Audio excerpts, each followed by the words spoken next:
Hello.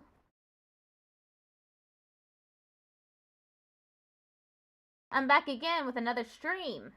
As always, I'm really on a roll these days. I just force myself to get up and I say, It's time to stop being tired. And it never works. I'm still tired, but trying to get more sleep will make it so that I don't sleep at night. And that's not a good option, so. Anyway, let me pull up the chat.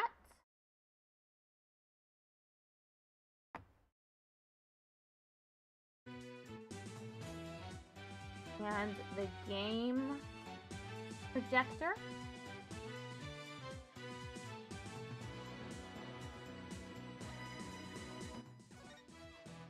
The last time we did Turnabout Storyteller, which was about a Rakugo artist who was murdered by another Rakugo artist. They thought it was the Soba Man, but it wasn't him. Obviously, it wasn't our client. It's never our client. Let's try Turnabout Revolution now. We're starting with the investigation this time and not the trial.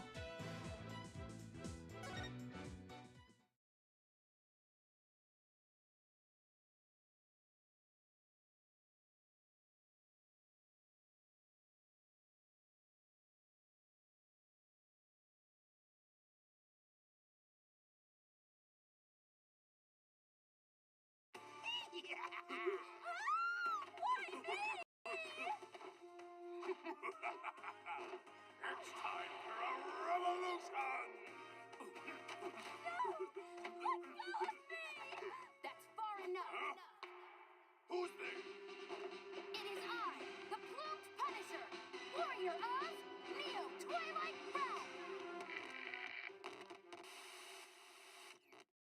How cool. Good people of Kurain, we can't allow things to go on like this. The Defense Culpability Act has done nothing but produce countless victims of wrongful convictions. The time to act is now, for we, the Defiant Dragons, have obtained the ultimate weapon, the Founder's Orb. And to the Garenian regime, make no mistake about it, I will personally dethrone you. A dragon never yields, nor will he rest until his revolution is complete. To be clear, I'm on his side. May 16th, 11 a.m. Write Anything Agency. And this concludes our report on the recent television hijacking incident in Kurain. But really, who could have anticipated such a surprising turn of events? Did you hear that, Polly? Someone hijacked the airwaves over there. It's like something out of a movie. Apollo? Yeah. Durkee, what are you up to this time? Wait a second. Do you know the TV hijacker or something, Apollo? You could say that, but it was a long time ago. And why do you know someone like that? I mean, they're calling him an insurgent. Yeah, about that. Hey now, is that any way to talk about the man who raised you? Huh? Durkee? Hey there, Apollo. Long time no see. How have you been, son? It's that guy that was on TV. Ha! Ha ha ha ha! Guilty as charged. Surprised to see me, Apollo? I just beamed in from Kurain and boy are my arms tired. This can't be happening. I must be dreaming or hallucinating or both. No, you're not, Apollo. It's that TV hijacker / insurgent in the flesh. I'm so confused. Mr. Hijacker, sir, I have so many questions, I don't even know where to begin. But let's start with that bit about the man who raised you. Wait, don't tell me you haven't told anyone about me, son. It's okay to brag about it. Tell everyone your old man's me, the Rebel Durkee. I mean, my face is all over TV these days. I'm practically a celebrity. Ha ha ha ha ha ha! Jersey, what do you say we close up early today? What? Why? Oh, come on, son. No need for the cold shoulder. I know I'm going to regret this, but... What do you want, Durkee? You just show up here without warning after all this time? What gives? I came all this way to see you, son. Come, rejoice. Right. Why don't you tell me the real reason you're here? Well, okay, so maybe there's a little something I need your help with, too, but... The fact is, I came here to see you. That's the honest truth. Yes, I think we've established that. It figures. I haven't seen him in 10 plus years, and he's already asking for a favor. He really is a rebel in the purest sense. He just does whatever he pleases. Come on, Polly. I need details. Inquiring minds want to know. Okay, hold your horses. First, I've got a few questions of my own. First, we have to examine the entire room. Why, this is Apollo's journal. Huh? What's that? What's it doing at the office? It's magic. Let's see what he wrote. No, don't! Huh, there's nothing in here. What? This calls for a special spell. Presto Diario! Why, there's writing appearing right before my very eyes. Like I said, it's magic. Now go ahead, read to your heart's content. Wow. Give me that.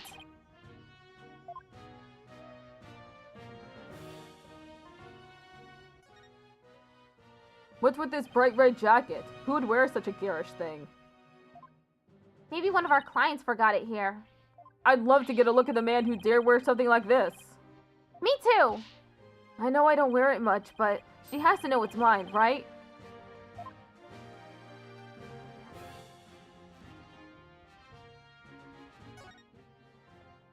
This is one of those contraptions for cutting people into pieces. How did you know that, Mr. Durkee? Well, it just so happens I've been in one of those myself. Really? You have? Yes, once when I was being held prisoner by Minister Inga's secret police. They tried to torture me into revealing one of my compatriots' hideouts. That's a torture device. This is a magic prop, Durkee.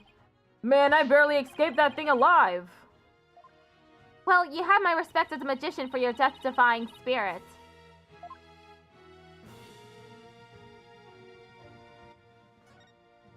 That's Charlie the houseplant. You know, my hideout used to have a houseplant too. We called it Apollo. I bet it was a cactus. How'd you guess? Because Polly's hair is just as spiny. Hey, leave my hair out of this. And he has a prickly attitude to boot. I'd better quit while I'm ahead.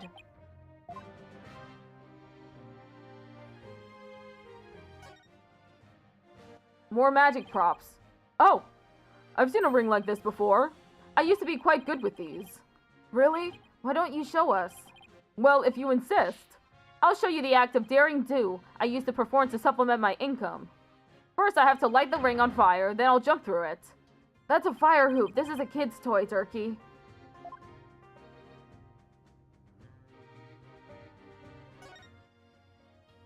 This is one seriously cluttered office. I mean, do you really need a piano here? Well, it has sentimental value for Daddy, you see. Yeah, but this office could use a little help with its bottom line. What if we sold it? Apollo! You'd better give me a cut of the proceeds when you do. Money before memories, eh? This office's finances really must be in dire straits then.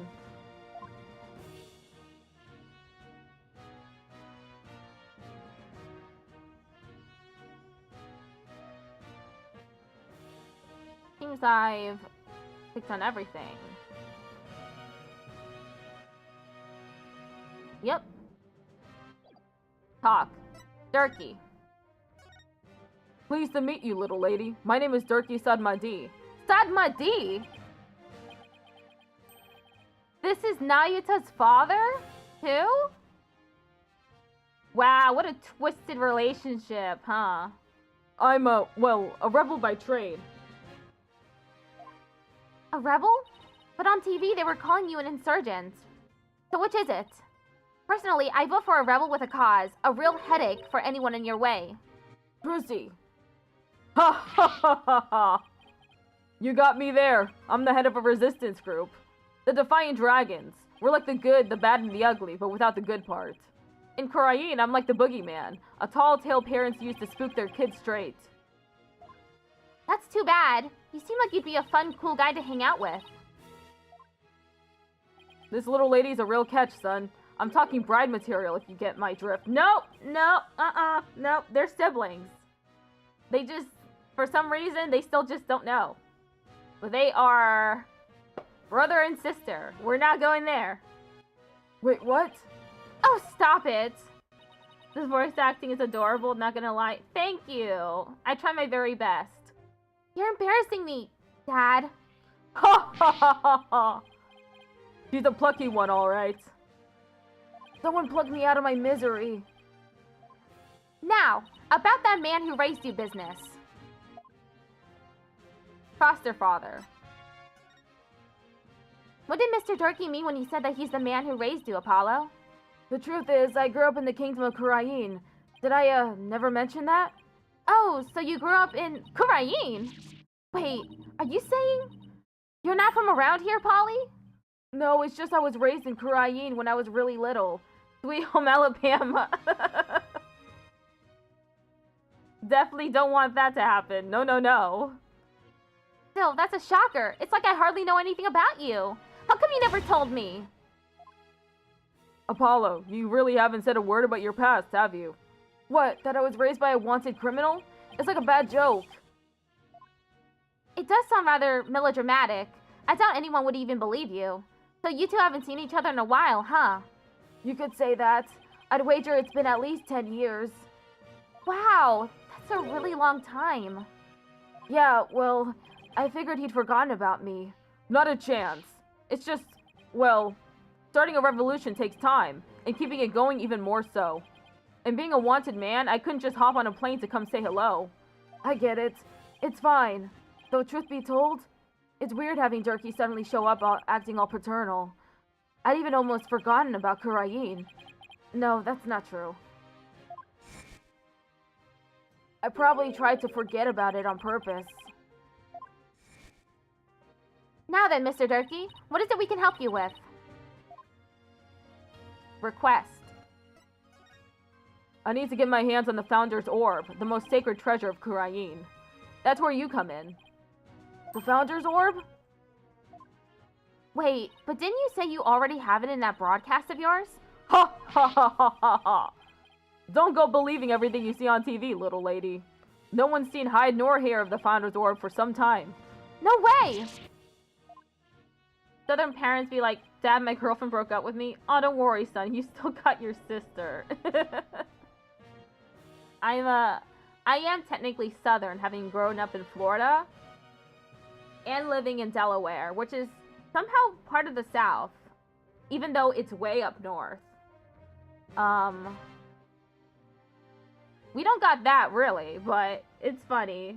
I'm still amused by those jokes. So, that was just a bluff? What are you gonna do if you don't find it? I don't know. Guess that just means we have to find it, son. Because I can't really back down now, can I? Ha ha ha ha ha ha ha! Sigh. Different year, same old Durkee. It's all coming back to me now. Hold on. I think I read something about this in the newspaper a while back. Something about you guys stealing a sacred treasure from a temple's treasure room. That's a load of crock. We didn't lay a finger on the orb. Really? Yes, baseless allegations, all of it. Our enemy has really found a way to keep us on our toes. Ooh, so it's like a setup. That's the long and short of it. However, my compatriot has been hot on the orb's trail. And just the other day, his hard work finally paid off. We now know the Founder's Orb is in Kurain Village. Kurain Village? Yes, I hear there are spirit mediums there. They even have direct relations with Kurain. Spirit mediums? Right. Some doctor of archaeology there supposedly has the orb. His name is Archie Buff. My defying dragon compatriot has already made contact with him. Apparently, someone asked the doctor to study the orb. So whoever asked him to do that is the real thief? Most likely. And you think this guy will just hand the orb over to you? My compatriot, Dat, says Dr. Buff has already promised to do so. It seems he knew it had been stolen and wanted to do the right thing. I remember running around with him when I was a kid. So he's here too, huh? Apollo, I want you to be present as my lawyer when I take possession of the orb. Would you do that for me? Fine. Fine, but I'll charge my standard fee. Now tell me about the Founder's Orb. The Founder's Orb. If I remember correctly, the Founder is always depicted as a faceless spirit medium. What do you mean, faceless? Images of the Founder, the Holy Mother of Khurain, never show her face. Depicted is to commit the greatest taboo in Khurainism. The greatest taboo, huh? I wonder why. I mean, what could she have looked like to make them hide her face like that? As for the Founder's Orb, it was discovered during an excavation 8 years ago, and has an interesting legend that goes along with it. It's said that there's a riddle to the orb, and that anyone who can solve it will receive immense spiritual power from the Founder herself. Sounds like one big fairy tale to me. In any case, it's just what us Defiant Dragons need to get a revolution started. With it, we can gain the spiritual power and thus the legal authority to rule Khurain. Wait, suppose I believe this legend, then anyone could become king or queen? And that's why you think it'll help you overthrow the Garan regime? Only the rulers of Khurain have ever laid eyes on the orb, Apollo. A legendary treasure that bestows immense spiritual power. Doesn't that sound like something you'd want to see with your own 2 eyes? That does sound just a tiny bit intriguing. Founder's Orb added to the court record, a national treasure of the Kingdom of Khurain. None but those in the royal family have laid eyes on it. That should just about cover everything. Any other questions? Not right now. I almost forgot. I brought you a present. Eat up, son. Sushi? I figured you probably couldn't afford 3 scarab meals a day, so... Yay! I was just thinking it was time for lunch. You dig in too, little lady. After all, we're practically family, right? Ha ha ha ha ha! Oh. In more ways than one, huh? Ha ha! Thanks, Dad! Ooh, that tuna looks good! Chomp! Nom nom nom! This salmon sushi's got my name on it. Chomp! Choo choo choo! Aren't you hungry, son? This is some of the best sushi you'll ever have. I'm good. Oh, well, okay then. Actually, I have one more present for you. Here. What's this? A picture of your father. It's been 23 years since he passed away. Huh? This is my father? His name was Jove Justice. Jove. I haven't talked to you about your real father in some time, but as you know, he was a musician, a wandering minstrel, if you will, and a talented one at that. Why are you giving this to me now? I thought it was sad you didn't know what your old man looked like. I searched high and low to find that one picture. What's wrong, Apollo? Don't you want it? I don't know. I mean, it's not like I ever met the guy. Well, I went through all the trouble of finding it, so go on, take it. And don't ever let it go, you hear? Photo of my father added to the court record. A picture of my biological father, Jove Justice, who died in Khurain. Oh, that's so sad. I remember seeing a photo of my father a long time ago. He's still alive, but we don't talk. Complex feelings about family, I understand that. Well, now that our bellies are full, what do you say we hit the road? One second. Hey, Trucy, any idea where Athena is? She left early this morning to pick up Daddy from the airport. Oh, I almost forgot. Mr. Red is coming back today. Yeah, but I wonder why he cut his trip short like that. Last night, my dad found a huge rat in the garage. My father, like I said, was a combat veteran who shows no emotion, screams like a little girl. It was so funny. What a funny memory. Anyway, shouldn't I have been back by now? The true horror of having a rat in the garage is that there might be other rats there, and they might sneak into the house and, like, pee all over the place. That's what, we had a mouse problem a few years ago in a different house, and it was a nightmare. It wasn't just one mouse, it was, like, 2. Oops.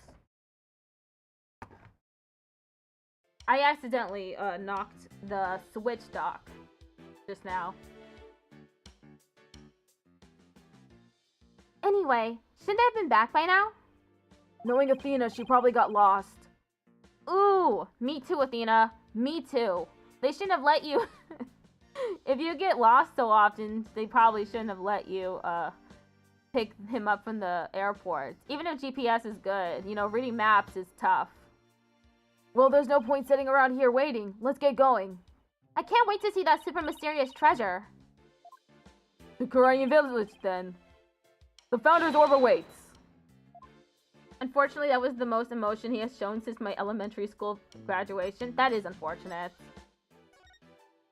Kudine Village. Let's go!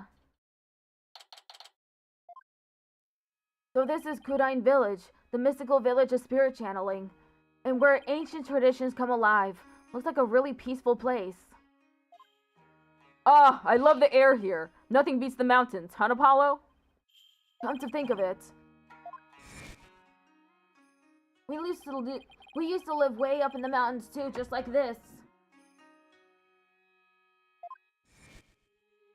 Sure brings back memories. Those were the days, the three of us living happily in peace. Still can't wrap my mind around it all, you know?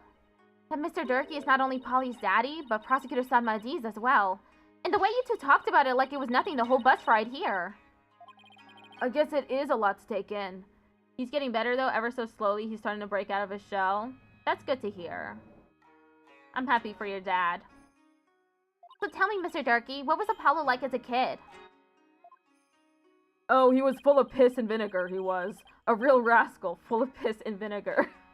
That's quite the idiom. He and Nayuta used to run around in the open fields naked as jaybirds. I've even got pictures of him posing in his birthday suit. Whoa, whoa, Durkee.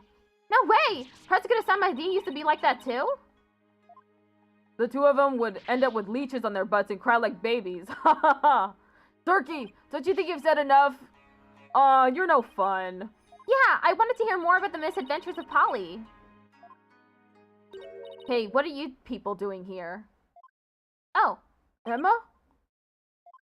You know this lady, son? Yeah, this is Emma Sky. She's a detective. Technically speaking, I'm a forensics expert, but I'll let it slide. Anyway, I can't say I'm surprised to see you here. You always seem to pop up whenever there's trouble afoot. So, what are the odds of running into you here in the boonies? By trouble, you mean you're investigating a case? Does it look like I'm here to sightsee? Wait, don't tell me. You're not here to see Dr. Buff, are you? Huh? How'd you know that? We're actually on our way to meet with him right now. Figures. Well, follow me. I'll show you the way. Really? Don't look a gift horse in the mouth, son. Just follow the nice lady. I have a picture of my dad in Afghanistan wearing a Santa hat while holding an M249 machine gun. That's pretty exact. You know the exact gun? That's interesting. A thatched roof. First time I've ever seen one in real life. It looks just like the traditional thatched roofs they use in Japan. All we need now are some samurai with top knots, a few ninjas, and a cuddly mascot. When was the last time you were in Japan?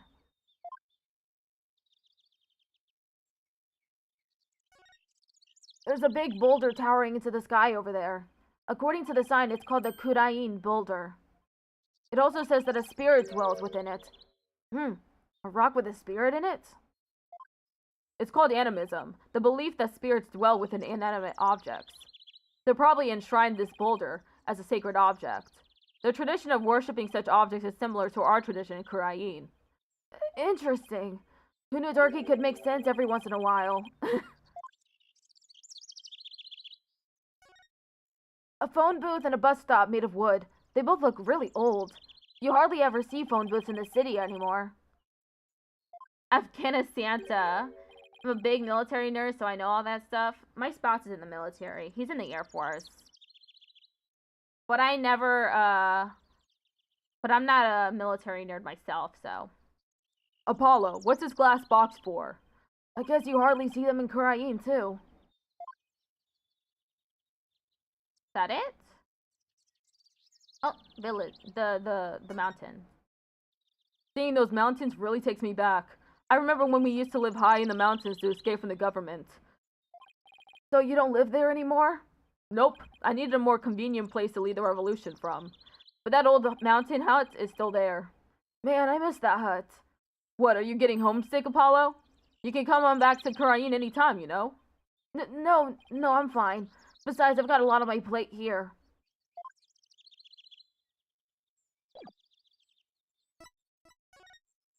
Doctor's study.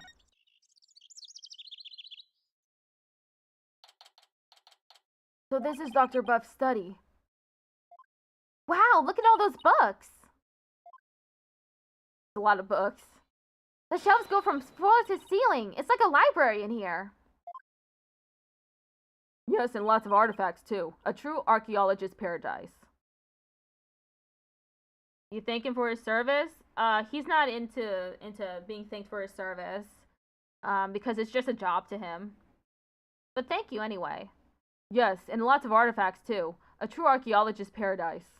Look, son, there are so many relics they're spilling onto the floor. What a delightfully amusing room.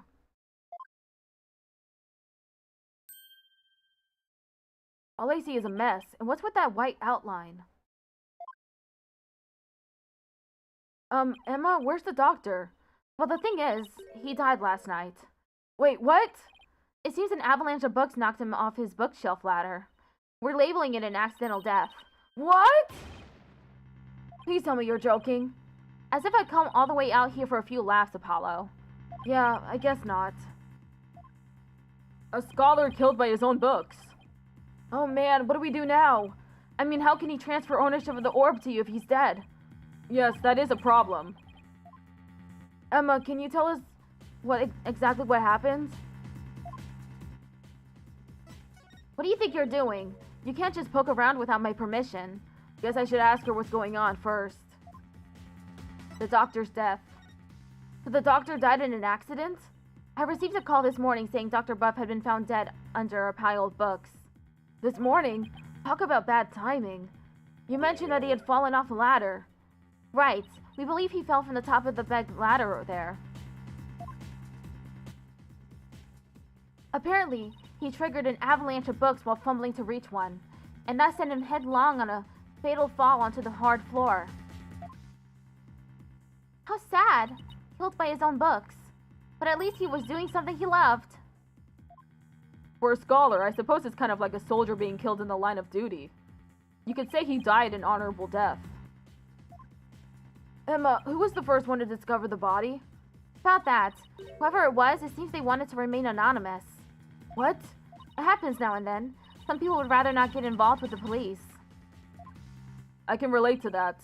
Yeah, being a wanted man and all. What now, Durkee? A dead man can't exactly hand over the orb. We'll just have to find it. It must be around here somewhere. Just to fill you in, Emma, we're actually here to get something. The Founder's Orb. Pops here had an agreement with the doctor. The doctor was supposed to hand over a sacred relic known as the Founder's Orb. Pops?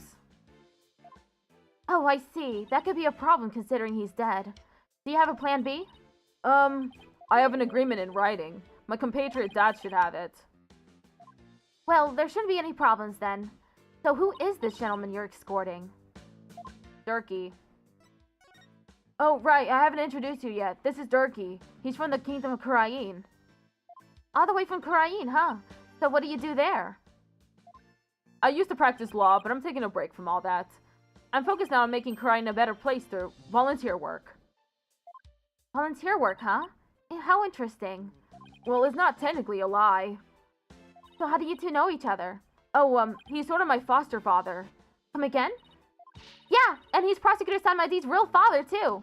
What? You mean you and Prosecutor Sanmadi? I'm so sorry. It seems you've had quite a life. Yes, he's put a few things together. Actually, Durkee, you look kind of familiar. Have we met before? Not that I recall. Great, she must have seen that news report on TV. It'll really complicate things if she figures out he's a wanted man. There are lots of guys who look like him. Sure you're not mistaking him for someone else? Are there... really? I mean, a middle-aged man with a long hair and an eye patch? You don't see that every day. Well, I'm sure you're just imagining things. So what does that sacred relic you're searching for look like? I mean, there's lots of stuff in here that's old and relic-y. Indeed. Unfortunately, I have no idea what it actually looks like. So then, how are we supposed to find it? That I do not know either. We'll just have to go through each candidate one by one. Great plan of attack there, Durkee. Well, Emma, do you mind if we give this room a once-over? I guess not. But in exchange, you're going to help me with my investigation. Sure, it can't hurt. Ooh, I can't wait to get started. It'll be like hunting for buried treasure.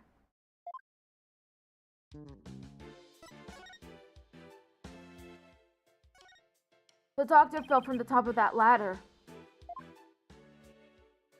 From that height, a fall onto a hard surface would probably kill anyone. I don't know why anyone would want to climb that high in the first place. Yes, you could say he climbed it all the way to heaven.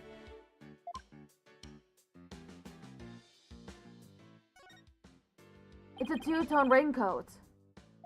It's still a bit damp. I think someone might have worn it recently.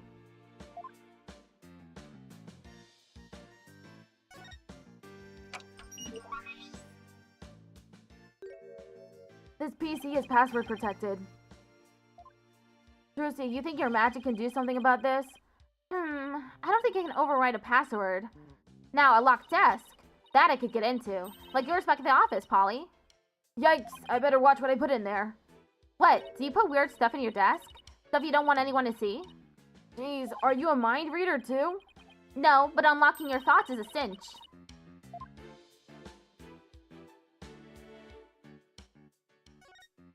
Is this a bird? It looks like an airplane to me. No, there couldn't have been any planes back when this was made. Yes, but it has wings and both horizontal and vertical stabilizers. That makes it an airplane. No, it's definitely a bird. Open your eyes, son. As a lawyer, your job is to see the true nature of things. Don't say it's a bird. It's like the stepladder versus step stool argument that they used to have. Was it a stepping stool or was it just a ladder? So this is where Dr. Buff died. Poor man. He fell right on his head and probably died almost instantly. I see some blood on the book there, but what's that dark stain? It appears to be coffee. It's still damp, so it must have gotten on there recently, perhaps even last night. That's a mighty big window he's next to, big enough for someone to see inside. Exactly. That's how the local resident who reported his death found him to begin with. This is looking more and more like a murder just because we're getting all of this evidence. The doctor's body was visible from outside the window, and a passerby called in earlier this morning to report what they'd found. So you mean this case is still only a few hours old? That explains why your investigation is just getting underway. Study photo added to the court record. The doctor fell, hit his head on the floor, and died. There are blood and coffee stains on one of the books. Study diagram added to the court record. A diagram of the doctor's study. Note the bookcase, large window, and second floor area. There is some sort of machinery inside this clay figure. Whoa, it's moving! Exterminate! Exterminate! Destroy all targets! Scrape, grind. Do I even want to know what this thing is for? What a huge window. I bet you could see the entire study from the outside. How could he concentrate in here? I'd feel so exposed. Well, he does have a bookshelf positioned for some privacy around his desk. There's a brown stain on this scroll. Why does it smell like gravy? Why are you sniffing it? Why would there be a gravy stain on it? Who knows, but it looks like it's meant to be there. Maybe the artist was trying to inspire a gravy news trend. Food splatter art. That pun wounded me gravely, Jerky.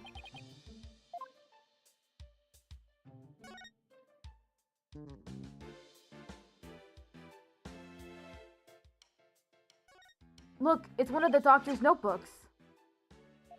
Maybe there's something about the orb in there.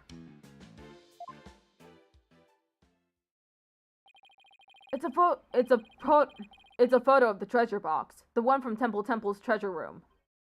These must be his research notes on the founder's orb. When dragon and tiger battle, the founder offers divine protection. When the butterfly embraces the Mitama, the favor of the orb is bestowed.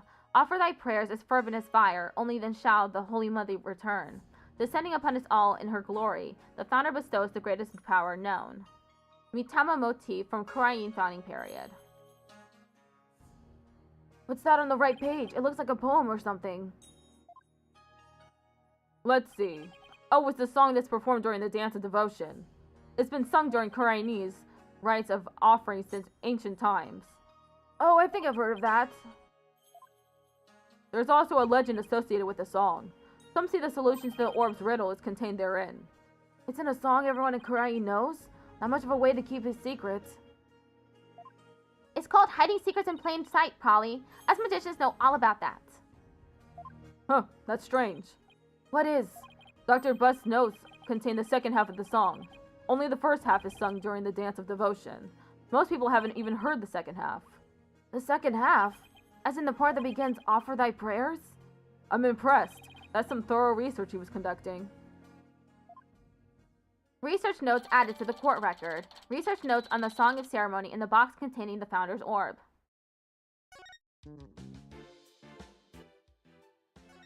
A coffee maker and a bunch of coffee cups. He must have taken his coffee breaks here. Oh, there's a filter with old coffee grounds in here. Sigh. Guess I better clean this up. What are you doing there, son? Ah! What am I doing cleaning this office? Don't tell me they have you on coffee duty back at your office. No. It's just, if I don't keep the place clean, no one will. He's got trauma now. What a huge wall relief. It seems to depict a spirit channeling. Hey, the spirit medium looks like the Holy Mother of Korean. Yeah, her face was left blank, but the rest is clearly detailed and well crafted. Did you know some researchers claim that the Holy Mother had 3 eyes, and that her third eye was able to divine the truth just like the gods above? It is said to be on her forehead. Like you said, you shouldn't believe everything you hear. It's a golden statue. Looks pretty old, too. I imagine it has great archaeological value. Maybe too great for a private researcher of Dr. Buff's caliber.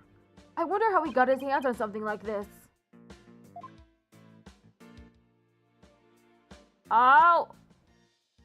This is from the original Phoenix Wright Ace Attorney trilogy. What did they call it? Was it a vase? Ami. Why is someone's name written on here? Maybe it's so if it ever got lost, someone could return it to its owner. You know, like how school kids put their names on things? Yeah, but this is just an urn, and the name is written so big. Well, I wrote my name on my magic panties. It says Wright in super big letters. The less said about this, the better.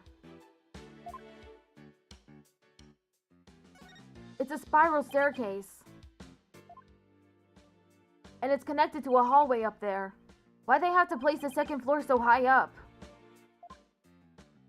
Wait, you're not afraid of heights, are you? Oh, well... Oh, Polly's hilarious around high places. He gets all wobbly like a baby deer taking his first steps. And his face turns as green as a watermelon. It's not nice to make fun of people's phobias, you know. Come to think of it, the visitor's entrance is on the second floor. What an odd layout for a house.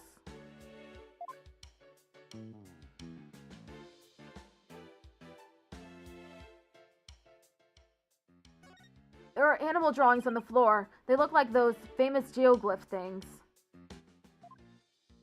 They remind me of the chalk outlines detectives draw around bodies. And the doctor's has just joined them. Now that's what I call dedication to one's field. I don't think it was on purpose.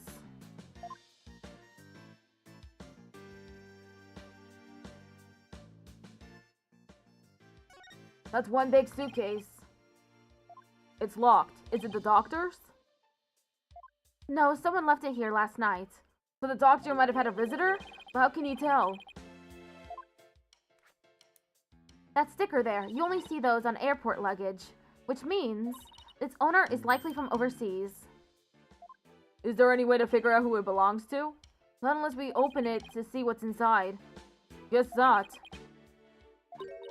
Who's that? That's because you're not me. Emma Sky, forensic expert extraordinaire. Try as you might, you won't find the word impossible in my forensics handbook. Is she okay, son? It's like she became an entirely different person. Oh, that's just what happens when a forensic switch gets flipped. With this, identifying the suitcase's owner will be as easy as pie. Is that fingerprint powder? That's right, and there's no better time than the present to use it. Here we go! You remember how to do this, right? I apply the powder to where I think some prints might be and blow any excess off. Exactly. We'll have at it. Now where would I expect to find prints on a suitcase?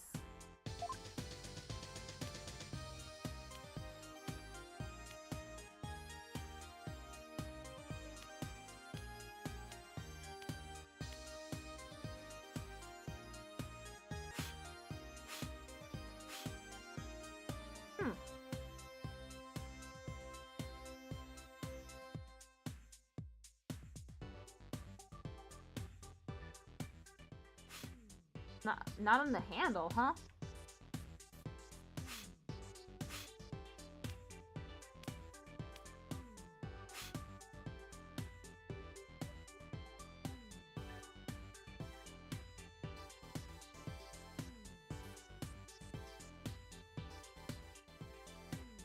Then this handle.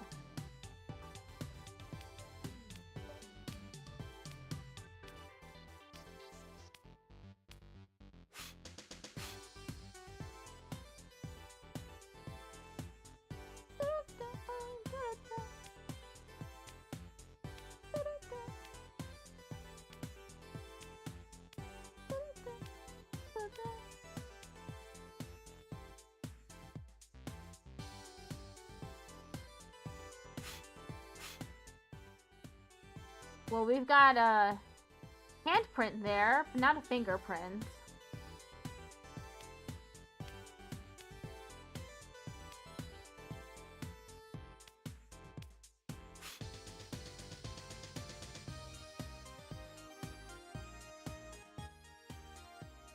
Oh, right here.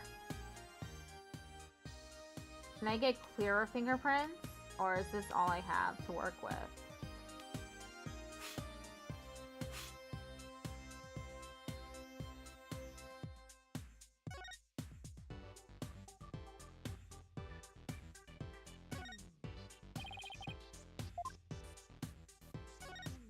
Huh.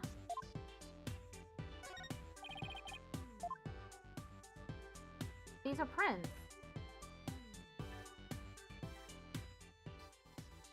Maybe I'm just not rotated enough.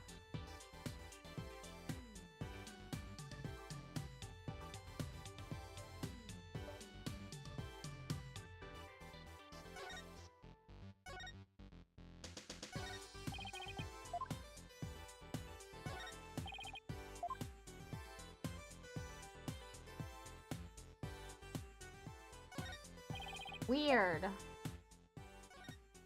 This one isn't clear enough for a match. Where else could someone leave prints behind? Thanks, son. How might someone handle a suitcase? Start by considering what you do with them. Well, besides being wheeled or carried, they can be opened and closed. So I should look for prints that would be left at those times. Okay, we got the wheels there. I did try the handle. Maybe it's behind. From the back, maybe? Whoops. Switch to dusting.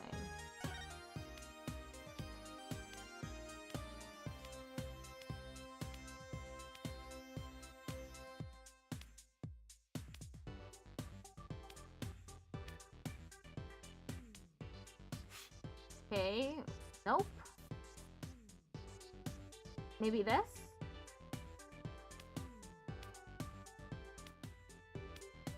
Nope. Then this.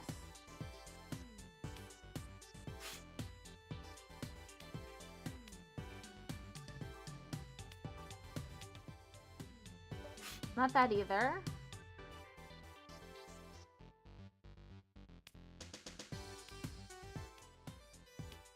I'm running out of fingerprint powder.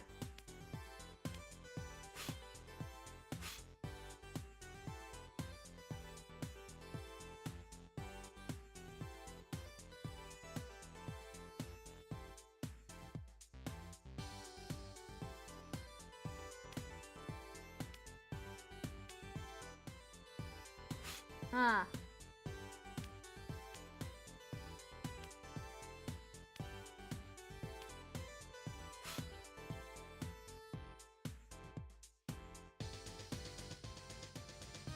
Am I really sure?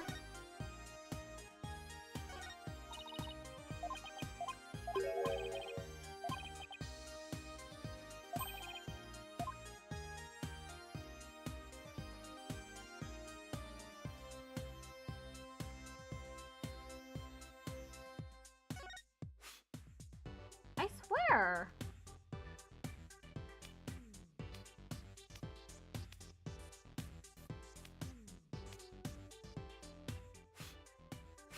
I don't see any other fingerprints. Oh my. Oh my god.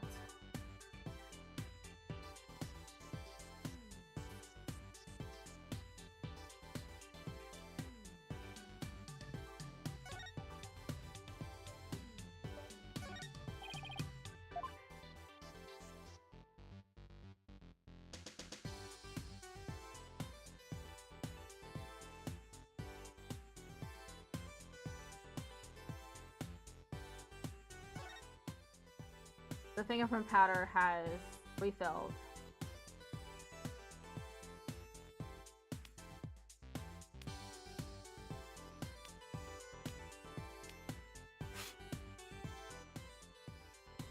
What is going on? I tried these already, right? Or did I not?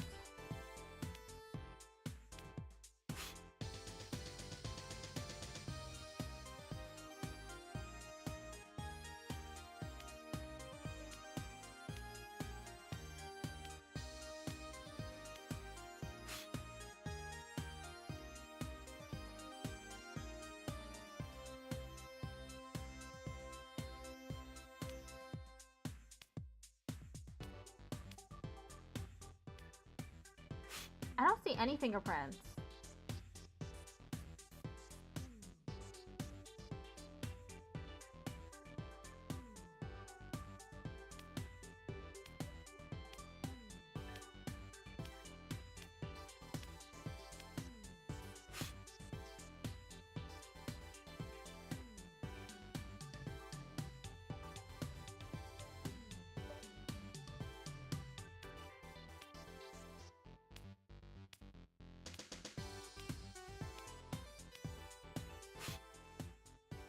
I can't believe I'm stuck on this part.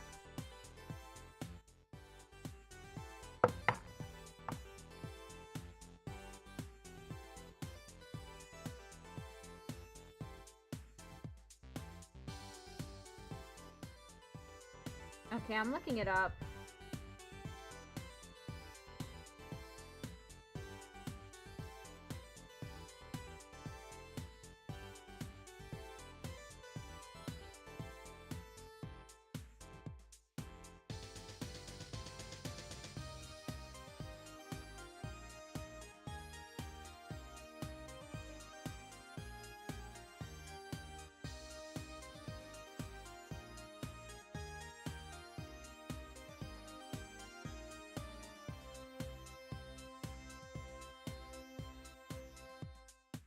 Okay, it doesn't tell me anything about this part.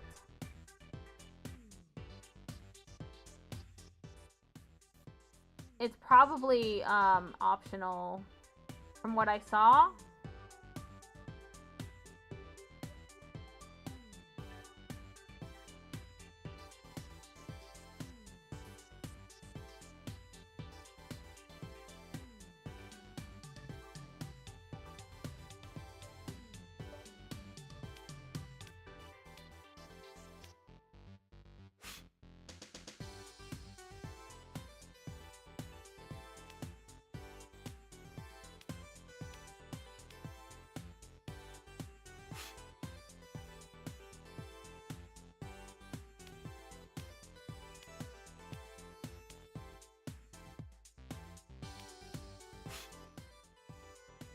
I'm so confused. Why isn't this working? Where are the fingerprints? If not on the handle.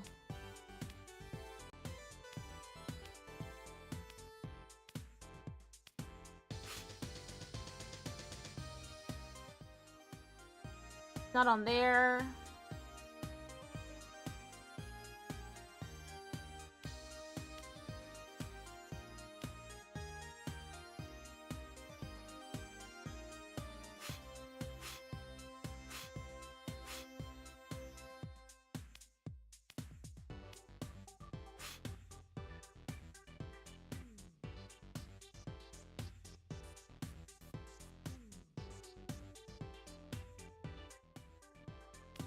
Obviously not on the wheels. Why would it be on the wheels?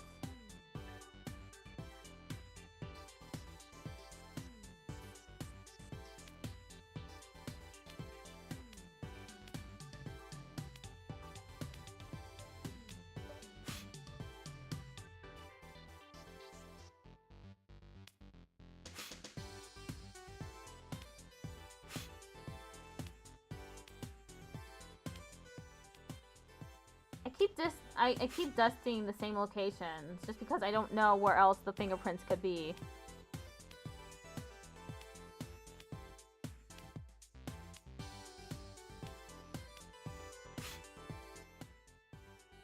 This is apparently just for an achievement.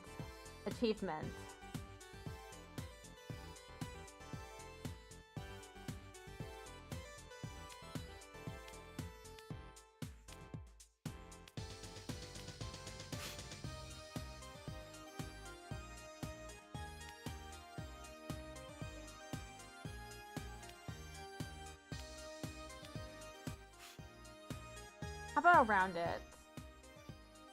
You might brace yourself while trying to get the key in.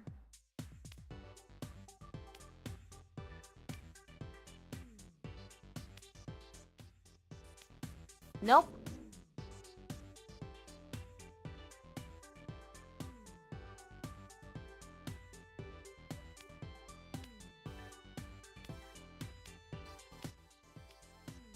I don't understand. Oh.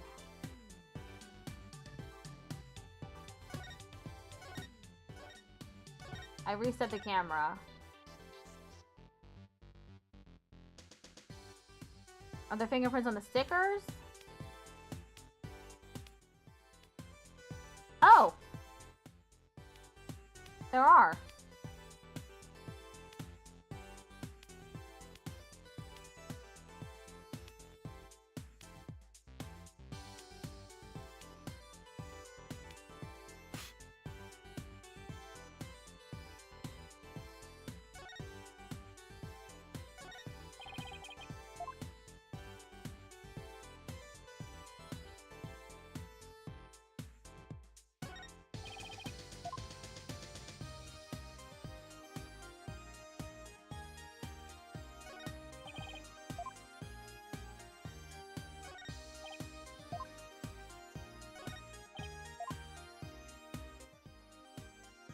There are fingerprints here, though. Like right here. Hey, Emma, I've got a pretty clear print here. Okay, now let me know who you think it could belong to. Who could it be? It would have to be someone who would have played Dr. Buff a visit.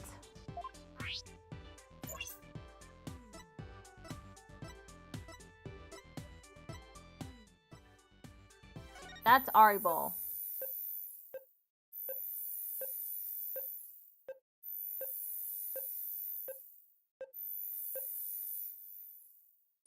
Match found. I'm glad I've returned from suitcase hell. We have a match. That's, come to think of it, he did stop by to see the doctor, didn't he? To conclude the orb transfer agreement. So he's the one who forgot his suitcase here. Where do you suppose he is now? Haven't heard from him in a while, and he's not answering his phone. Wait, you don't think he left his phone inside his suitcase, do you? I wouldn't put it past that knucklehead. Actually, I think we may have run into him earlier. Really? A suspicious man had been reported in the area, but when one of my officers approached to question him, he took off like a shot. What? Sorry about that. Kuraina's people aren't all like him, I swear. Well, he's probably still in the village somewhere. Maybe he knows something about the orb.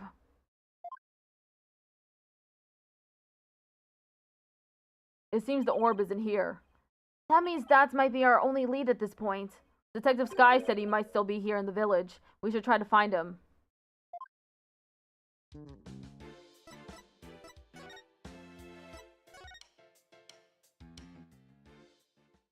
Kudine Village. Kudine Village. Good day to you, citizens of Kudine Village. My name is Paul Attishon, and I want your vote. Wow, that's really loud. Look, something's coming this way. Paul Attishon, savior of Kudine, has come to... Ah, it's you people! Apollo, what is that strange conveyance coming this way? Right, left, halt! It's one of those, what do you call them? Palanquins? So, you finally left Dr. Buff's house. What were you doing there? What a bunch of shady-looking characters. And you aren't? So I take it you knew the doctor? Duh. Heh, what a foolish question. I've memorized the names and faces of the entire electorate here in Kudine. After all, I am the man who's destined to be king of this fine nation someday. Who are you? And what do you mean, king? Ignorant fools, I am the Paul Attishon. I am a soon-to-be eminent politician, a man whose name will go down in history. You should be ashamed that you've never heard of me before. Is he really that famous of a politician, Apollo? Not that I know of. I'm running for a seat on the local council right now. I guess even Jerk Q Public has to start somewhere. Jerk Q Public. But my election is a sure thing, I'm told. After all, my grandfather was a famous politician with untold influence. In short, I'm the chosen one, the golden boy, the powerhouse of politics. And rider of his grandfather's coattails. Are you blinded by my majesty? I am a Nepo baby. Go ahead, bask in the resplendent glory that is me, the chosen one. Sure. Ah! A pleasant day to you, good people of Kudine. I am Paul Attishon. It's time to reclaim the glory of Kudine together. A convenience store in every corner, a karaoke bar in every home. A vote for Paul Attishon is a vote for a happier, hopier Kudine Village. Turn off that infernal racket, you fool! You're a stain on your grandfather's good name. Thank you, good sir. Your support is appreciated as always. I guess he's one of those people who only hears what they want to hear. In other words, he's a model politician. Now, where was I? Oh, right, you were in the doctor's house. Just what in the world were you doing there?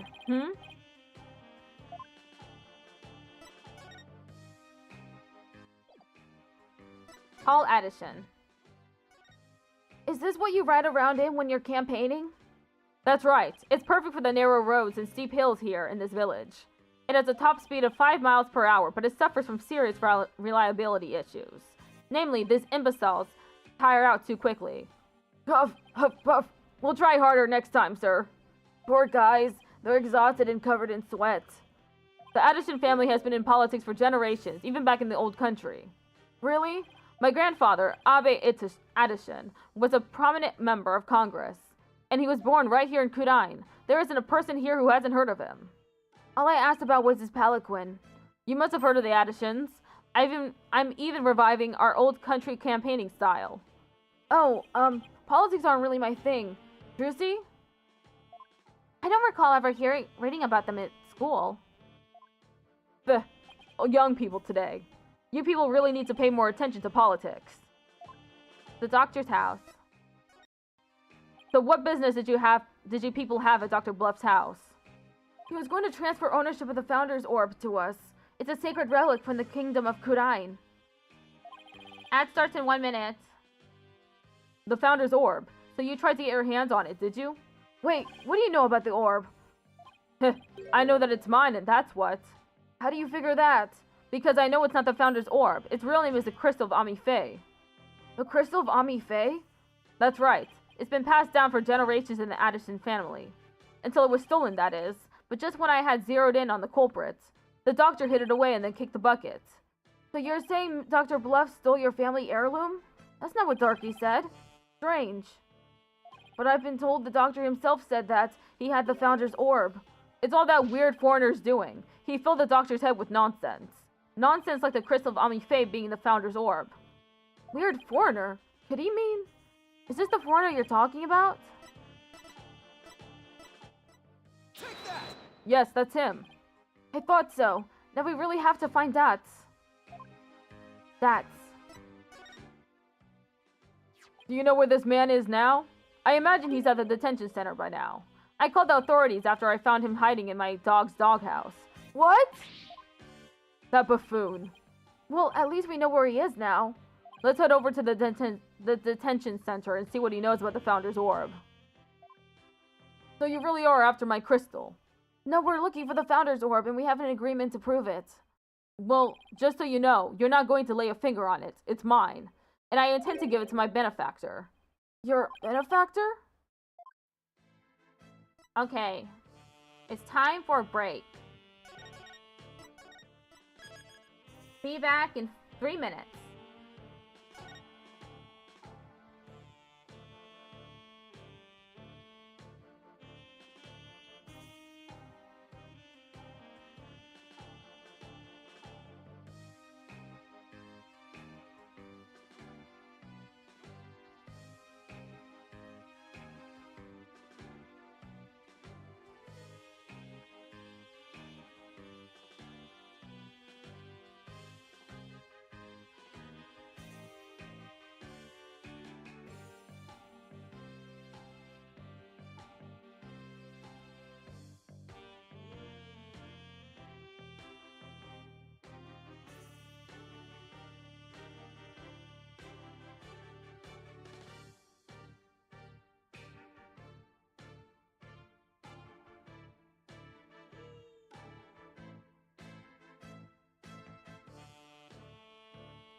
Welcome back. I'm back from my break too. Your benefactor. My benefactor is ready to support my rise to the pinnacle of the political world. They have immense influence here, you see, and I intend to harness that influence. So you're just going to give your family heirloom away to this person? That's right. It's a purely political decision. And in exchange, your patron will get the people of Kudain to vote for you? Eminent politicians are skilled at leveraging all of their connections. Isn't it illegal to buy votes? Well, good luck with that, I guess. You just wait. Paul Addison will reign supreme someday. Detention Center. Visitor's room. Hey. Yipes! What's he doing under the desk? Foul cogs of the corrupt regime, I have nothing to say to you. It's me, Turkey. Oh, Turkey, you're a sight for sore eyes. I knew you'd come to save me. Well, this is another fine mess you've gotten yourself into. Har har har har! My bad, my bad. At least the grub here is pretty good compared to that prison back home. You get 3 squares plus a place to sleep. Why don't you join me, Turkey? No thanks. They just sent me back to Kurain, where I'd face immediate execution. Yeah, I guess that wouldn't be such a good idea. Looks like he's still the same too. Long time no see, Dats. Huh? Hey, you look kind of familiar. Apollo, is it really you, my boy? A to the J, all grown up and whatnot. How you been? Fine. And you, Dats? You look good besides the incarceration and all. Poof. Har har har har! Those horns, AJ. Horns? They've grown up with you, just like a stag's antlers. I can't take it. Sigh, you really haven't changed a bit. Anyway, there's something we need to talk to you about. Sure, pull up a chair. I've got all the time in the world. The Slammer's like my second home. It's really not so bad once you get used to it. He's rather laid back for someone in police custody.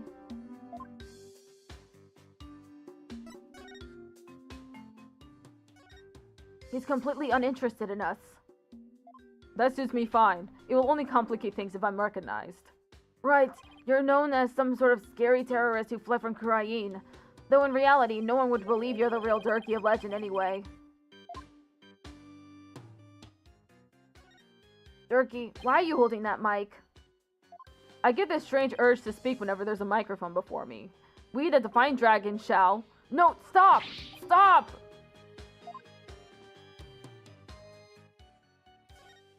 I hate the feeling of being constantly watched. Indeed, considering my current situation, the less I'm seen the better.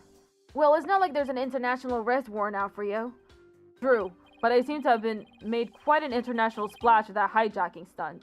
I had to sign a ton of autographs and take a load of selfies before I got to your office. Wait, what? Maybe they thought the hijacking was part of some movie's promotion. About the orb. Was what the doctor had really the Founder's orb? Absolutely positively. The doc was sure of it. Really? Because someone from the village is calling it the Crystal of Ami Faye. He also claims you were filling the doctor's head with lies. That ain't true! The doctor said he was sure it was the real deal. All this fancy research confirmed it was the Founder's orb. So then that Paul Addison character was lying? Imagine that. A politician who lies. I bet he wants the orb all to himself. I wonder who's telling the truth. Well, take a look at this. It proves the doc believed he had the Founder's orb. Let me see that. I agreed to hand over the Founder's orb to the Defiant Dragons if I will come to no harm. Dr. Archie Buff. See, I got it all down in writing. But why does it say if I will come to no harm at the end here? Sounds like he was scared of you. Did you threaten the doctor in any way? No, you got it all wrong. It was the doc's friend. He told the old man us rebels were dangerous. It's his fault the doctor thought I might hurt him.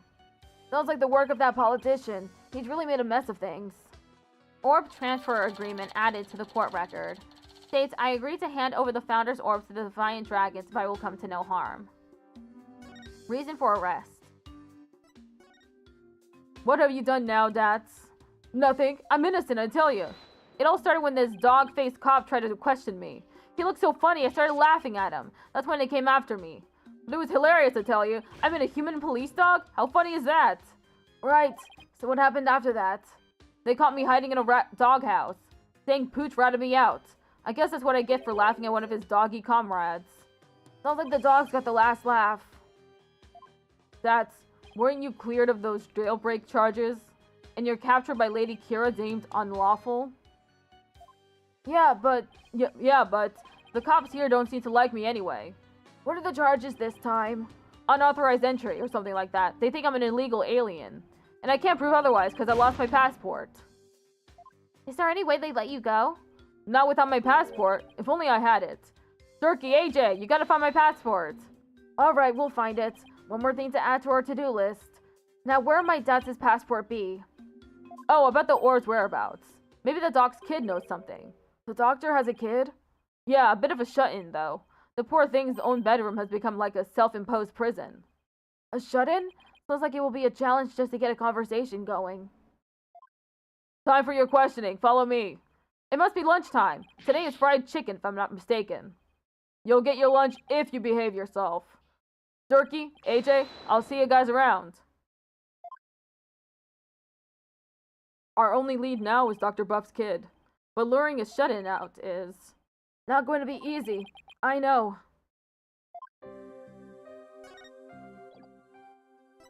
Whoops. Oh, wait, I can present the badge. What's that? It's my attorney's badge. I can relate. I used to want to show mine off, too. But don't ever show it to anyone in Kurain. They'll run you right out of town the moment they find out you're a lawyer. I wonder how it went for Mr. Wright. Knowing him, he probably flashes left and right.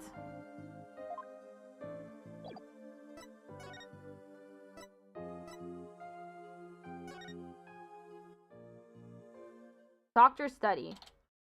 Oh, it's you again. Looking for Mr. Wright? He was just here a second ago. He was? What was Daddy doing here? Good question. He said he was looking for something. Did he say anything else? Let me think. Something about how his ride never showed up at the airport. Yes, that was it. I guess Athena really did get lost. But what's Daddy doing all the way out here in the first place? He can't be looking for us since no one told him we'd be here. Well, if you're here to take another look around, be my guest. I have other work to do, so if you'll excuse me. Of course.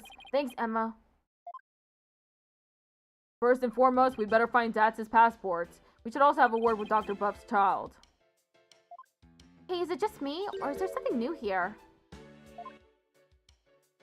Oh, you mean that thing? Yeah, we should take a closer look at it, too. Let's not forget about Datz's passport. It should be around here somewhere.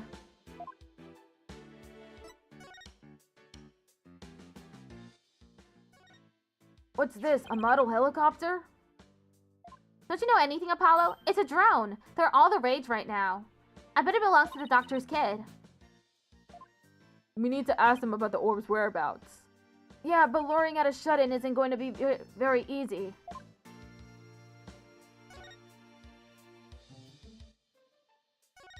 That's his suitcase.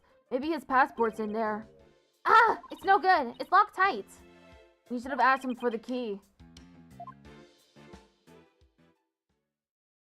What are we going to do about Datz's passport? It's probably right there inside his suitcase, but we can't get it open. Why don't I take it over to Dad so he can unlock it? That way you guys can continue looking for the orb. Good thinking, Trucy. Okay, here I go. Huh? What the? Ugh! This thing weighs a ton. Let me try. Jeez, how can a suitcase be so heavy? Is it filled with bricks or something? Knowing Dad, he probably packed his dumbbells in there. It's certainly much too heavy to lug all the way to the detention center. Here, let me take a crack at that lock. What, are you going to pick it? There you go. That was fast. Ha ha ha ha ha! A lock like that is child's play to me. Especially after all the wrongly imprisoned compatriots I've busted out over the years. You've sure seen a lot of action for an ex-lawyer. And here we go. That's his passport. I'll take it over to him. Thanks, Trucy. No problem. Now you guys enjoy some quality father-son treasure hunting time, okay? See you later. There she goes.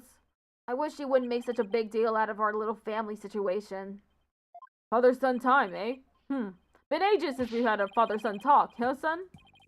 Yeah, well, over a decade. So, Apollo, how have you been? Oh, fine. I'm fine, I guess. Is that so? Fine, you say? Well, fine is fine by me. Good to hear. Okay. So what do we talk about now? Get down! Hit the dirt, son. Huh? What the? Ah! Oof. Speak to me, son. Say something. Oh, that's smart. You maggots! What do you think you're doing invading Buff's airspace? It'll be a scorching day in Siberia before you get past me, you yellow-bellied yahoos. Whoa, we can talk? What kind of drone is this anyway?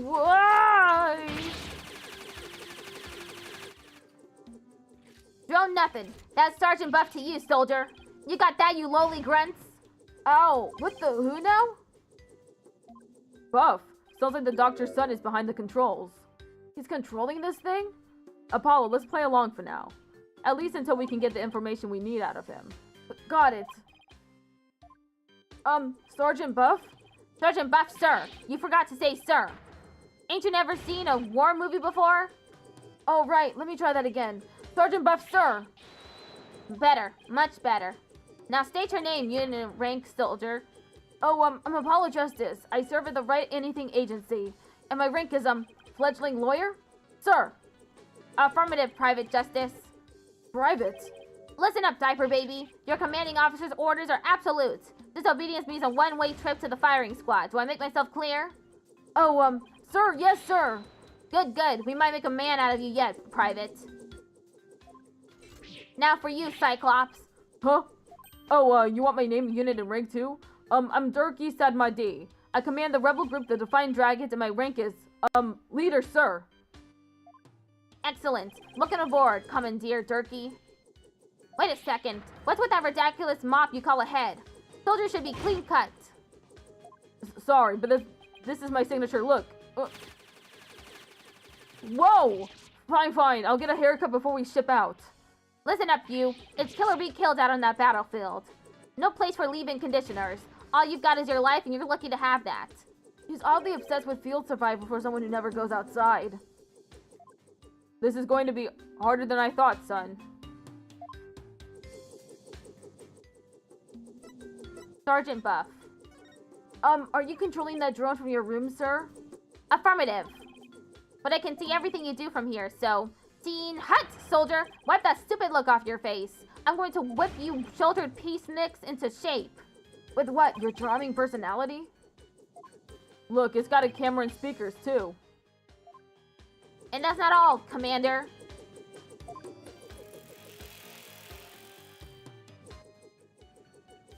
With these arms, I can cook and clean, too. Speaking of which, Private Justice, you're on latrine duty. Snap to it on the double.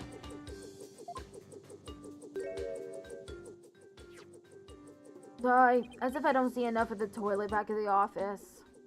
Sarge's drone added to the court record. A helicopter drone operated by the doctor's kid, equipped with a camera and a microphone. That thing's pretty handy. Us Defiant Dragons could use one of those. Ha ha ha ha! Yes, it is a fine piece of hardware, isn't it? I modified it especially for siege defense. Siege defense? You mean how you won't leave your room? Ah!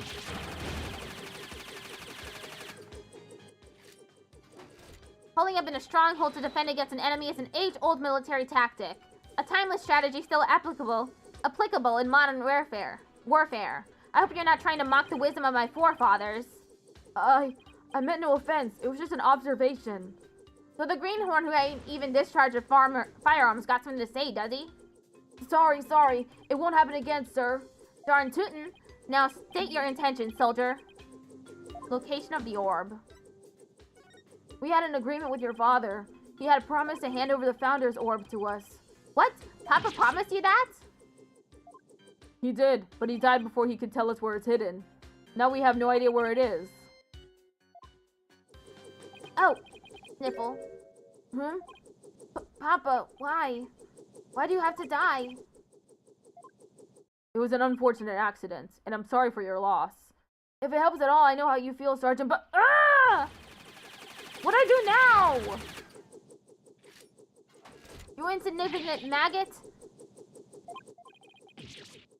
What would an unseasoned rookie like you know about how I feel? First I lost Mama, now I've lost Papa. You lost your mother, too? She's been gone for some time now. I'm all alone now. All alone. Sniffle. Sergeant Buff, would you tell us a little more about what happened to your mother? Your mother. Mama passed away about 6 months ago. We were still living in our apartment in the city. Back then, I had yet to engage my siege defense strategy. In other words, something caused him to withdraw from the world. It was arson. It happened so suddenly, and before we knew it, our apartment was a sea of flames. Mom and I were trapped inside. But help never came, so Mama cradled me in her arms, kicked out a window, and jumped. She did what? She was like a walking, talking medal of valor, my mommy was. Delivered me safely to terra firma with a perfectly executed PLF. It's a 5-point landing technique used by paratroopers to land safely on the ground. She sounds like a superhero or something. But from that height, she suffered massive injuries in order to protect me. She died so that I could live. Mama! I don't know what to say. And the person who started the fire? He was immediately apprehended. They say he was standing outside laughing while the building burned. At least justice was served. I hope that brought you some solace. I've lost both my parents now. You can't possibly know how I feel. Nibble, stop. Mama, Papa. Poor kid. It's hard losing both your parents at such a young age. You must really feel alone now. Apollo, I imagine you know what he's going through. I do?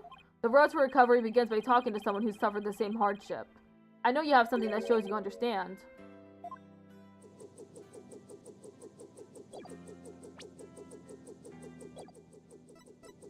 My attorney's badge. What insubordination! Arrgh! Petty trinkets have no place in Buff's army, soldier. Now drop and give me 20. Jeez, at least let me show you the evidence before you shoot it down. Sergeant, sir, would you please take a look at this? What do we have here? It's a photo of my father. I wasn't even a year old when he died, in a fire. What? And like your mother, he died in an arsonist blaze. But in his final moments, he managed to save his infant son. Private Justice, you've suffered a loss just like mine. I have, and that's why I know how you feel. But you still have your mother, don't you? No, I lost her too. What? She disappeared after the fire. I don't know if she's still alive or dead. Heck, I don't even know what she looks like. Wow. Sergeant Buff, his experience is very much like your own. If anyone can understand the sadness in your heart, it's him. Attention!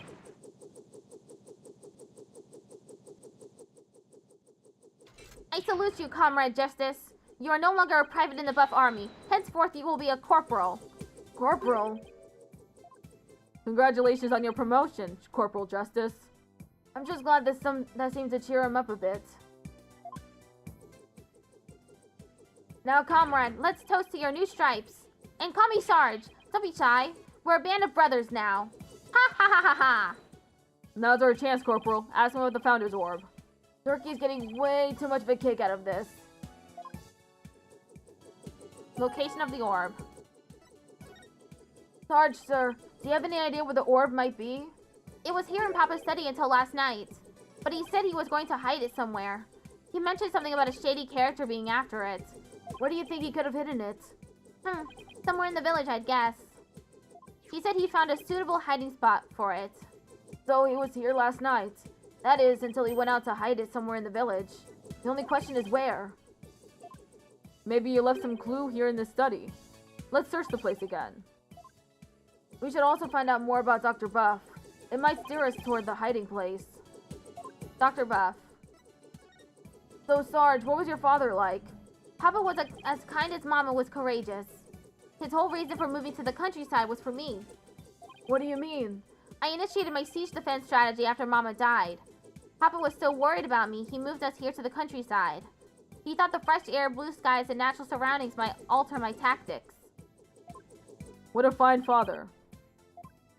He even quit his position at the university to move here. He did? He did. He gave up his beloved research position just for me. A parent must be prepared to sacrifice everything for his child. That's what Papa said. Well, I'm feeling about 2 inches tall right about now. There's no one in the world I respected more than him. But that just makes his passing all the more devastating. Sniffle, sniffle. Papa, may you continue beloved research up there with the angels.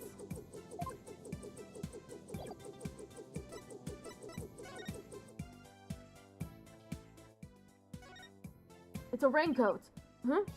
It's a bit wet and there's fresh mud on it. That must mean someone wore it recently. Indeed, maybe even as recently as last night. Sarge, did it rain here last night? Negative, there wasn't a cloud in the sky. Then how did this raincoat get all muddy and wet? When I saw it last evening, it looked pretty clean and dry to me. That means it got like this later at night. Good eye, son. This may very well turn out to be a vital clue. Raincoat added to the court record. Seems the doctor wore this last night. There's a distinctive yellow and green two-tone design. Sarge, sir, do you ever read these books? Why, of course. Soldiers must have extensive knowledge as well as fighting prowess. I'm learning all I can each and every day in preparation for the big battle. The big battle? You know, for when I go back to school. I'll need to be up to date on every subject. Stuff like, you know, the latest comics and Hollywood gossip. Oh, I see. What about reading, writing, and arithmetic? Well, I'm rooting for you, Sarge. Thanks. I'll try my best. It's a shoe cubby. These shoes look like they belong to Sarge and his dad. Ah, these boots here are a little damp. And it looks like there's something inside this one. Maybe Dr. Buff wore them last night. They might lead us to where he hid the orb. Let's take a closer look.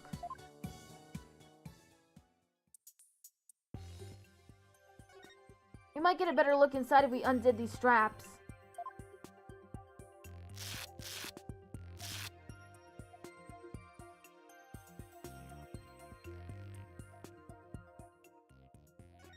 There's a question mark on the bottom of this boot. Papa had those custom made for his archaeological fieldwork. He had the soul of an adventurer. This boot has the soul of an adventurer too.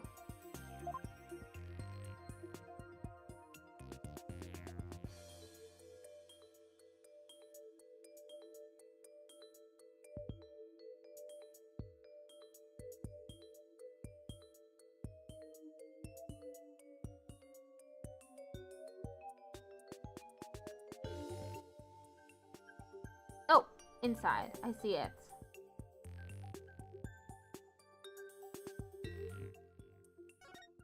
Looks like some kind of glowing moss. It could have come from wherever the doctor went last night. Must have gotten in with some of that mud. It might be worth looking into, if it'll help us pinpoint where the doctor hid the orb. Glowing moss added to the court record. Stuck to the insole of the doctor's boot. It probably got there when he went to hide the founder's orb.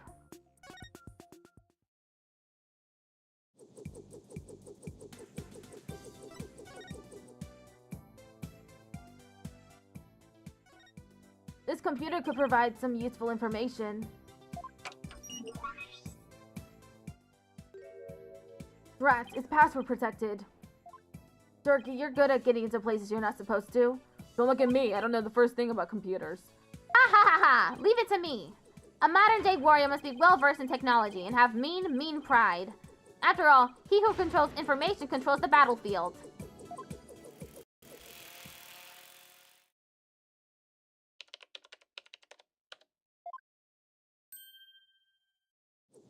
And I'm in.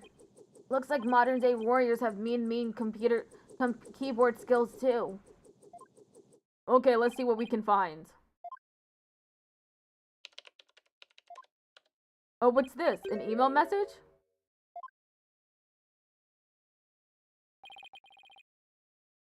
Now this is interesting. It's a research report to whoever asked the doctor to study the orb.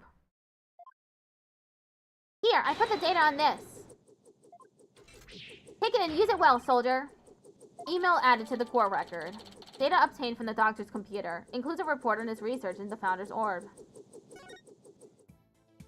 Let's read that report. Subject. Oh, wait. 2 PAW 711 at Endmail. From Doc Buff. Subject. Research report. I deciphered the patterns, but I've yet to crack the riddle. The opaque crystal orb is the key. Dr. Buff, how is your research coming along?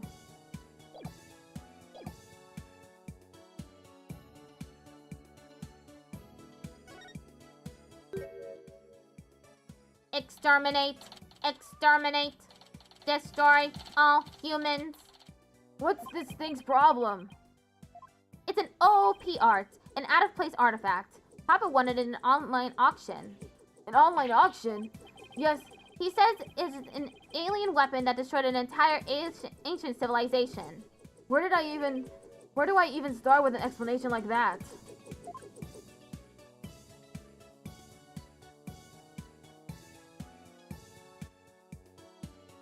Oh. Glasses? Are these the doctor's? Yes, those are Papa's reading glasses. He said he'd been having trouble reading lately. But those glasses seem to help. Reading glasses, eh? I'll just hold on to these. Turkey, don't tell me you're having trouble reading too. Perish the thoughts. I just don't want to leave any stone unturned. Doctor's reading glasses added to the court record. The doctor's poor eyesight meant he couldn't read anything without these. They were found on his desk. Okay, let's go over what we've learned so far. Wherever it was that Dr. Buff went, he needed a raincoat. And it was somewhere where this glowing moss grows. Any ideas where that might be, Sarge? Negative, comrade. I hate to say my intel's a little thin on this one. I've been occupied with my siege defense strategy ever since we moved to the village. Well, son, it seems we have no other choice. We'll have to ask the locals if they know of a place like that.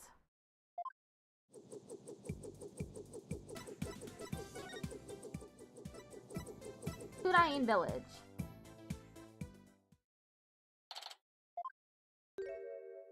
Ugh, it feels like someone is watching me and is really creeping me out. Oh, it's just Paul Addison's campaign posters. When did he put these up? Whatever, I've got more important things to be paying attention to. What great weather! It really lifts the spirits. I know, after our little treasure hunt, what do you say we go hunting, son? Hunting? We used to do that a lot, didn't we? Just look at the mountain. I bet there are some feisty wild boars up there. I think I'll pass, but thanks. Oh, so hunting's a no-go. Well, I guess that wild boar stew will have to wait then. Apollo, something seems different from the last time we were here. You mean the posters? No, not those. What are you talking about? Guess I should take a look around myself.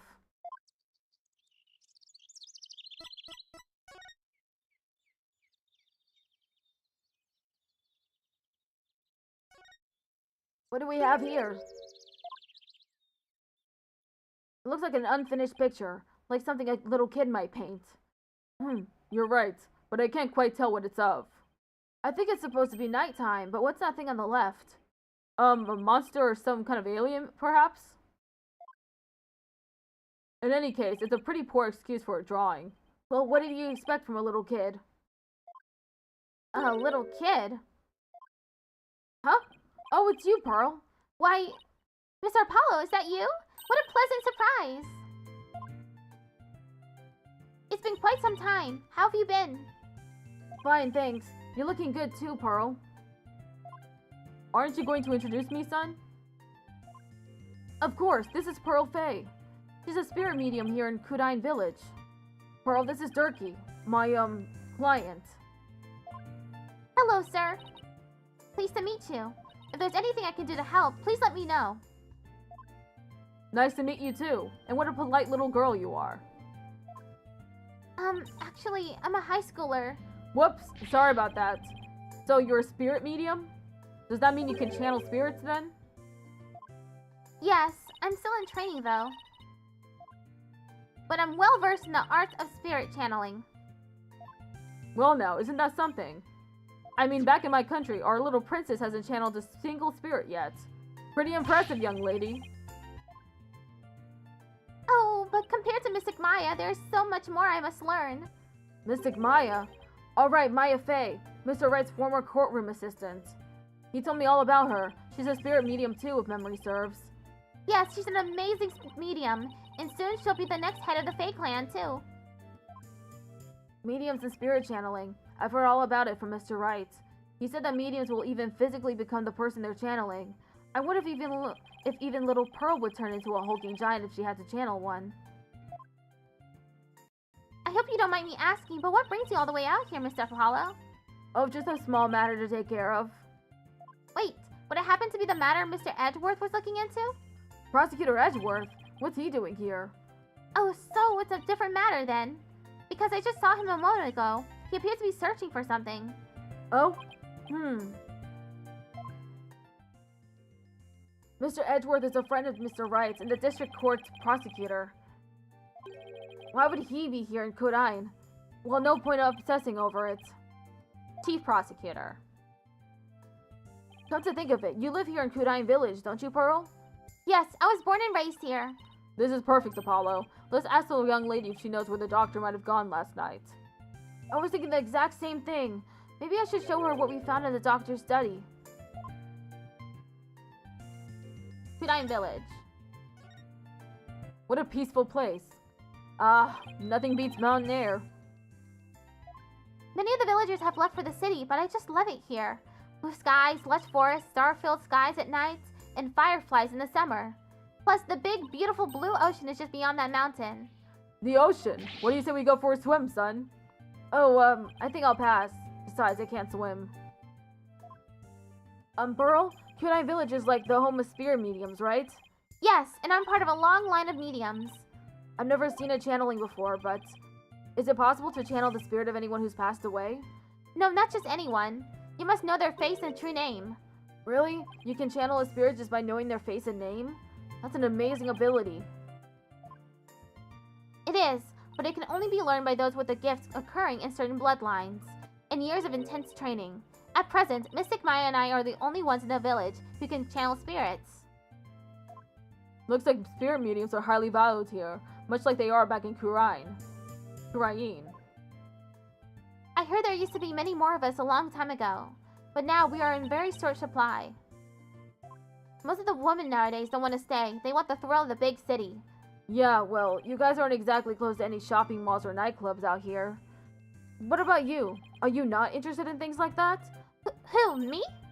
Well, I wouldn't mind a new outfit or two, and well, oh, never mind.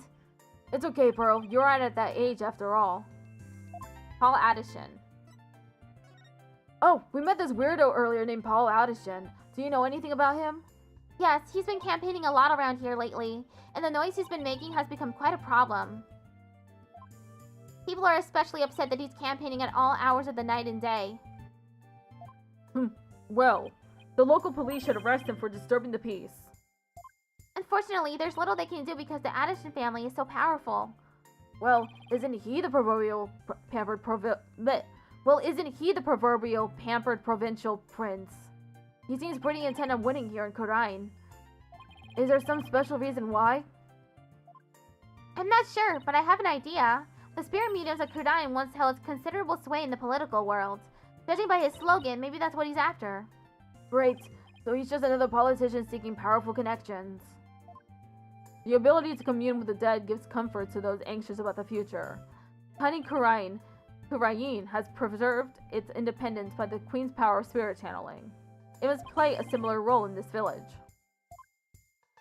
Yes, even today, many here revere those with spirit medium blood floating in their veins. So basically, as Paul Addison's benefactor goes, so goes the whole village?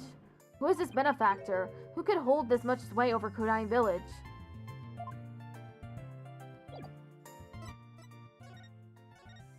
Seeing you present your badge like that reminds me of when I used to investigate cases alongside Mr. Nick. You used to help Mr. Wright all the time, I hear. That I did. Doing so helped me expand my horizons beyond this tiny little village. So please, Mr. Apollo, if there's anything I can help you with, you just let me know. I will. What I'd really like is her help with cleaning the office again.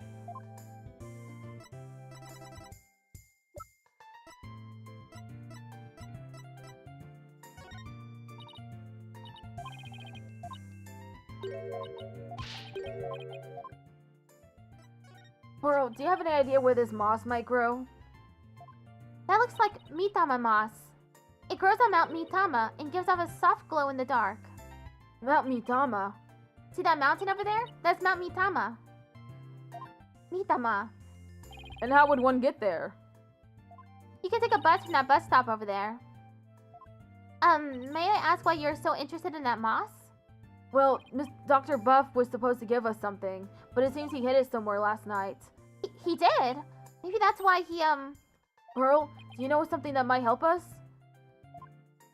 well... Feels like I'd better find out what she knows. Where the doctor went. Pearl, do you have any idea where Dr. Buff might have gone last night? Well... about that. All I know is Dr. Buff was somewhere on Mount Mitama. My bracelet, it's reacting. Which means Pearl is hiding something from me.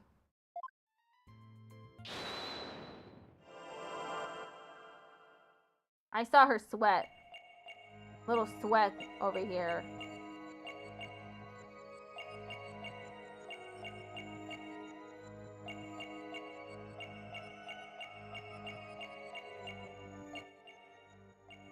What? Where'd it go?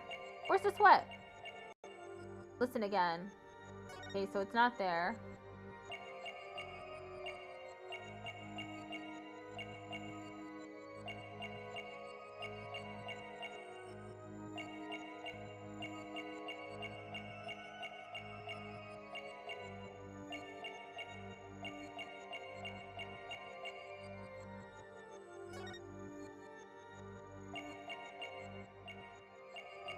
Look at the hand.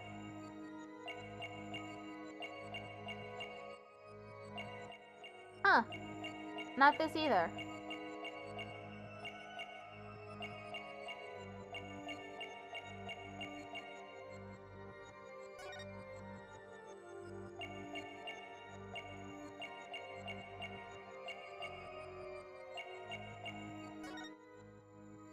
Gotcha! Okay, it wasn't that.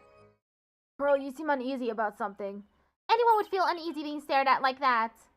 Huh? But I'd be unnerved too. I mean, your eyes are practically popping out of your head. I get it. I'll tone it down a little. Guess I was wrong.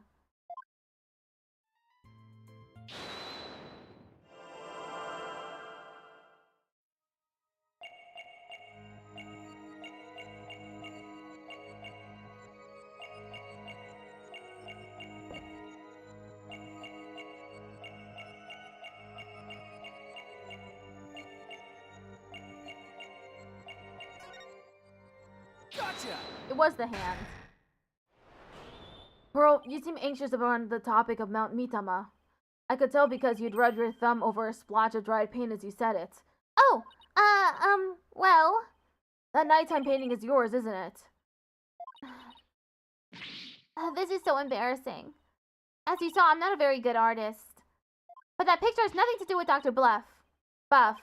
I'm not so sure about that. In fact, I'm going to guess that while you were out here painting last night, you actually saw the good doctor heading out to Mount Mitama from the bus stop. No, I didn't see anything like that, I swear. No, I'm positive you saw the doctor. After all, he's right here in your picture. What resembles Dr. Buff? This. Take that! You think that's the doctor? I may not be a very good artist, but at least I know how to draw a person. Okay, but if this isn't a person, then what is it? That's a rain spirit. And what's a rain spirit doing at a bus stop? Oh, rain spirits have places to go too? This is getting ridiculous. Sorry, Pearl, but you're not a very good liar. That is Dr. Buff, and this piece of evidence proves it. Take that! This is the raincoat we found in the doctor's study. It's still wet and muddy, so we know that someone wore it last night. Now, see how this pattern is the same as the rain spirit in your picture? Ah! You didn't see a rain spirit last night. You saw Dr. Buff wearing this raincoat. Ah! I'm sorry. I know I'm not supposed to lie, but...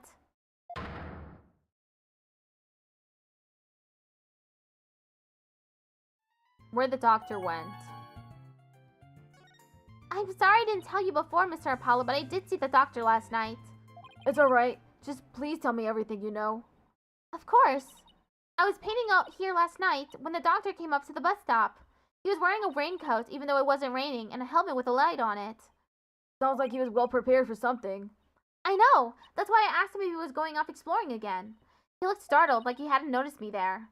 And then he suddenly said, Please don't tell anyone you saw me here. Why would he want to silence you like that? Something must have happened to spook him, and he didn't want anyone to know where he was going to hide the orb. Well, where could he have been going dressed like that? My best guess is a cave somewhere on Mount Mitama. I heard there's a cave there where mediums of the Kudain tradition went to train long ago. Legend has it, there is some sort of mystical ruins in there. Mystical ruins? Sounds like the exact sort of place an archaeologist might go. Well, we should get going now, but thanks for all your help, Pearl. You're welcome, Mr. Apollo. Please take care. What do you say we go find that cave, son? I sense that the orb might finally be within our grasp. This treasure hunt is shaping up to be the real deal. Ha ha ha! Really gets the blood pumping, doesn't it? Well, what are we waiting for? Let's go!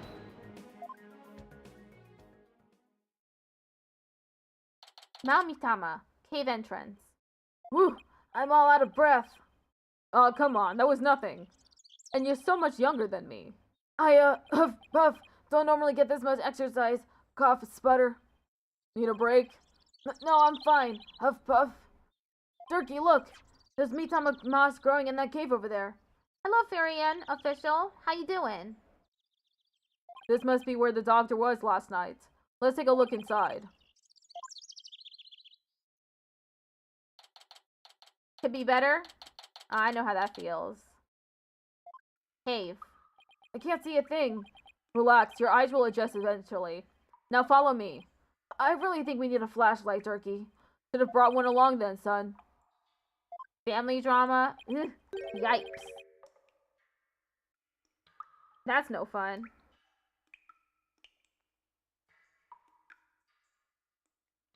Here, use mine. Thanks. Wait, were you holding out on me? Who are you talking to, Apollo? You? Whoa! Someone just pushed me! Apollo? What the?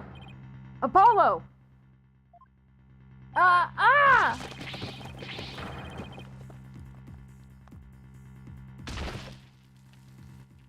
Ow! Are you alright, son? Yeah. Looks like someone got the drop on us. Quite literally. But who? I mean, we could have died from that fall. I don't know. But I don't think we'll be getting out of the way we came in. Looks like we're in a pretty deep cave. Nothing to do but to press on, son. How can you even see in here? Come on, let's go. Hey, wait! One false step and we're dead. What in the world should we do? Climb back up, go forward. I guess we keep going. There must have been some path for Dr. Buff to follow when he came to hide the orb. Right. By the way, it looks like our attacker left us with this useful parting gift. From lawyer to spelunker, how do I always get myself into these situations? We're never going to make it out alive, I hope you know. Don't tell me you're scared, son. We're just getting started. The greatest treasures are only ever found at the point of a blade or the edge of a cliff. Yeah, sure. If I'd known I'd end up at the bottom of some dark, damp cave, I would have never taken your request, Turkey. Save your breath, Apollo. Just keep putting one foot ahead of the other. There'd really be a better way out of here. We'll find one before you know it. You'll see.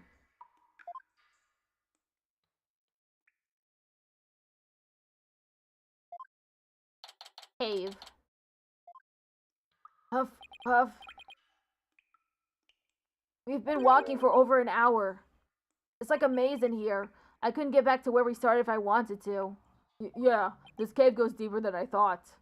Wait, don't tell me there really is no way out. Where there's a will, there's a way. Ever the optimist, aren't you? Maybe we should cut our losses while we still can. Forge ahead. Even if we were to turn back, we wouldn't make it up that wall of solid walk. So I guess we'd keep going. Sigh. How did I get stuck wandering around in a dark cave again? It's definitely not in my job description. Listen, son. Only the truly accomplished have the luxury of being so choosy. When I was just starting out, I did everything from street performing to yak milking. And that helped to become an accomplished attorney, how? It didn't. But when you need to earn a living, you'll take on any job just to survive. Say, how is your career going, by the way? Well, it's been a harrowing adventure so far, to say the least.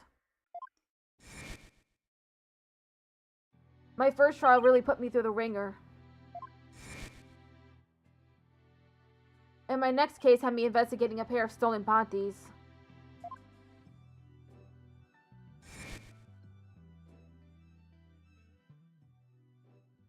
And just when I was hitting my stride, this one prosecutor branded me as Air Forehead.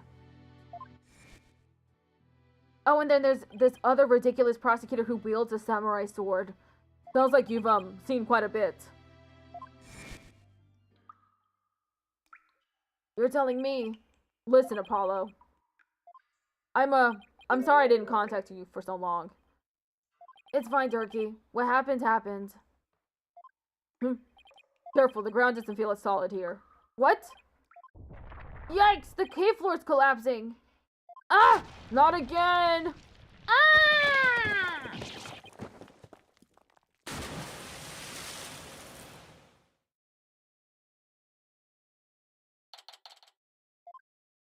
Hey, Apollo, can you hear me? Turkey? Huh? Where are we? Whoa, what is this place?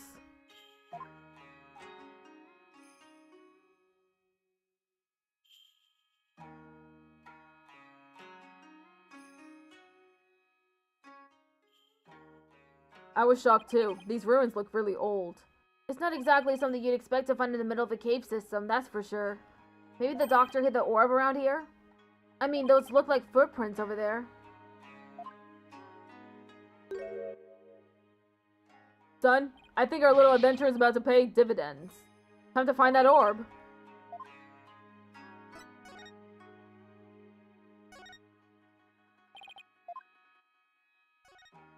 This lake looks really deep. I can't even see the bottom. A bottomless lake in the depths of a mountain cave system. My blood runs cold at the thought of falling in there. The water. It's salty. This lake may very well lead to the ocean. Didn't Pearl mention something about the ocean? Like how it's on the other side of the mountain? Can't imagine she meant it literally.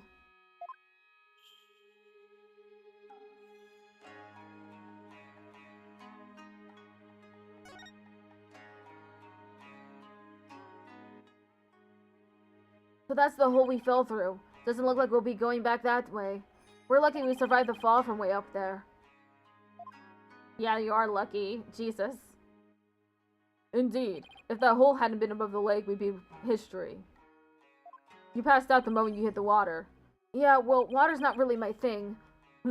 This cavern is solid rock all around. Looks like we either go back through that hole, or can find some other way out. Ugh, why am I always between a rock and a hard place? It's a big stone altar. One false move and some god might come and smite us. Oh, come on, it's not all doom and gloom.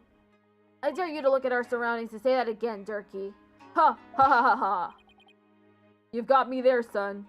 Dear gods, please smite me now. This box looks pretty new. I'm guessing the doctor's the one who brought it down here. It's no good, it's locked tight. There's no way to open it? Doesn't look like it. There isn't even a keyhole. Which means there must be some trick to opening it. We'll have to figure it out if we want to see what's inside.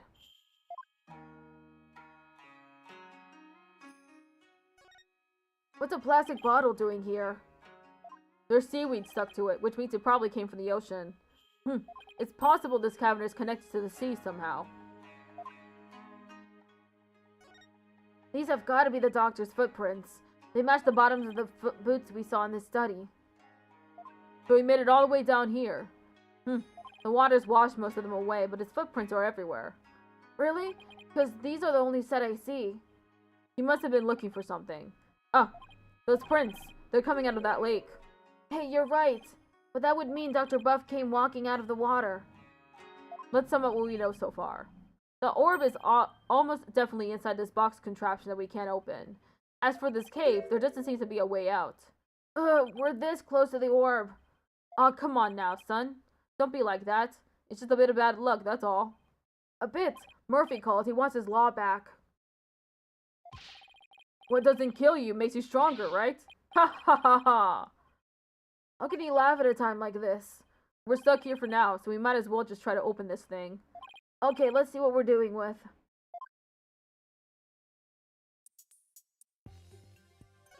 This thing is covered with pictures. And hey, each section also rotates.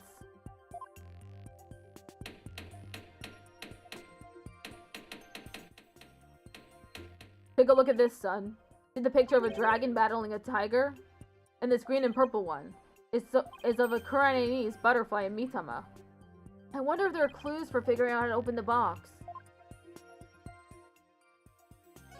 There's a big button here. Huh, nothing happened.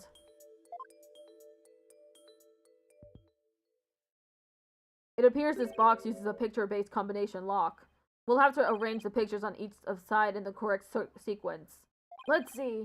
There's a dragon and tiger fight, and a Kuranese butterfly with a Mitama, and a number of other pictures too. Turkey, I was thinking, maybe we should check the evidence we've collected so far. I think we have something that just might help us open it. You read my mind, son. I think this will help us open the puzzle box.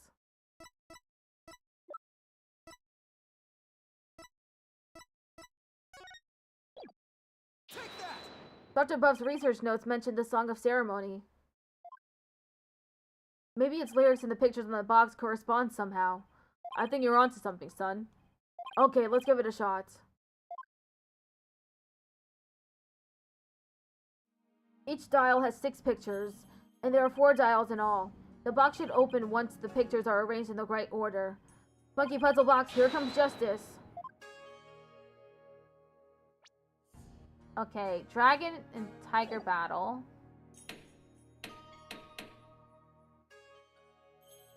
Butterfly embraces the Mitama. Offer prayers.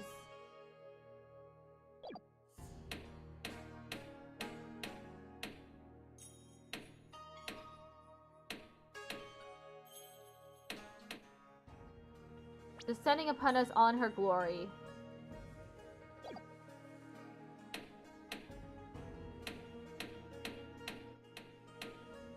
That's not it?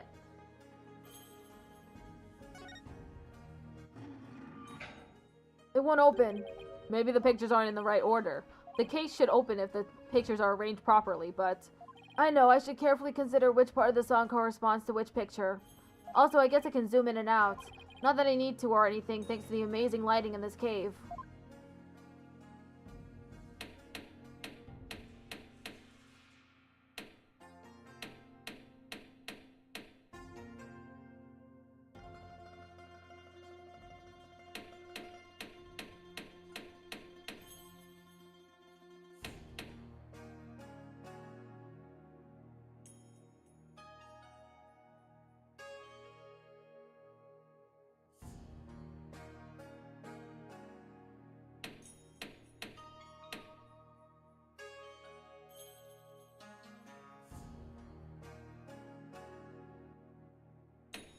This looks like it, but it's not.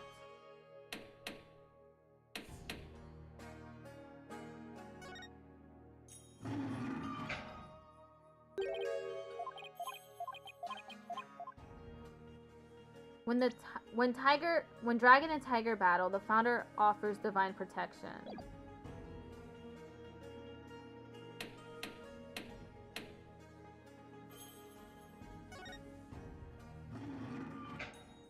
Whoops, I didn't mean to actually do that.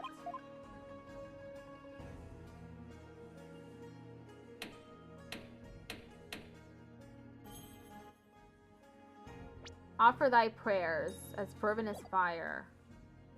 Only then shall the Holy Mother return. Ad starts in 1 minute.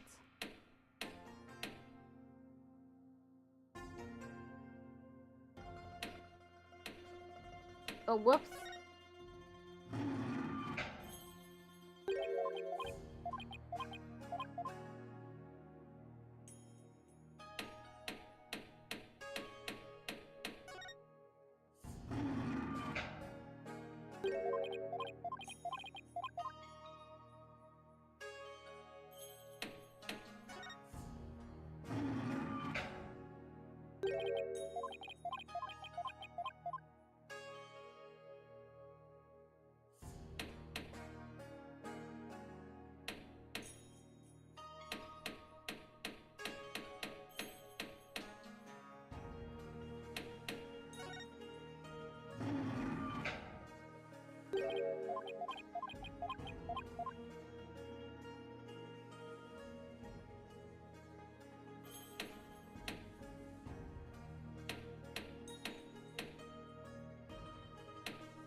Okay, there's gonna be an ad break soon, so I'll return in 3 minutes.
Welcome back.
Okay, it's the dragon and the tiger.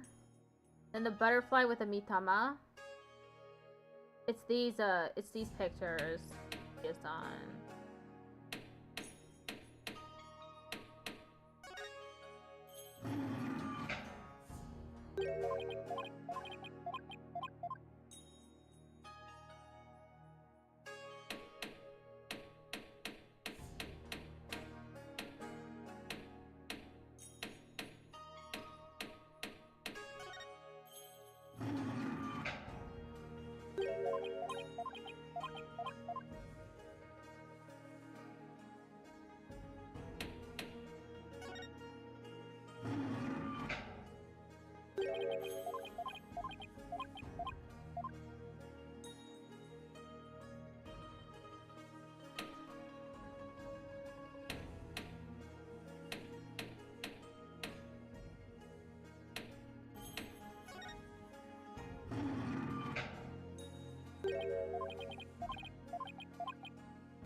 I got it. It opened. So this is the Founder's Orb. We did it, son. The orb is finally ours. Founder's Orb updated in the court record. Kurain's national treasure. The doctor hid it in the ruins before his untimely death. At last, the Founder's Orb is ours. It is all thanks to you, son. Well done. Then again, I'd expect nothing less from my boy. Oh, it's no big deal. Don't sell yourself short. You may think it's nothing, but your insights and reasoning led us here. And I say that's truly impressive. I don't know about that. All those battles you fought in the courtroom have shaped you into the man you are today. And I couldn't be prouder. Will you cut it out already, before I turn into a sun-ripened tomato? With this orb, I can finally deliver a fatal blow to the Goran regime. Ha ha ha ha ha! So how exactly do you plan on using it? You're not going to try to become a spirit medium, are you? Don't be ridiculous. I don't need supernatural powers like that. So then, are you going to use it as a bargaining chip with Queen Goran? Like demanding she abolishes the Defense Culpability Act? Well, the thought had crossed my mind, but the main thing is returning this to the Kingdom of Kurain. After all, as a sacred relic of Kurainism, that is where it belongs. Really? That's all you wanted to do? Mm-hmm. Because my true objective has always been to find out who asked Dr. Buff to study it and why. I'm not sure I follow. The orb's significance. The official story is that the orb was stolen from the Temple treasure room. Yeah, I heard about that on the news. They also said your group was behind the theft. That's not good. We're probably on an international most wanted list now. Let me ask you something, Apollo. Who do you think really stole the orb? I really haven't a clue. Well, I think it was one of the royals. Really? Someone from the royal family? Yeah, and I've got a pretty good idea which one it was. He knows who it is? Care to share your hunch? All I'll say at this point is, security is pretty tight, but the royals have unfettered access to the treasure room. Plus, they seem to be turning a blind eye to the orb's loss. But why would a member of the royal family do that? That I haven't figured out why. But whatever the reason, it can't be good. I mean, occurring is royal stealing a national treasure of such religious significance, and then pinning the crime on us, the Fighting Dragons? Sounds like a conspiracy or something. I agree. And if the truth were to come to light, it would be a scandal of epic proportions. To allow a foreign national to study a treasure so sacred that it's off limits to the public, it would be seen as an utter sacrilege to those who truly revere the Holy Mother. So if this were to go public, support for the Goran regime would weaken. But that's not all. This is just a hunch, but I believe there's something even bigger here. Something that would explain why the orb was being studied in the first place. Something that would shake the kingdom of Kurain to its very core. And I'm going to find out what. He's probably right. His intuition is usually spot on. Durkee, why are you so bent on revolution anyway? Is it to reform the legal system of Kurain?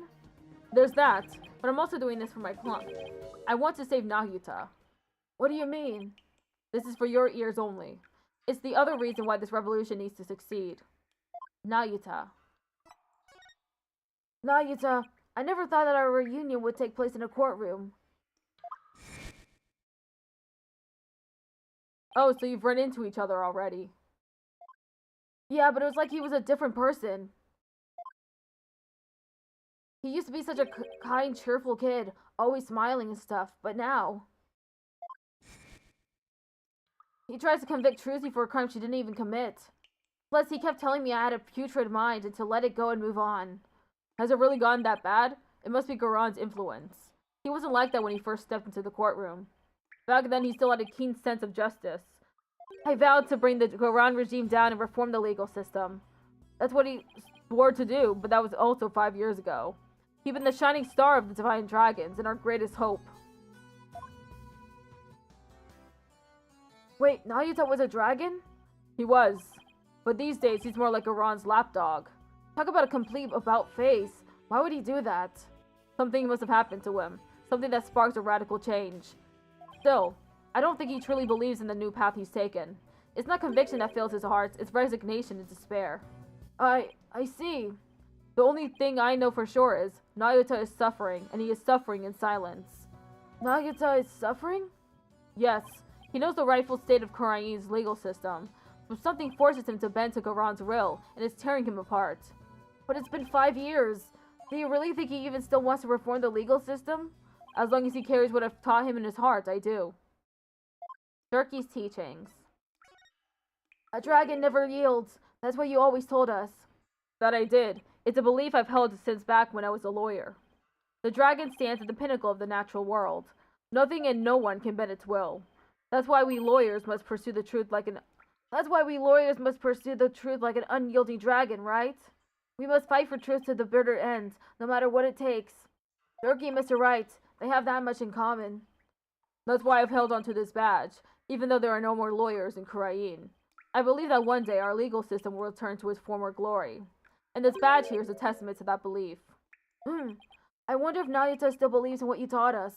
He does, that much I'm sure of. A dragon never yields. I know that belief is etched deep in his heart. I'd bet my life on it. After all, he is my flesh and blood. This unshakable faith and confidence is what draws people to him, whether they like it or not. Even people like me. You know, I remember back when we were kids. Nayuta used to say with a great pride, I have the blood of the dragon within me. Yes, and that's why I want to free him. Free him from the poisonous clutches of the Garan regime. So that's your other reason for starting a revolution? Yes, I need to smack some sense into that boy of mine. I mean, what else are fathers for? Ha ha ha ha ha! I wouldn't know. Now that we have the orb, on to the next problem. Getting out of here. Well, we're not going back the way we came, that's for sure.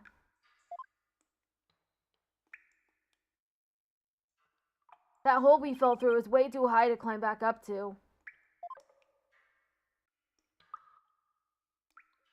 Actually, I have an idea. That lake water tastes salty, which means it must connect to the ocean. Wait a second. You're not suggesting we swim our way out of here. That's exactly what I'm suggesting. But we have no idea how deep that lake goes. It's pitch black down there. Not a problem. How is that not a problem? I mean, how do you even know if there's really a passage to the ocean? Well, one of us has to try, and I'm the better swimmer. Time to wasting. I'll be back before you know it, son. Durkee! He's gone. I sure hope he knows what he's doing.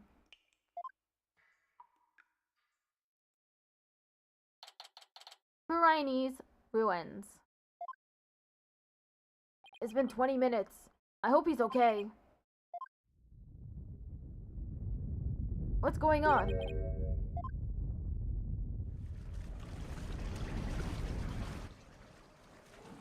Uh-oh. The water, it's rising and fast. Ah! Need air. Cough, sputter, cough, cough. Ah! I don't know how to swim. If I don't grab onto something that floats.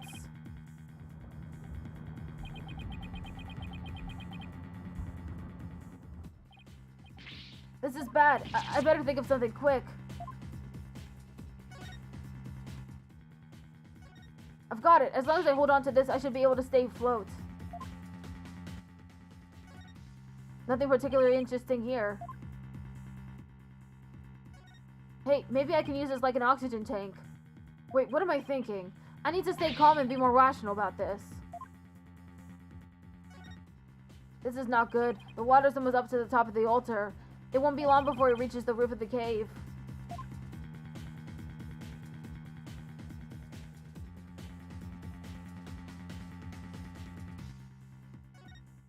It's no use. The hole's still too high up.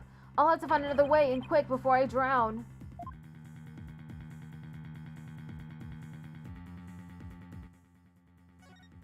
The puzzle box is still at the base of the altar. It must have been designed to stay put even at high tide. Wait, that's it! Thunderbuff must have gotten in here from some ocean-side entrance at low tide. That's why his footprints were leading out of the lake. So it really does connect to the ocean. Not that that helps. I'd drown before I made it out. The water won't stop rising. I'm getting swept away. Please stop!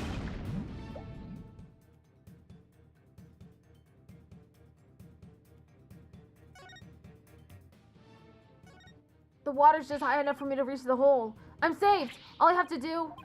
is go back the way we came. The water might even lift me all the way back over that wall of rock. Here goes.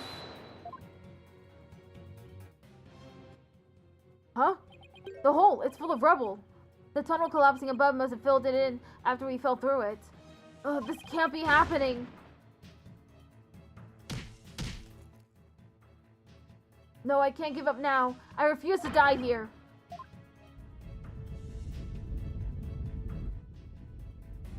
The water, I can't breathe.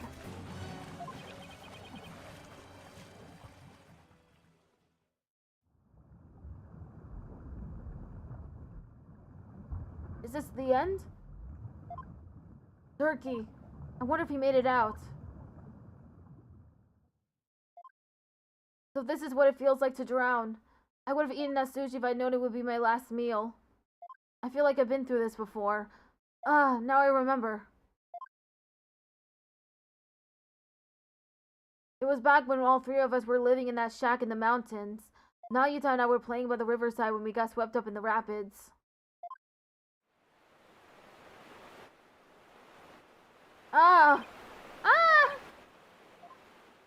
I thought we were goners, but then... Nayuta! Apollo! Hold on! I'm coming!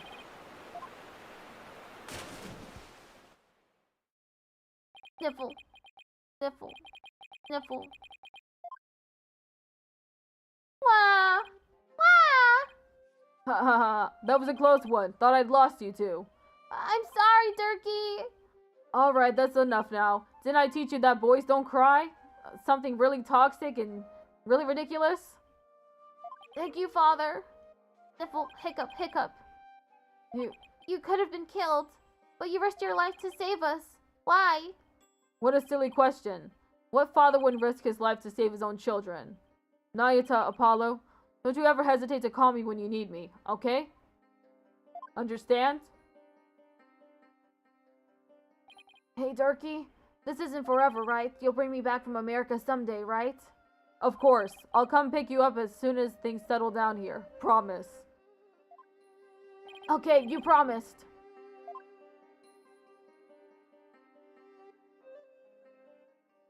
Turkey, I waited and waited for the day you'd come and take me home. But you never came. That's why I tried to forget about you and my life back in Kurain.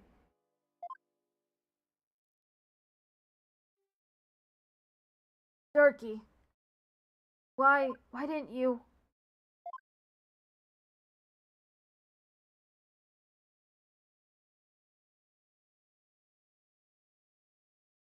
Apollo, can you hear me? Turkey? Still can't swim, eh?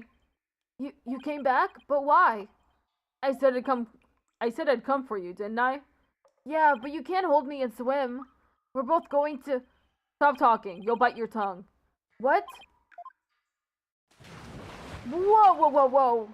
We're being pulled under. What's going on? Why is this happening?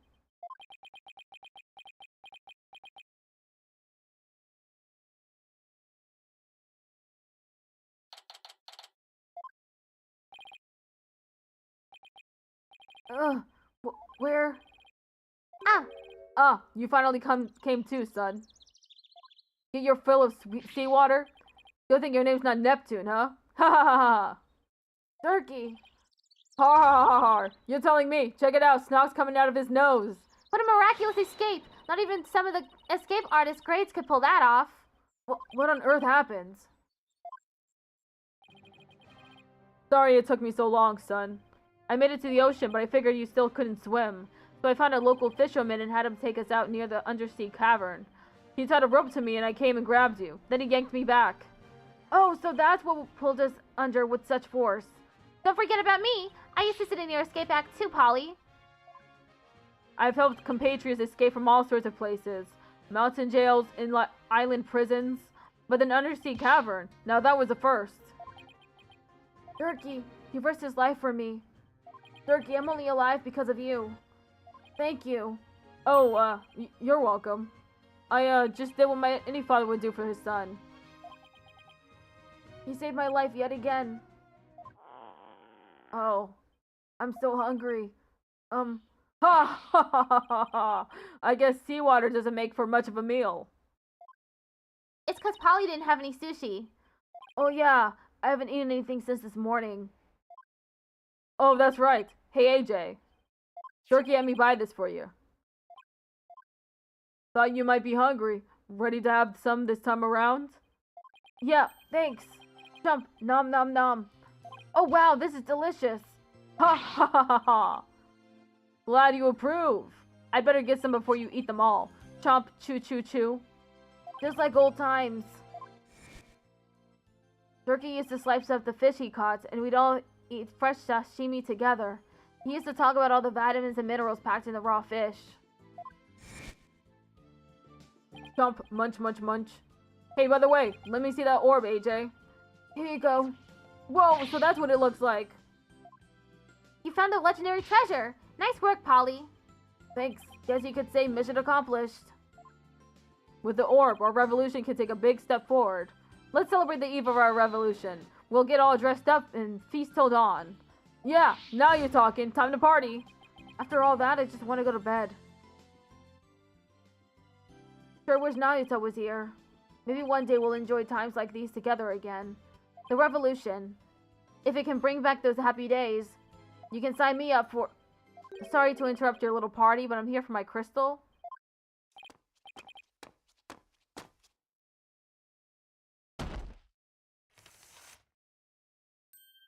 Oh, it's him again. Well done. Then again, I always knew you could do it. After all, we politicians must be excellent judges of character. Still, I'm impressed you both made it out of there alive.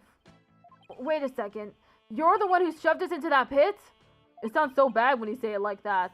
All I did was give you a little nudge in the right direction. So it was you. You no good son of a...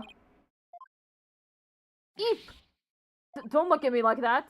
The crystal Vami Fae is mine. Now hand it over. Over my dead body. Eep! Detective, help! Yeah, I know. Emma, what's going on here? He filed a police report. He claims you're trying to steal his family heirloom. That's him, the one with the long hair. Arrest him this instant. He's the thief that made off with the Atchison family's most precious heirloom. Well, I suppose I should ask you to come in for questioning. Down at the police station? I think I'll pass. After all, Mr. Addison seems bent on having me arrested on theft charges. This is not good. If Turkey gets arrested, he'll be sent back to Karain for execution. Sorry, but now that I know you have the crystal, or orb as you call it, I must insist. Will you please come with me, sir? Hold it! Emma, I'm afraid I can't let you take Turkey in. He received the orb from Dr. Buff in a perfectly legal transaction. Is that so? Can you prove it? Of course. This should sufficiently prove that the orb now belongs to Turkey. Take that! Take a look at this agreement. What do we have here? Let's see. I agreed to hand over the Founder's Orb to the Defying Dragons, but I will come to no harm. It appears to be a perfectly legal agreement. Not so fast. That's not the Founder's Orb. It's the Crystal Vami Fae, which means their agreement is null and void. This is going nowhere fast. You can say that again. Then it will just have to go to trial. Right, Apollo? Mr. Wright? Daddy! What's with you two? You look like you just saw a ghost. Oh yeah. Emma mentioned she had seen him around. What are you doing in Kudain Village, Mr. Wright? Mr. Addison has retained me as his lawyer. Wait, you're his lawyer?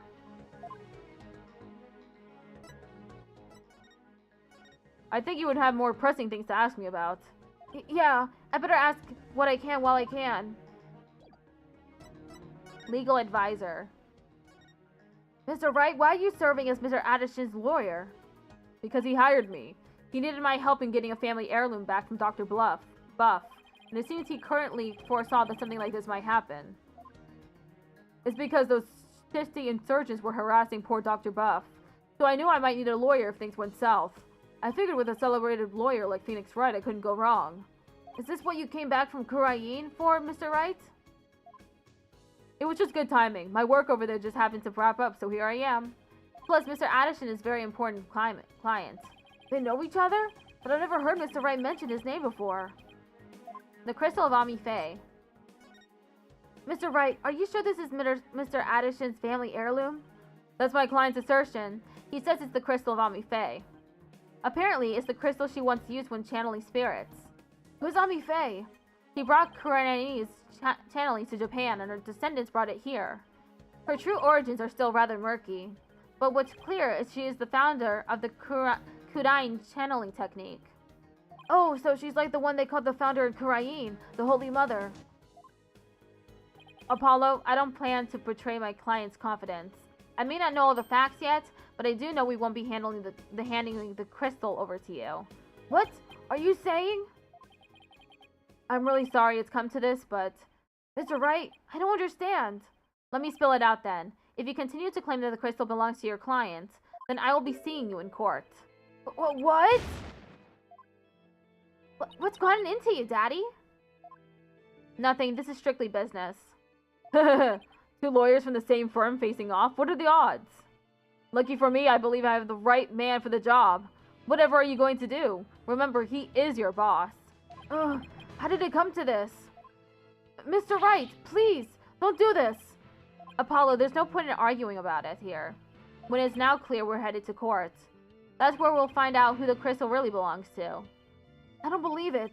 Am I really going to face Mr. Wright in court? Daddy, Apollo, no! We can't have our agency's talent competing against each other. It's too late, Tracy. The die has been cast. We each have to fight for our client's best interests. But... So what's it going to be, Apollo? Are we going to have to take this to trial?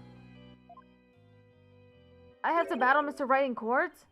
The legendary Phoenix Wright?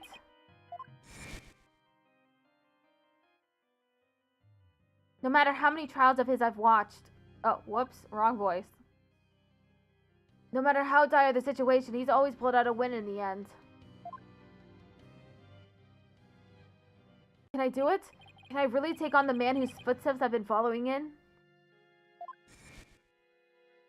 I owe it to Durkee to at least try. What should I do? Battle Mr. Wright. There's no turning back now. If it's a trial you want, Mr. Wright, I'm more than happy to oblige. I'm ready to fight for my clients, even if it means facing off against you. Alright. I won't be pulling any punches either, Apollo. The kid gloves are officially off. May the best attorney win. You got it. Whoa, whoa, whoa. First Daddy, now you? Polly, you're not seriously. Sorry, Trucy, but I had to do this. Apollo? Alright then, I better go prepare for tomorrow. See you in court. Daddy, no! Wait! A fine mess I've gotten you into, son. I mean, out of all the lawyers we could have faced, it had to be him? He's practically a celebrity in Kurain now. They're calling him the Fighting Phoenix. I'll be fine. After all, I've come a long way too. Who knows, I could even end up winning. There's always a chance. Right? You know, this may be a blessing in disguise.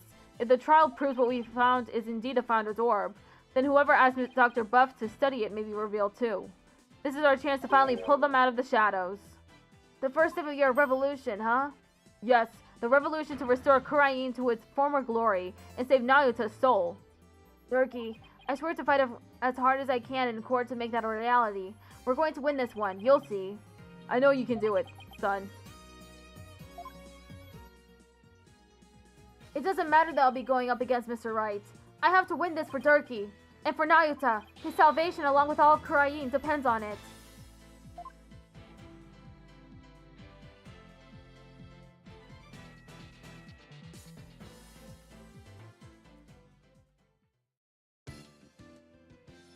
So I just checked and there is a trial date too. So we'll be continuing this trial now. Defendant lobby number 3. Just so you know, I'm not going to take sides. Message received loud and clear. Good, because I don't like this one bit. You and Daddy should be on the same team. Sorry, Trucy. Wow, she's really mad. I'm sorry too, little lady. This is all my fault. I'm just worried things will never be the same between Daddy and Apollo, if they go through with this. Is that all? Well, I wouldn't worry about that. That's the way it is with us men. We may fight, but we don't burn bridges. Really? Sure, one minute we're trading blows, and the next we're having drinks together. We're simple creatures at heart. Ha ha ha ha! I sure hope you're right. Time late, Apollo! Athena, there you are. What happened with you and Mr. Wright yesterday? Oh, about that. I ended up going to the wrong airport. I was waiting there thinking his flight was really late, and before I knew it, I dozed off. By the time I woke up, it was already dark. I figured something like that had happened. Being late and dozing off are the two things you do best. Guilty as charged. So then, I take it you have no idea what today's case is about? Not a clue. Sorry. What is today's case about, if I might ask? Another locked room mystery, a suspect with a flimsy alibi? Ooh, or a dying message? Sorry, strike 3, you're out. It's a civil case. A civil case? You act like I'm speaking Swahili here. Swahili? Of all the languages. It's just the Write Anything agency specializes in criminal law, or so I thought. In civil cases, there are no prosecutors, right? Instead, both parties retain an attorney. Right, and the other attorney is someone you know very well. Really? Who? The trial will begin shortly. Please proceed to the courtroom at once. Okay, let's do this. Apollo, wait. Who's the other attorney? And where's Mr. Wright? No time to explain. Let's go. Okay. Right behind you.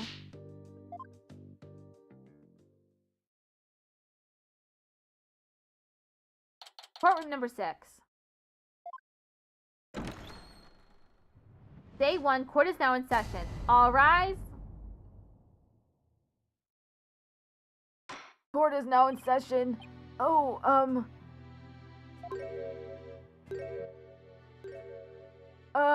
Is this some sort of practice session? A mock trial, perhaps? No, it's not, Your Honor. It's the real deal, Your Honor. So they need to have had a falling out? I won't have you using my courtroom for that, you know? It's nothing like that, Your Honor. Exactly. It just so happens that we have different clients in this case. I see. Well, here's to hoping this has no adverse effect on your working relationship. You can say that again. I had no idea we'd be going up against the boss today. You sure this is a good idea, Apollo? What? Do you want to switch sides? Honestly, I'd rather be anywhere but here right now. Well, at least she is here. I'm really going to need her help. Mr. Justice? Yes? Don't expect me to pull any punches just because you're the opposing lawyer. As I said, the kid gloves are off, and come what may, they'll stay off. Same here, Mr. Wright. If it's a fight you want, it's a fight you'll get.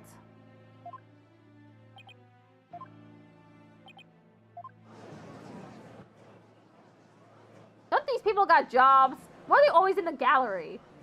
Geez, you guys are really chomping at the bit, aren't you?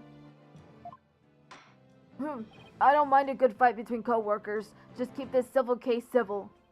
Now then, if the plaintiff would take the stand, we may begin.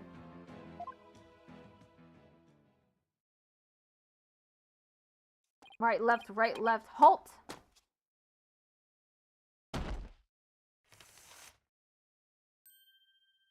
Noble judge, members of the gallery, good day to you. I am Paul Addison. This is but the start of my epic campaign, and you all have the honor of witnessing it. I believe the youth of this country are our very future. Too long have they been looked down on and given the cold shoulder. So to them I say, ask not what you can do for your country, ask what you can do for me. Mr. Addison, what is that crazy contraption you're writing in? It's my custom-made election-winning campaign mobile. Beautiful, isn't it? You're at a witness stand at a campaign podium, so come out of there this instant. Pfft.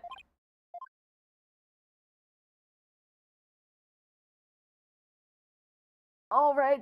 Now, with the plaintiff's attorney, Mr. Wright, please explain the complaint filed against the defendant. Mr. Addison's complaint against the defendant is simple. The defendant, one Durkee Sadmadi, stole my client's family heirloom, the crystal of Ami Faye. Mr. Addison merely seeks its return. This wouldn't have happened if that archaeologist hadn't kicked the bucket. I see. Well, Mr. Justice, let's have your opening statement if you would. The defense asserts the item in question is the Founder's Orb, a sacred relic from Kurayin. Go on. It seems someone asked an archaeologist, Dr. Archie Buff, to study the orb. Dr. Buff determined that it was a Kurayinese national treasure known as the Founder's Orb. The very orb that was stolen from a treasury room in Kurayin several weeks ago. Why, yes, I saw a news report about that. The theft of Kurayinese national treasure caused quite an uproar in the kingdom. Well, we believe that it was not in fact a theft in the traditional sense, but rather that it was spirited out of Kurayin by someone for Dr. Buff to study. You don't say. And? Around that time, an acquaintance of the defendant learned of Dr. Buff. He made contact with the doctor, who agreed to hand over the orb. Apparently, the doctor wanted nothing to do with it once he learned it had been stolen. It seems he even have a transfer agreement between both parties. Mr. Sadmadi also agreed to return the Founder's Orb to the Kingdom of Kurayin once the doctor verified it was the real thing. I see. So this dispute centers on whether the item in question is the Founder's Orb or the Crystal of Amife. That in turn will determine the object's rightful owner. I better bring my A game. Going up against Mr. Wright won't be a walk in the park. Come to think of it, the name Durkee Sadmadi sounds awfully familiar. But I can't recall where I've heard it. Oh, it's probably your imagination, Your Honor. He's just a tourist, after all. My imagination, you say? Are you sure about this, Apollo? He's a wanted criminal in Kurayin, isn't he? In Kurayin, yes. Here, he's just a tourist. Very well. Let's begin the proceedings. Bailiff, would you bring in the first witness?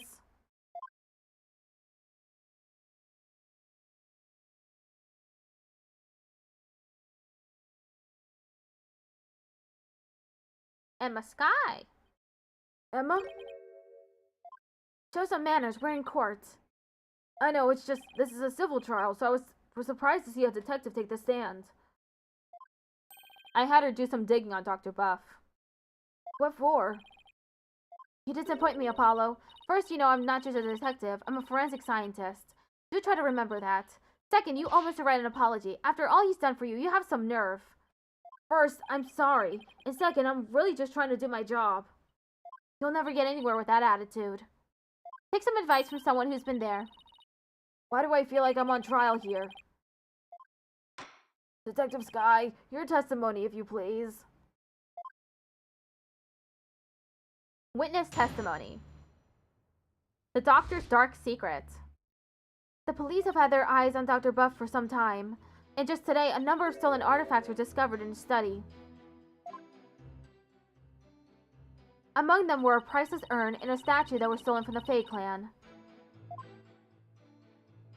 It seems the doctor would do anything to study artifacts, including stealing them.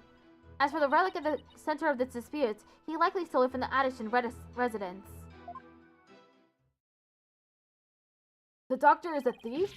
Why am I just hearing about this now? Well, cat burglar isn't something he'd put on his resume. He was more careful than that. But the fact is, he was a classic treasure hunter. A treasure hunter, huh? Like people who have thrilling adventures in exotic places risking life and limb for glory?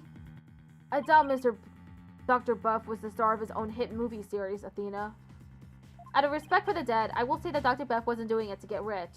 Apparently, he only wanted to borrow artifacts to study them. He would then return them as soon as his research was finished. According to the doctor's child, he would even repair or restore some of the artifacts he stole before returning them. He believed he was honoring the dead by discovering their history through artifacts. But whatever lofty ideals he held, it makes no difference. Larceny is larceny. Yes, he certainly sounds no different from a regular thief to me. So let's say for a moment that the doctor really did moonlight in stealing artifacts. Might he not have stolen the Founder's Orb in Kurayin and brought it back here himself? Nope, there's no record of him traveling overseas over the past few years. Plus, he couldn't very well leave his reclusive child at home all alone. Then this really must be the Crystal of Amife. Yes, he stole it from the Addison residence, probably so he could study it. This is the left hook I did not need. I bet you never saw that coming, Apollo. Yep. When Mr. Rice said the kid gloves were off, he wasn't kidding. Mr. Justice, you may proceed with your cross-examination. Cross-examination. The doctor's dark secrets. The police have had their eyes on Dr. Buff for some time. Hold it! How exactly did Dr. Buff arouse the suspicion of the police anyway? Chalk it up to good old-fashioned sleuthing. After investigating countless artifact thefts over the past few years, the police finally zeroed in on him, and the doctor became their prime suspect. A number of those artifact thefts occurred in Kudain village, too, if I might add. And they started right around the time the doctor moved there. But he was never arrested. I take it there was nothing concrete linking him to a crime? No, which is why we were never able to get a search warrant in the first place. It's hard to arrest artifact thieves unless you catch them red-handed. Still, the police had him under constant surveillance. And just today, a number of stolen artifacts were discovered in his study. Hold it! Are you sure these allegedly stolen artifacts are the real deal? They're not fakes, that's for sure. Take the urn, for example. Apparently, it's an extremely intricate work of art. Its design, cracks, and other features would be impossible to replicate perfectly. Actually, I've had a few run-ins with that urn myself, so I was shocked to see it there in the doctor's study. I can say without a doubt that that urn was stolen from the Fae clan. I see. Detective Sky, please continue with your testimony if you would. Among them were a priceless urn and a statue that were stolen from the Fae clan. Hold it! Were there any other stolen artifacts found besides those belonging to the Faes? Yes, for instance. Remember the large relief on the wall? It was chiseled out of some ancient ruins in the Kingdom of Karain several years ago. Chiseled out? Didn't that damage it? Well, he did restore the parts that were so faded you could barely see them anymore. It seems he intended to return it someday, so one could say his intentions were good. But good intentions are no get-out-of-jail-free card. That's a fact. If I might add, with respect for the deceased, the quality of the restoration was apparently exceptional. It seems the doctor invested a lot of money in hiring an extremely talented specialist. He sounds like a good man who took a wrong turn somewhere. I guess Sarge takes after him in that way. Any further questions? If not... It seems the doctor would do anything to study artifacts, including steal them. Hold it! Have these alleged thefts been going on for some time? At least 5 years, as far as we can tell. All the recent thefts have been local, but before moving to Kudain village, he had been stealing from ruins around the world. Dr. Buff was an international criminal? This data lends itself to but one conclusion. Dr. Buff was a thief. As for the relic at the center of this dispute, he likely stole it from the Addison residence. Hold it! You claim he stole a family heirloom from the Addison residence, but claiming something doesn't make it true. Unfortunately, it is true. How can you be so sure? A police report was filed concerning the theft 1 year ago, in fact. What? A whole year ago? August 25th of last year, to be exact. The report states, and I quote, "The crystal of Amife was discovered to be missing. From the Addison resident storehouse at 10 a.m., the storehouse lock had been picked." Signed, Paul Addison Wimperson. Well, a year-old report certainly lends the plaintiff's claim credence. The doctor really could have stolen the crystal of Amife. Not only that, Your Honor, but the Founder's Orb was only found to be missing several weeks ago. That is nearly a year after the crystal's theft was reported. Therefore, I believe we must consider the orb and the crystal to be two separate items. Paul Addison Wimperson? Not the most awe-inspiring talent, is it? I see why he cut it. Not that he inspires confidence without it, though I'd probably do the same in his shoes. Robbery report added to the court record. A report filed a year ago by one Mr. Paul Addison Wimperson for the theft of the crystal of Amife. A police report was filed about the crystal's theft a year ago. But the theft of the Founder's Orb was only reported a few weeks ago, so the crystal's police report was filed way before the orb was found missing.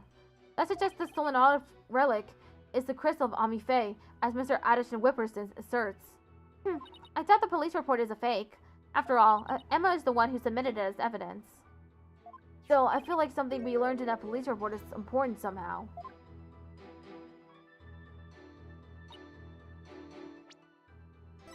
Let me look at that report. Closer. Was discovered to be missing from the Addison storehouse at 10 a.m. The storehouse lock had been picked.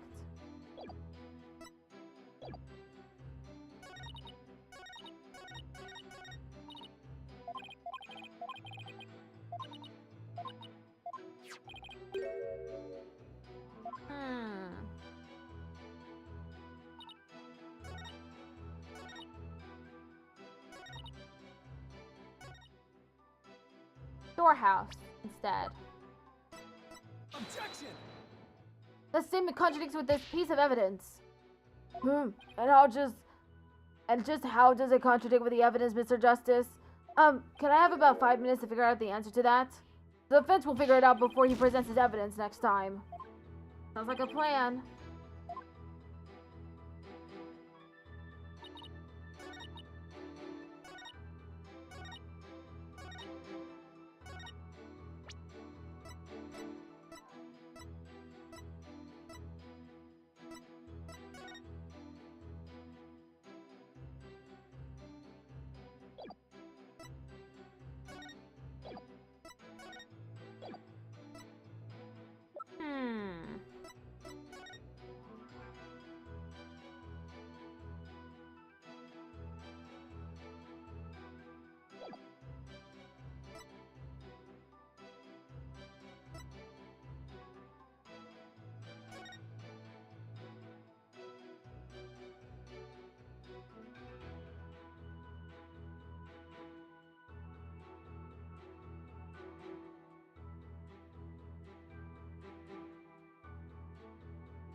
I looked up the answer.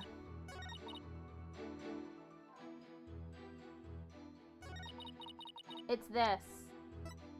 The email.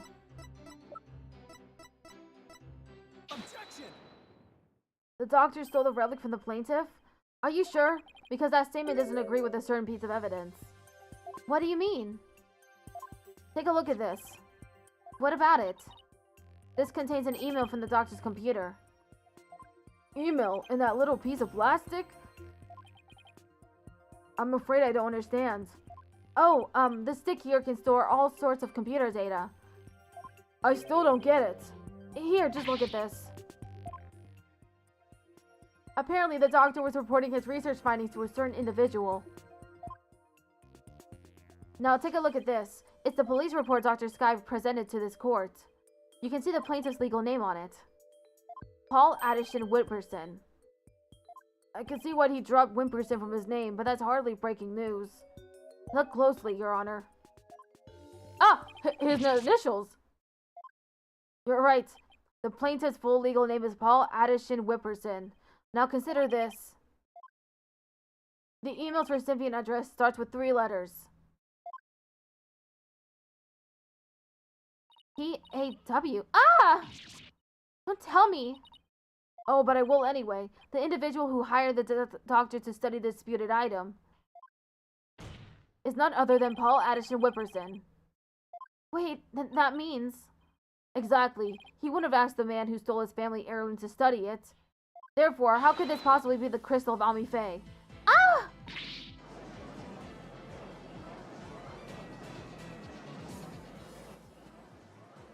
We never checked the doctor's emails. We couldn't even figure out the password to his computer. The plaintiff willingly left the orb in the doctor's care so he could study it, at the behest of his benefactor. Wait, then what about the police report? I have all the details of the theft right here. It's probably for another relic, the real crystal of Ami Faye. He's just using the report as a way to claim that our orb is actually his stolen crystal. Objection! And how are you so certain that PAW refers to my client's initials? Maybe the email's recipient was a dog lover.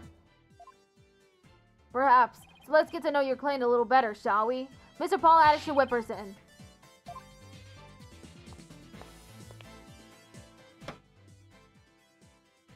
I suppose shutting down detractors is all part of a politician's job.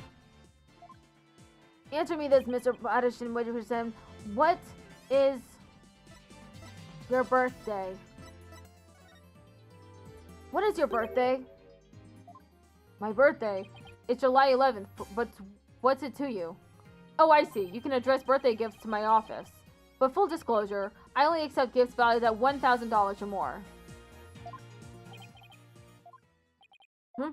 Why has everyone gone silent? How can anyone be that self-centered? Oh, right. Politician. Did everyone hear that? He said July 11th. July 11th, or rather 7-11, matches the numbers in the email address. Both the name and the birthday are matched. I hardly think that's a coincidence. Wait. Why, you sneaky little... Looks like someone finally decided to join the conversation. Would the plaintiff care to explain? I would like to say that it's quite what? Quite a thing you've said. Any other thoughts? No further comments. I stand by my previous statement. Hold it!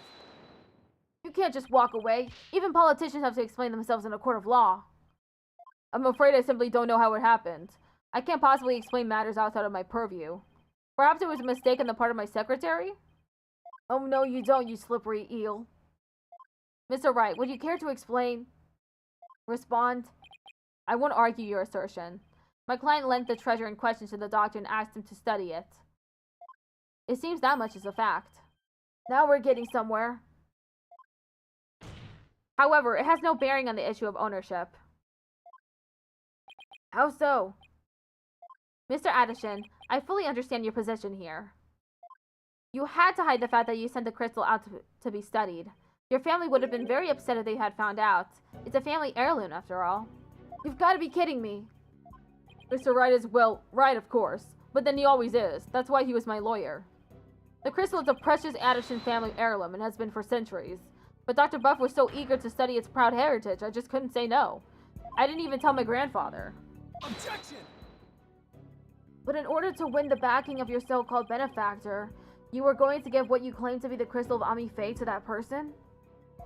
You were going to give a precious family heirloom away just like that? I was going to explain everything to grandfather later. Honest.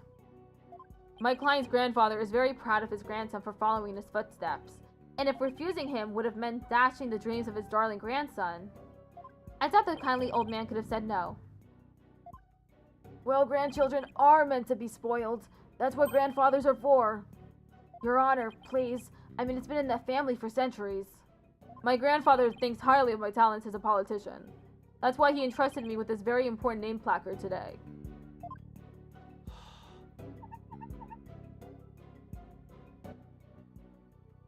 So I'm sure he would have been okay with me using the crystal as I saw fit. Grandpa's spoiled little brat. I think the judge is buying it, Apollo. No surprise there. He's always going on about his own grandchild, after all. Excuse me, can I leave now, Mr. Wright? I believe my work here is done.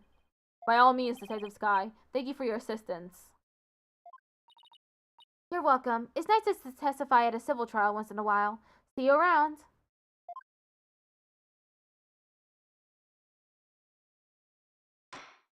It seems the facts have changed somewhat. Mr. Addison Whipperson apparently lent his family heirloom to Dr. Buff. Mr. Justice, how would the defense like to proceed? Oh, alright, now what? Apollo, let's hear what they know about this so-called crystal of Ami Faye. Maybe we can find some inconsistencies in their statements. Right.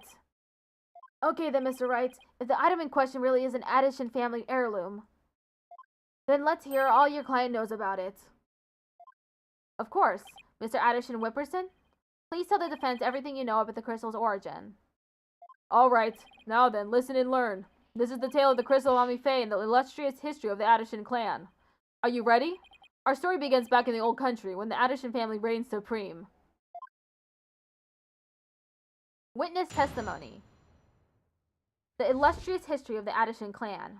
My ancestor was praised as a benevolent ruler. He protected the spirit mediums, a minority back then, from the rest of the locals. Some discriminated against them, you see, while others tried to abuse their power. As thanks, Ami Faye gave the crystal she had specially made as a gift to him. I am a descendant of that great lord. As such, my political power and influence is backed by centuries of history. Well, that's evolved into a great load of self-aggrandizing propaganda fast. As you can see, the crystal of Ami Faye is an heirloom of the esteemed house of Addison. And you have proof that it has always been in the Addison family? I have someone who gave a statement to that effect. My client's neighbor, one Ive Shinto. Ive Shinto, age 85, gave the following statement. The Addisons showed me the crystal back when I was but a lad. Objection! Can we really trust the memory of an old man? Mr. Justice? Would you care to explain that statement to the judge? Oh, I didn't mean... What I'm trying to say is, never underestimate the memory of your elders. I may forget my verdicts the next day, but the memories of my past are clear as day. Therefore, I find Mr. Ive Shinto's statement to be perfectly credible. Wow, did you see how Mr. Wright got the judge on his side? That's definitely a trick I went up my sleeve. Sigh, you're not helping, Athena. You may cross-examine the witness, Mr. Justice.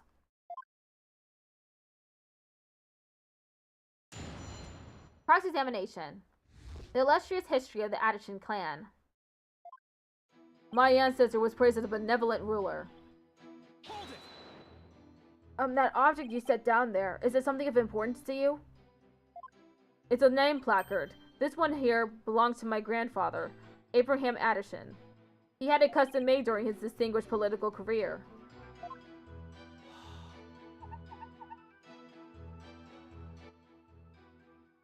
It's special because it was crafted from the finest Italian plastic.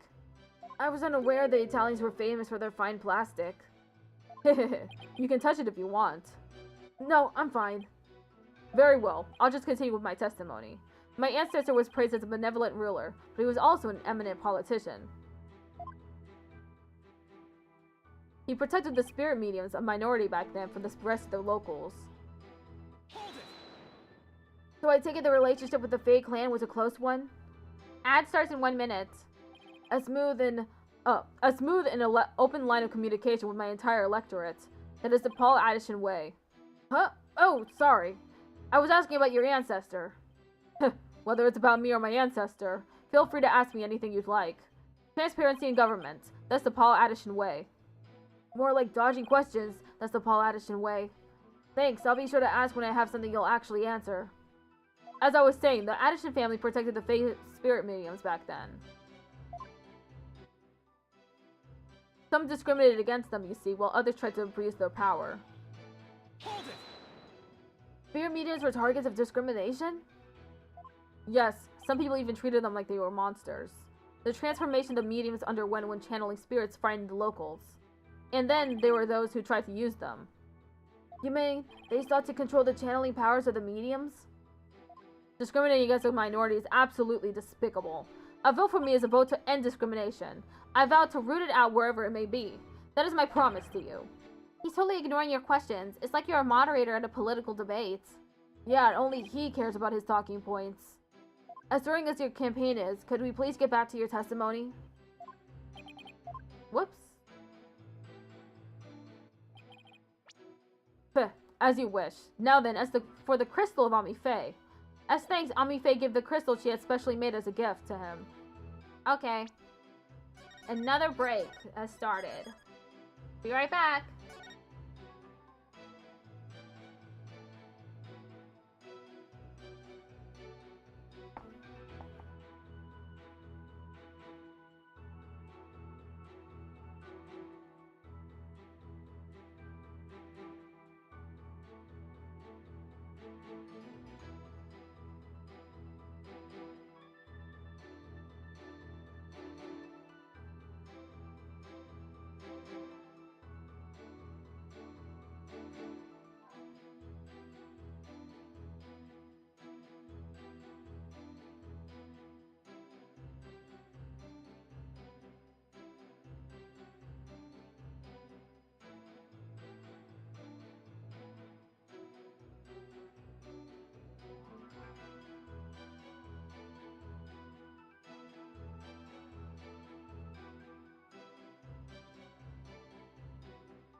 Welcome back.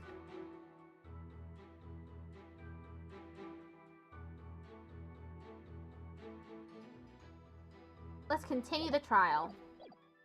As thanks, Ami Faye gave the crystal she had specially made as a gift to him. Hold it! You said she had it made, so then it was made in Japan? That's right. They say she hired a famous craftsman to make it.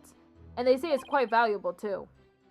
And you were going to take such a priceless family heirloom and just gave it to your patron? Huh.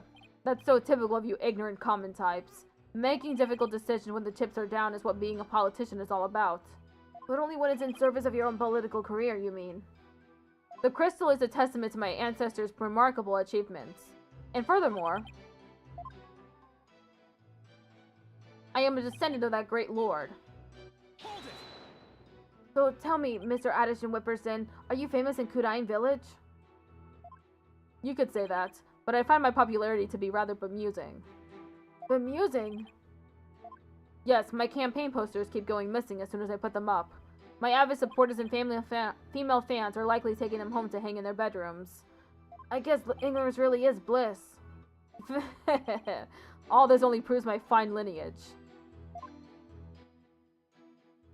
As such, my political power and influence is backed by centuries of history. Hold it! I'm sorry, but is any of that relevant to the issue of the relic's rightful owner? Have you never heard of kingcraft? Kingcraft? It's the art of ruling as a king. My father drilled it into my head from a young age. And one of its precepts states, ruin awaits a ruler who responds to every single issue posed by the masses. Well, that answered my question about what he meant by king of this nation. Progress. Apollo, who's this Ami Faye anyway? I believe she was the founder of the Kudain channeling technique. The plaintiff claims she had the crystal made for his ancestor. That would mean it was made in Japan, right? Yes, I suppose it would.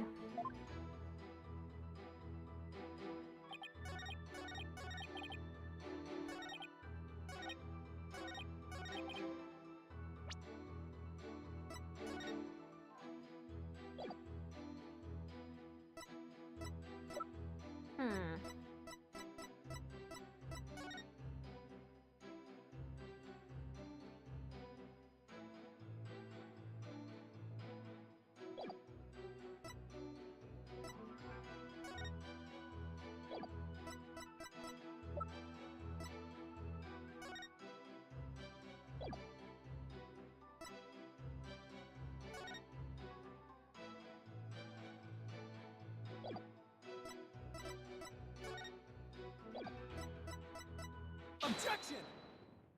You stated that Ami Faye had the crystal made for your ancestor. So am I to assume it was made in Japan? That's right, the craftsmanship is unbeatable. Well, that's strange. I don't see how your so-called crystal could have been made there.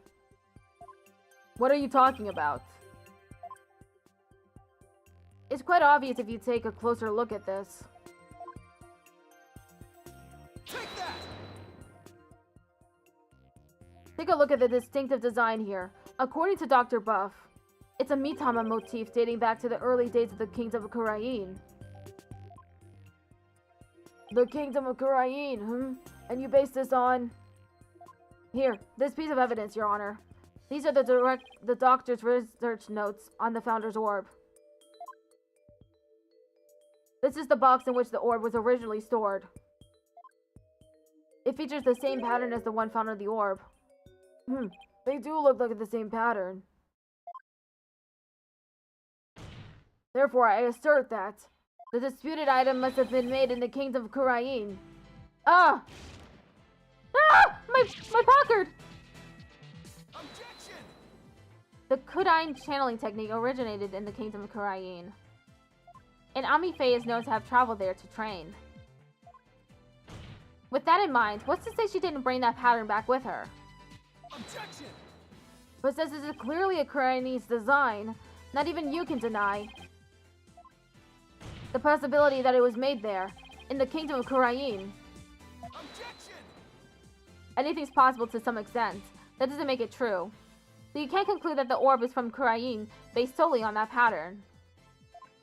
If it were that simple, I could just as easily say it's Japanese.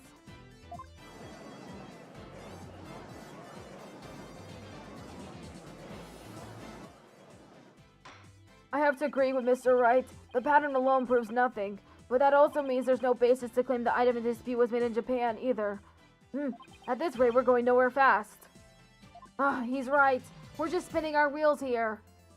I wonder if we have any evidence that could break this stalemate. Evidence that could break this stalemate does not exist. There doesn't seem to be anything we can use, at least not at this point. Well, unless we can find something, this trial won't be going anywhere.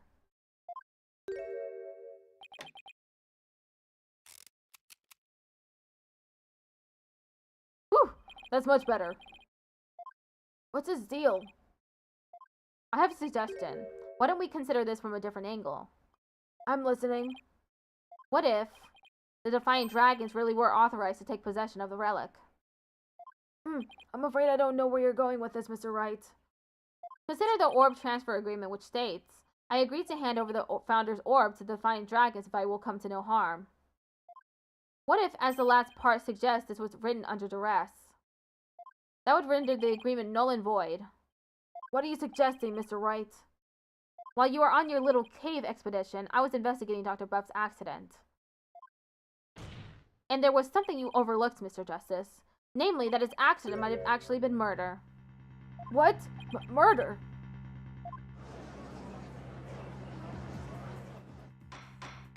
Mr. Wright, you do realize such statements are not to be made lightly. Are you suggesting the doctor was murdered by the Defiant Dragons? Yes, but follow me on this for a sec. The books that came tumbling down were from the archaeology shelf. However, among that mountain of books was a single volume of psychology. What's more, there was some blood on it. And you feel this is important because? The books that came tumbling down were from the top shelf, the archaeology books. We know this because the doctor's books were meticulously organized by subject. Archaeology took up the entire shelf, so that psychology book is completely out of place. Come to think of it, the shelves were arranged quite carefully. It's also worth noting that psychology books only take up a tiny part of the bottom shelf. You might wonder why a book on psychology was found amid the pile of archaeology books, but I believe I can explain what that single out-of-place book was doing there. The doctor was struck from behind while selecting a psychology book from the shelf. And that's when the blood got on the book? Precisely. And to make it look like an accident, he was buried under a mountain of archaeology books. Objection! Wait a second, this is all just speculation, right? Or do you have proof that it was murder? Of course I do. You do? On a hunch, I had Detective Sky examine the doctor's head wound. He found that he had been struck by the corner of some object or another. Wait, what? A wound like that couldn't have resulted from a fall to the floor, you know? Do you understand what this means, Mr. Justice? The wound makes it crystal clear that Dr. Buff was murdered. What? Well, that was unexpected. Who'd have thought we'd break out of the stalemate like this? He pulled the ladder right from under us. So, if he thinks that's enough to make me break back down, he's got another thing coming. Even if the cause of death was murder, what makes you think it was the Defiant Dragons? You should know better than to hurl baseless accusations. Objection! Did you forget who you're up against, Mr. Justice? Huh? You didn't actually think I'd come to court without witnesses and evidence, did you? What are you talking about? I would like to request further testimony from the plaintiff. Specifically, I would like the court to hear how he saw one of the rebels leaving the crime scene. He saw what?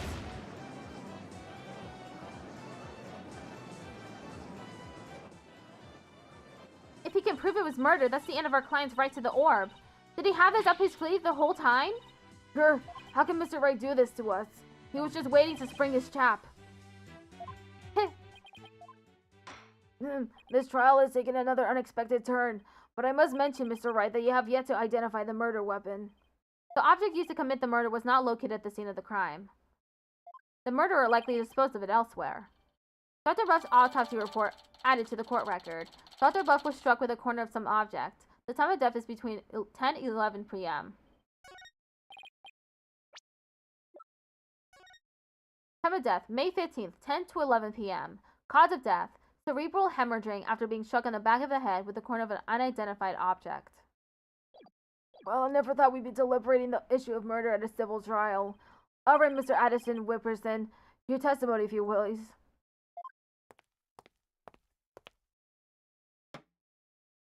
Prepares to be dazzled. Dazzled by charismatic oration forged in the crucible of campaign battles. Witness testimony. The rebel's crime. That evening, I was walking alone, lost in thought. I passed by the doctor's house, and that's when I saw Mr. Arible. He was running out the front door. It was around 10 at night.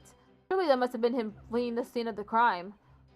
A vote for me is a vote to end such violence. That is my promise to you. Oh, you're gonna be tough at crime too, huh? Shut up.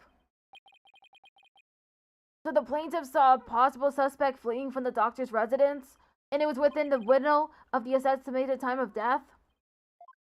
That's horrible. What in the world were you doing there? Study photo updated in the court record. Addison saw Dats fleeing the scene of the crime the night of the murder. One of the books is stained with coffee. It seems Mr. Arible was loitering around Kudine Village that day. There's evidence he was in the doctor's study as well. Isn't that right, Mr. Justice? You mean the suitcase? Exactly. He must have been in quite the rush to leave that behind. Oh, and by the way, Your Honor, Mr. Arible just so happens to be sitting in the gallery today. Ugh! See? That's him trying to escape as we speak. Bailiff, don't let that man get away. Right, you backstabber. What are you doing this to me? Why? All right, the counsel/defense may question the plaintiff/witness once more. Please proceed, Mr. Justice. Cross-examination. The rebel's crime. That evening I was walking alone, lost in thought. Hold it! Why were you taking a walk? Society is inundated with serious problems that must be solved, and as a politician, I'm always on the job, thinking hard about possible solutions, even on my walks. Thanks for the non-answer. While we live out our comfy lives, there are starving children who suffer in the back alleys of our major cities. It's not on me to ignore such suffering. A vote for me is a vote to end hunger, and for world peace. Yes, Mr. Addison Whipperson, we are all well aware of your outstanding character. Now please continue with your testimony. I can practically hear my poll numbers surging. Now, on with my speech. After all, the voting public must be informed of the magnificence that is me. I passed by the doctor's house, and that's when I saw Mr. Arible. Hold it! Where exactly were you when you saw Mr. Arible? Right here, under this tree. I saw him dashing out of Dr. Buff's front door.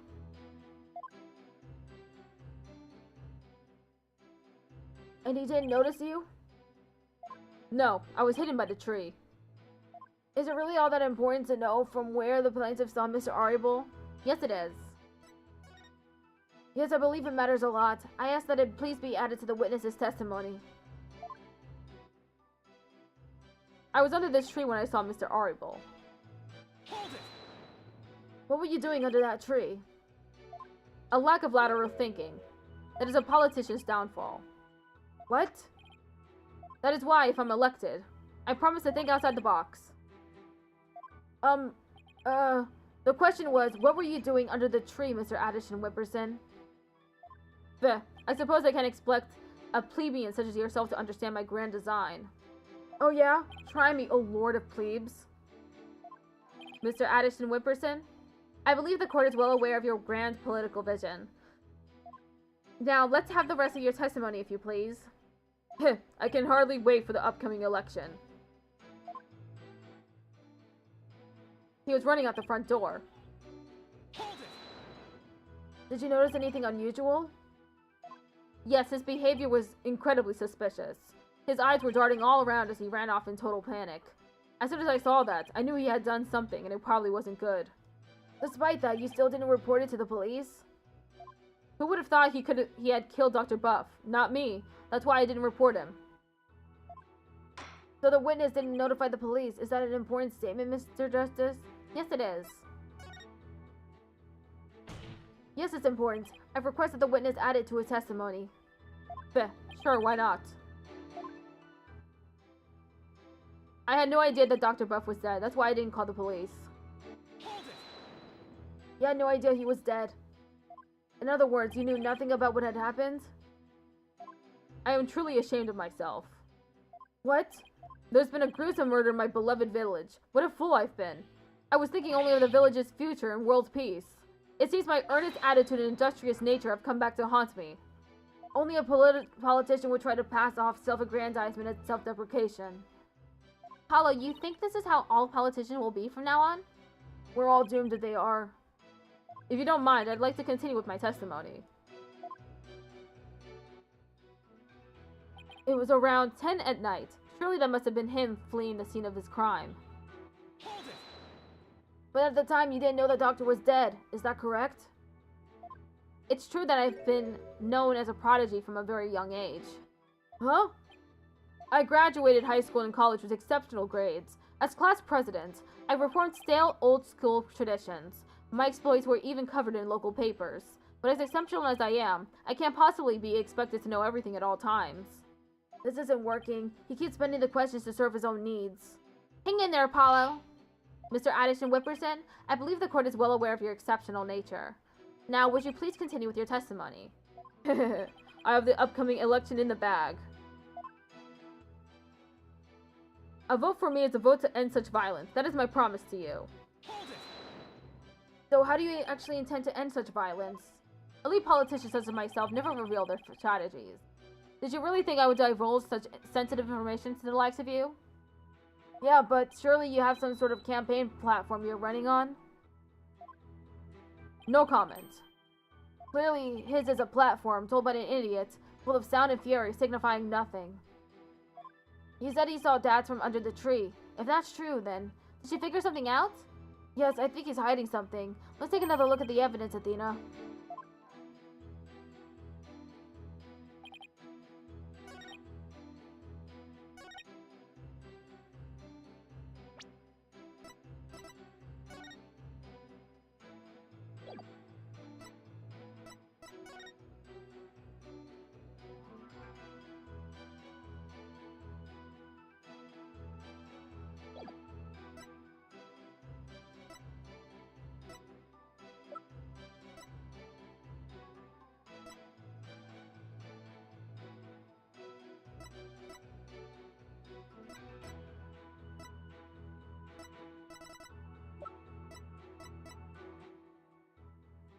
Diagram of the doctor's study. Note the bookcase, large window, and second floor area.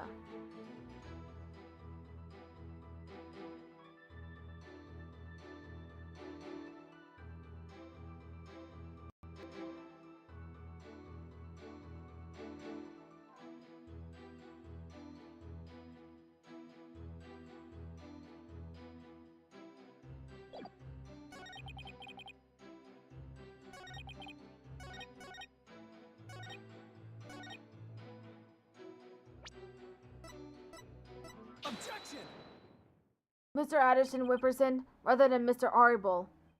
Wasn't there something else that should have had your undivided attention? Like what?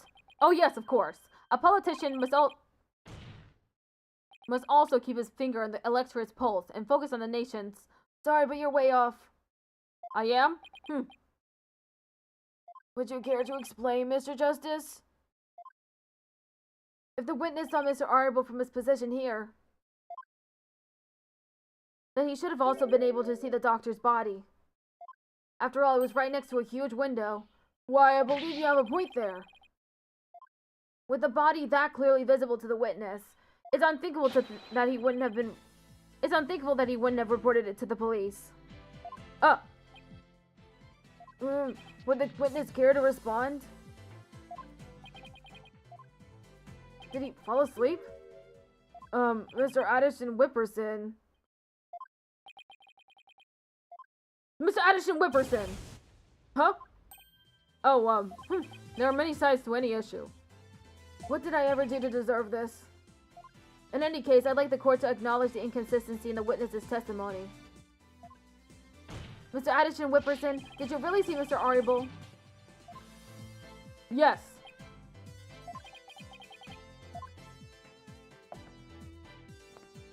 Hold it! Where do you think you're going? Oh, I thought I'd return to my seat, seeing as I already answered the question. This isn't some small town hall debate, so you just stay right there until I say we're through. I'll have to run that by my campaign manager before I... Objection! Blair. Gulp. Mr. Addison Whipperson, I think it's time for you to come clean. Huh? So then, does this mean he didn't see Mr. Arible? As your lawyer, Mr. Addison Whipperson, I advise you divulge that matter we discussed. Silence is no longer an option. Are you sure about this? I'm in the midst of running for office. I can't afford to let any strange rumors get out. Don't worry. You won't suffer any blowback for what you're about to reveal. Blowback? I'm not sure I like the sound of that, Mr. Wright. Not to worry, Your Honor. Nothing untoward will come out of this, I promise. Now then, Mr. Justice. Remember how it was an anonymous caller that reported the doctor's death? Come to think of it. Emma, who was the first one to discover the body? About that, whoever it was, it seems they wanted to remain anonymous. Huh? It happens now and then. Some people would rather not get involved with the police. Wait, you're not saying that. Yes, that's exactly what I'm saying. The anonymous source who contacted the police after discovering the body was... my client, Mr. Paul Addison Whipperson. What? You don't say. So, you see, he played his part as a concerned citizen, quite admirably, if I may say so. Isn't that right? Yes, indeed. In our society today, there are too many who choose indifference over righteous action. But I don't number among them. That's why I did my duty as a concerned citizen. One might call me the model citizen, one worthy of standing above the rest. What a real standard bearer he is, reporting it anonymously. Oh, and by the way, Mr. Justice, wasn't there someone else at the scene of the crime when my client discovered the body? Oh, you mean Mr. Arible? He would have been leaving the doctor's house right around then. Wait, that means... Yes, it does. In short, what my client witnessed was Mr. Arible fleeing the scene of a heinous murder. Whoa! And that's not all. Based on what we heard so far, Mr. Arible looked exceedingly suspicious, and that's putting it mildly. We already know that Defiant Dragons threatened the doctor with bodily harm. And now that they've killed him, the so-called orb transfer agreement is null and void. Ah!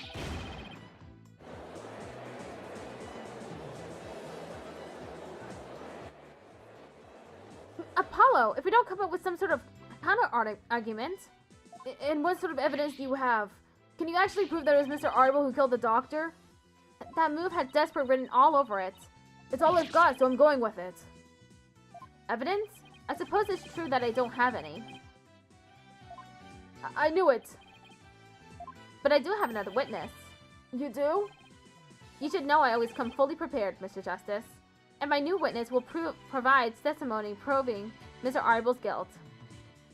Ugh. A new witness? I wonder who it could be. Very well. Bailiff, please summon our new witness. In the meantime, the court will take a brief recess. I would like both sides to use this time to prepare properly, understood?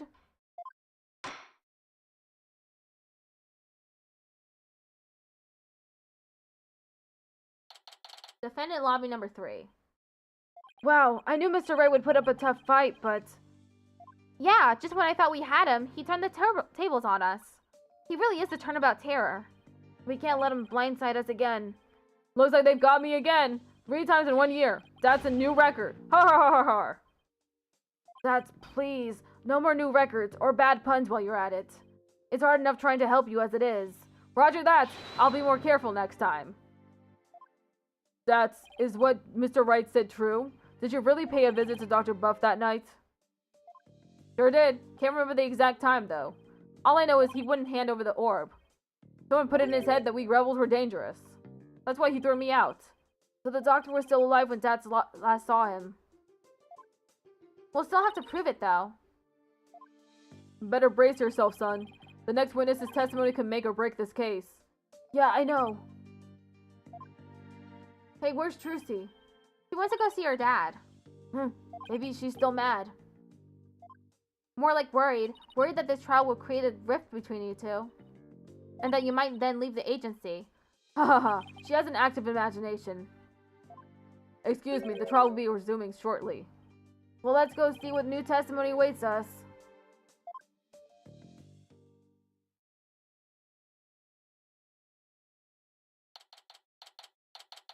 Courtroom number 6.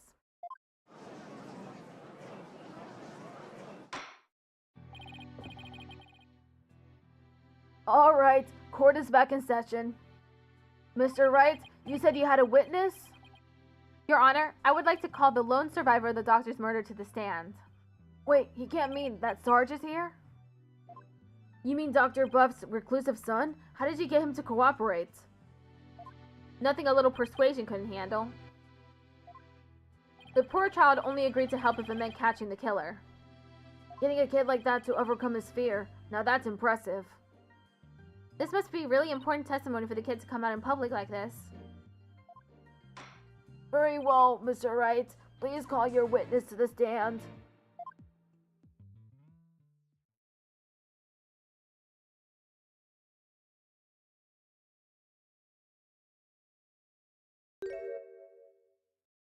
Oh my. Sergeant Buff at your service. Sir. He's here as the drone? Really? Mr. Wright, what exactly is the meaning of this? Past trauma has rendered it impossible for the witness to venture into public. Leaving home was hard enough, and it seems leaving the witness lobby was just too much. But I would still like to continue with testimony delivered via this drone. I understand it must be terrible to lose one's father like that. But testimony via a remote control toy? Well, let's just take things for a spin and see how it goes. Just who's piloting this trial anyway? The judge sure warmed up to the idea fast. I think the phase you're looking for is gave up. You disappoint me, Corporal Justice.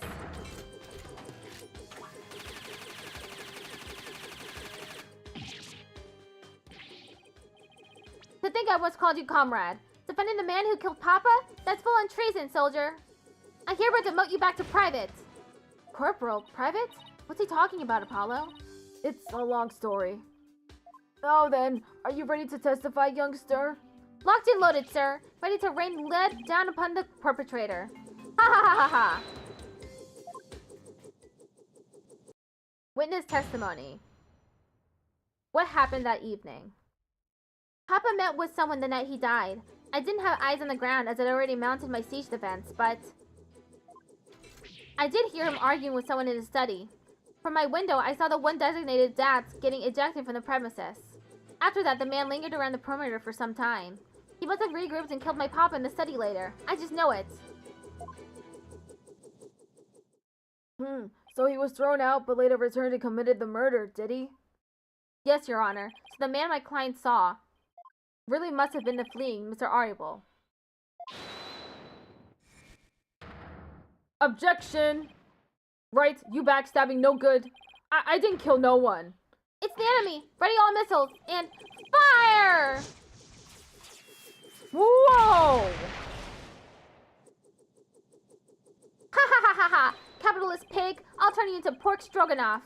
And that's just a taste of my ultimate anti-swine weapon. Whoa, it fires missiles too? And you're a communist? Based? Yes, well, the witness is all yours, Mr. Justice. Cross-examination. What happened that evening? Papa met with someone the night he died. Your father met with someone? Could you be more specific? No, I was in the midst of a crucial defensive siege operation. Right. You're referring to how you don't leave your room, correct? You never know where the enemy might be lurking outside the siege perimeter. What about, school? Oh, I don't go to boot camp. I'm a soldier. A sergeant isn't associated with rookies still too green to fight. But a kid like this, I bet Dr. Buff won't be getting any rest in the afterlife either. It was very brave of you to come to the courthouse today. But what was it that you said about siege defense? Oh, that? Well, I didn't have eyes on the ground as I'd already mounted my siege defense, but... Sarge, I've always wondered. Who or what are you battling? That's classified. Even so, it may be relevant to this case. Objection! I don't know if you're the right person to be asking about things like that. That's right. Such matters need to be handled with a certain delicacy. Oh, haha. I guess curiosity got the better of me. You're all talking, no action, soldier. Out on the battlefield, it ain't the number of petty words in your repertoire, but the number of bullets in your gun belt that counts. Is it for you to say? You're the one with all of them. Would the witness please tell this court what he saw and heard that night? I did hear him arguing with someone in his study. What was the argument about? I heard things like, "Where's the orb?" and "Are you defying dragons really criminals?" It sounded real volatile, like a war might break out at any second. So the two of them had an argument when Dads came to get the orb. Did you see or hear anything else? Yeah, I heard them arguing and then silence. From my window, I saw the one designated Dats getting ejected from the premises. How was Mr. Ariable acting? Like a conquered trooper retreating with his tail between his legs. A trooper? Well, I guess he does dress like he's in the military. I bet those two would really hit it off had they met under different circumstances. Yeah, I can see that. And so, the defeated soldier was expelled, but that wasn't the end. After that, the man lingered around the perimeter for some time. That does seem suspicious. He kept hiding behind trees and telephone poles and stealing glances at our house. Well, he couldn't exactly leave without the orb. I bet he was angry that he'd been kicked out. He must have regrouped and killed my pop in the study later. I just know it. But don't you keep your front door unlocked? If so, then anyone could have gotten in. That's true. Papa didn't keep our house locked up. He said there was no need because there were only good people in Kudine Village. Yet he ended up dead anyway. Only a monster could do what they did to my kind, trusting Papa. There will be no mercy. I vow swift and terrible vengeance. I'll carpet bomb the killer with everything in my arsenal. Fire!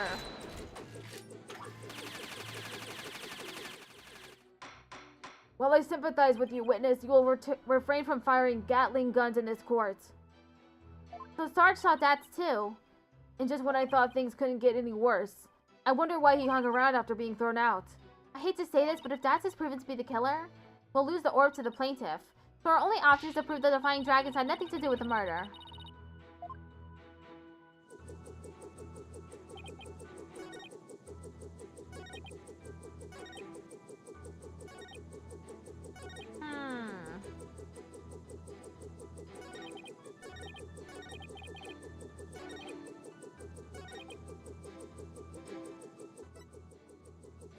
I'm looking at all my evidence. I already used that. Haven't used that yet.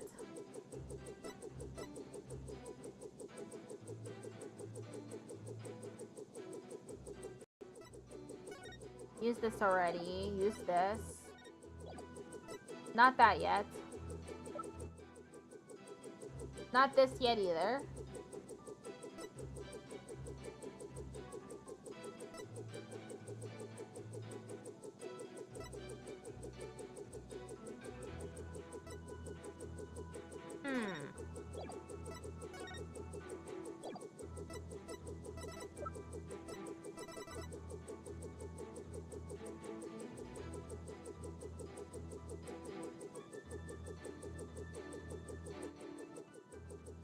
I am super confused.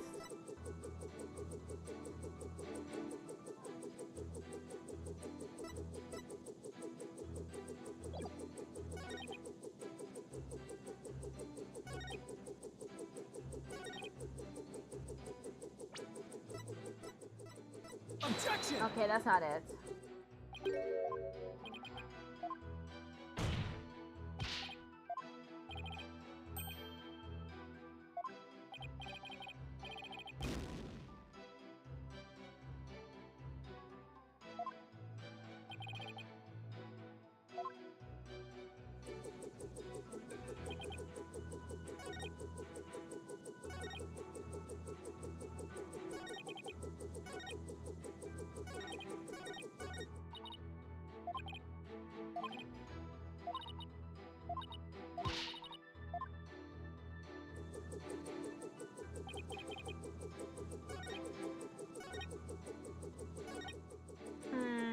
Is it this?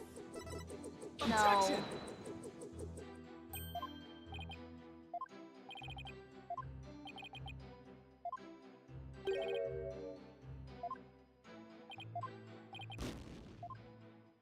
Double team for just doing what Mr. Right always does anyway.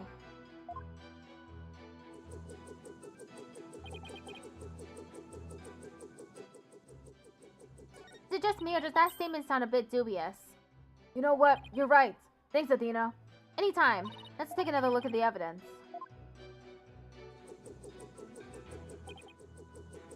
Okay, so what is this?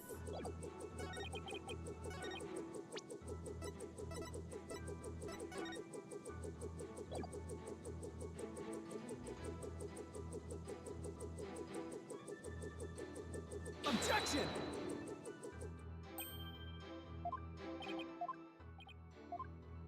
Okay, that wasn't it either. How about the drone? I'll try the drone.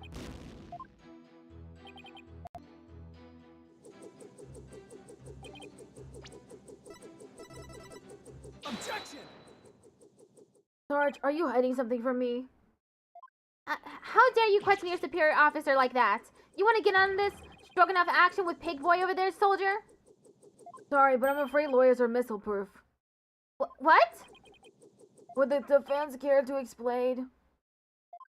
It's simple, Your Honor. Just as he is able to see what is happening in court right now, Sarge was able to see what was happening in the study then.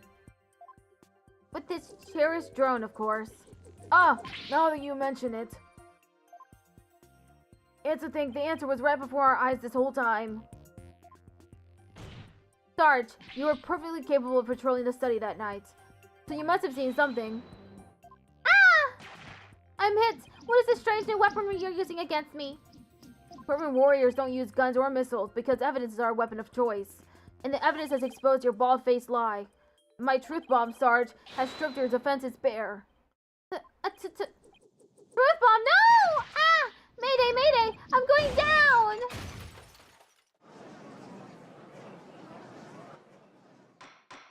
Oh my, are you alright? Cough, sputter, evidence! Never have I seen such fearsome ordnance! So let's do it straight, Sarge. After all, you want to help your father, don't you? Papa! Yes, you want to find out who killed him, don't you? So please, tell us what you saw that night. It's not what you think. I didn't see anything, I swear. You sure? You seem awfully stressed for someone who didn't see anything. Grr! Ah!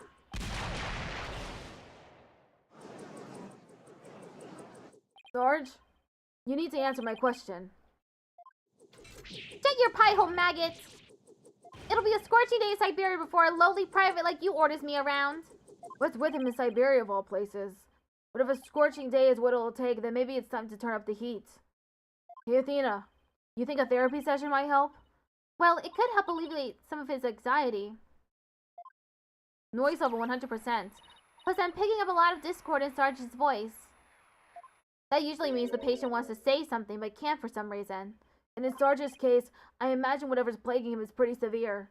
In that case, I leave it to you and your mood matrix magic. I got it. You got it. Your Honor, I believe I can be of help here. Time for a therapy session, is it, Miss Sykes? Yes, it will help the witness with his anxiety. Maybe even help enough to testify. Then by all means, please bring the poor child out into the light of day. Oh, but I assume this will be all right with you, Mr. Wright? Why not? It's not like we haven't been through this before. What are you butting in for, lady? There ain't a place on this battlefield for you. Objection! I beg to differ, Sarge. This G.I. Jane's always ready for a fight in the courtroom. And wait until you see what I've got in my arsenal. Analytical psychology. With it, I'm going to blow a big old hole in the army you've built around your heart. Ah! First evidence, now analytical psychology. Where are these WMDs coming from? Well, if it's a battle you want, bring it on. You may have started this war, but I'm going to end it, corpse woman Sykes. You got it, Sarge. Time to seek out the agony buried deep in your heart. Brace yourself.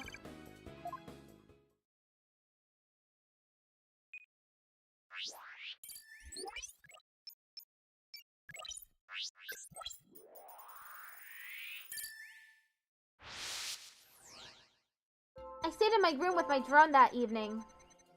I heard Dad and Papa arguing with each other. Dad got kicked out, but I saw him still hanging around outside. I was in my room, so I didn't know Papa was dead until the next day. So I'm looking for unexpected emotions and unnatural reactions, right? Right. Emotions and reactions that don't fit the content of his testimony. When you find one, make sure you point it out to me. Also, remember not to view his emotional reactions in isolation. Sometimes it's important to see how they change from one statement to the next. Okay, I'll give it a try.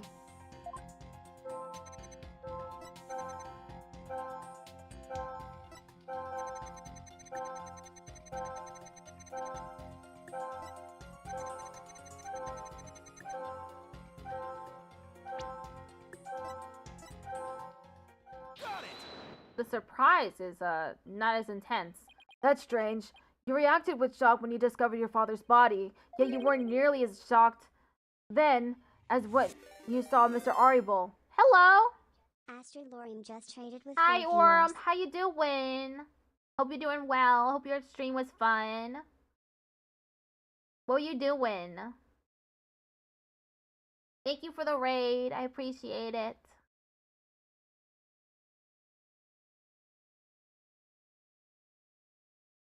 I'm currently in the middle of the 5th episode in Spirit of Justice. We were doing Animal Crossing. Oh yeah, I remember seeing that you were playing Animal Crossing. Was it fun? Hope you had fun.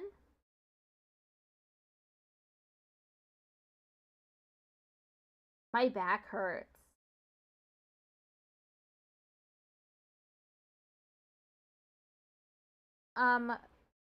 I'm still in flower hell, but it was fun.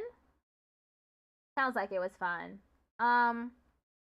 To catch up, so far, we were in the middle of a civil case, involving this founder's orb, whose origin, has been shaky. The doctor who was studying it, he died last night. So we're trying to argue in court that the orb is Koreanist in origin, but we have someone who is saying that it's actually Japanese. And now we're questioning the doctor's child because now we think that he was murdered. And we're trying to figure out who the murderer was, if there was one.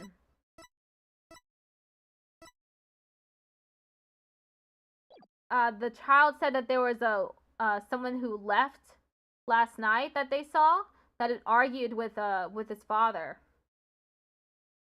And we're trying to prove that it was someone else who murdered him and not this person from the Defiant Dragons, which is a rebel group from the Kingdom of Kurain. Okay, that's it. That's it for a summary. Yet you weren't nearly as shocked than it's when you saw Mr. Aribol. Normally, you'd expect the death of one's father to be much more impactful. Enemy fire! Direct hit! That is strange. I wonder what it could mean. Well, we know he wasn't as affected by his father's death as he should have been. And I think I know why. Oh?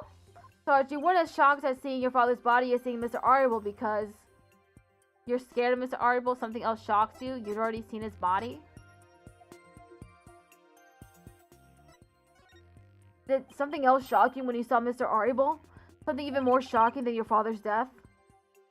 Like what exactly, Apollo? I don't know, maybe a mouse or a cockroach? Ew, gross! Foolish cannon fodder! Vermin are powerless in the face of my deadly arsenal. I'll pump it full of lead. Sounds kind of messy, don't you think? Then I'll develop new weaponry. Maybe a flamethrower would do the trick. Sure, as long as you keep it for vermin use only. Guess it wasn't something like mice or cockroaches after all, huh? No, but it was worth a try, especially to see your reaction. Sigh, what else could it be? Sarge, you weren't as shocked as seeing your father's body as seemed as horrible because you'd already seen his body.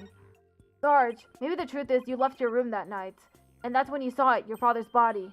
I saw no such thing! Really? You didn't see his body? Alright then, what did you see? Noise level down to 70%. Look, Apollo, we've lost some noise. So just as I suspected, he really did see something. Sarge, please, tell us what you saw. Ooh, but...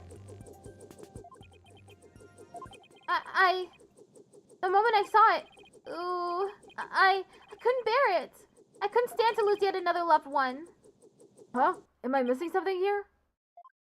Is that why you weren't very shocked when you found out your father was dead? Because you had already sensed that he was a goner somehow? Maybe. Please, Sarge, what was it you saw on the night of your father's murder? Ooh, I saw... whoa! What's happening? I don't like where this is going. Yeah! No more, please! Eek! Help!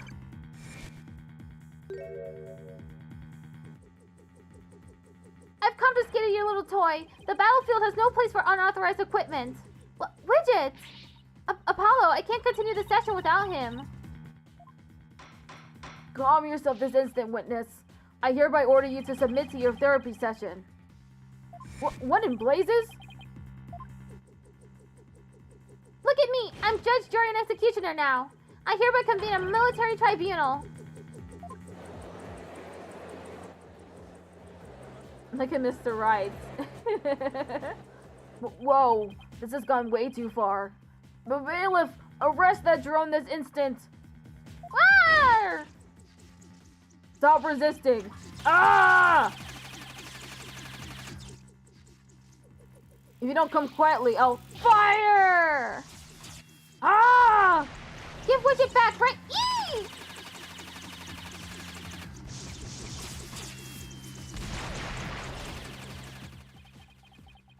There's so much excitement in the courtroom today.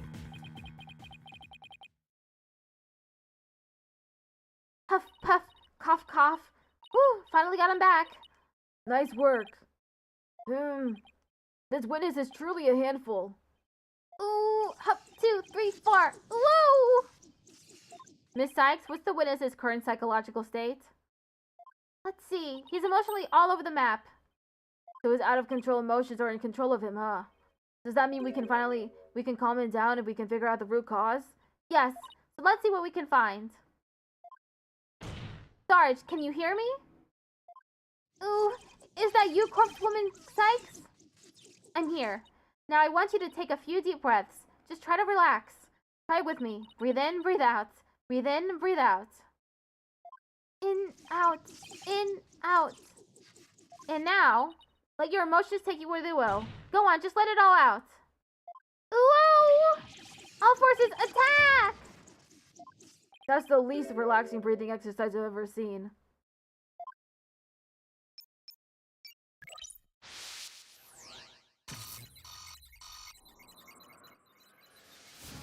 That's what's still hanging around after he got kicked out when... I heard more fighting, and I got worried about Papa. Info update. So I left my room, but suddenly... I got dizzy and passed out. I remember a flame lighting up the room. And Papa grinning with delight. That's when he must have been killed, if only I hadn't passed out. So he has 2 out of control emotions, huh? And all we have to do is find out what's causing them to run wild like this? Yes, whatever the cause, it should appear somewhere in the mood matrix. Let me know if you think you found it. Ugh, easier said than done. Don't suppose you have any ideas of where to start? Well, I would think about Sarge's personality and his past. Those are the things that shape a person's emotions. You should be able to find something to work with from there.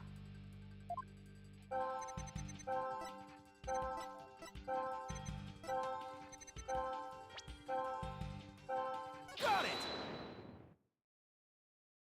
That's it! Sarge, you were overcome with shock and fear when you saw those flames, weren't you? Was I? Yes, just 6 months ago. You and your mother were caught up in an arsonist ablaze. So it's no wonder you would be extremely scared of fire. Yes, that does make sense. And maybe, just maybe, your subconscious fear of fire was what caused you to withdraw from the world. What do you mean, Corpse Woman Sykes? In the outside world, you were bound to come across all sorts of fire. Candles, cigarettes, heck, even the grill at a diner. Even if it's not that often, just the idea that you might see them grew bigger and bigger until you couldn't shut it out. I think you might be onto something. Candles, cigarettes?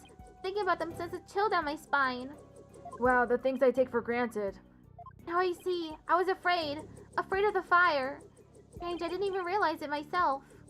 About that fire, Sarge, can you tell me what it was burning? Just stay calm and maybe something will come to you. Oh, I'm starting to remember. It was that relic. That relic Papa was studying. It was on fire. It was on fire?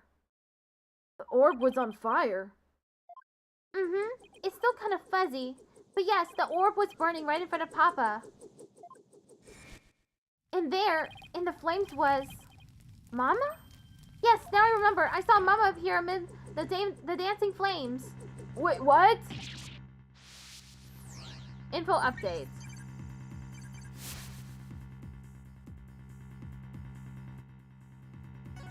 That's quite the image. Noise level down to 30%. What's going on here? Maybe it's a memory from the fire that killed his mother. He might be confusing it with what really happened when his father died. So let me guess, more therapy? Yep, but this time it seems that there's an inconsistency in his statements. And I think we should be able to prove it with the evidence at hand. I hope this inconsistency is the key to proving that the relic really is the Founder's orb. Tats was still hanging around after he got kicked out when I heard more fighting and I got worried about Papa. So I left my room. Suddenly I got dizzy and passed out. I remember a flame lighting up the room and Papa grinning with delight. The relic was on fire and I saw Mama's face inside. Info update. That's when Papa must have been killed. If only I hadn't passed out.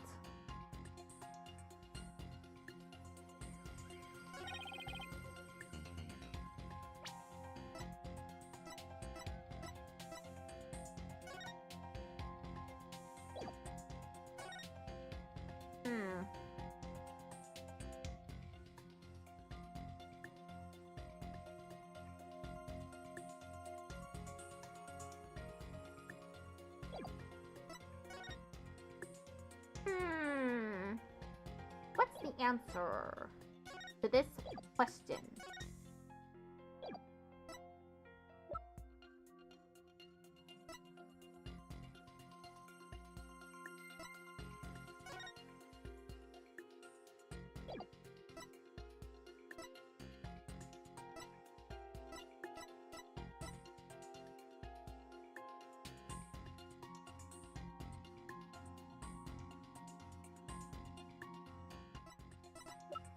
I'm about to lose. I'll have to restart.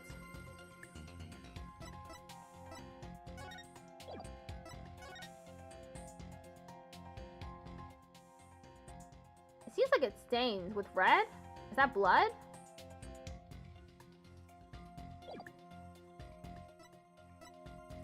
Okay, that wasn't the answer.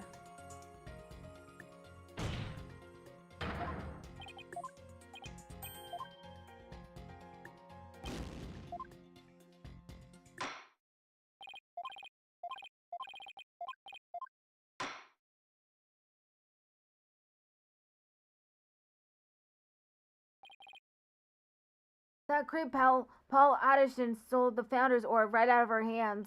The dream of revolution in the kingdom of Karain died that day, and we returned to our daily lives. As for my relationship with Mr. Wright, the word awkward comes to mind. Let's just say it was never really the same. Retry from this scene. I got a bad ending. How funny.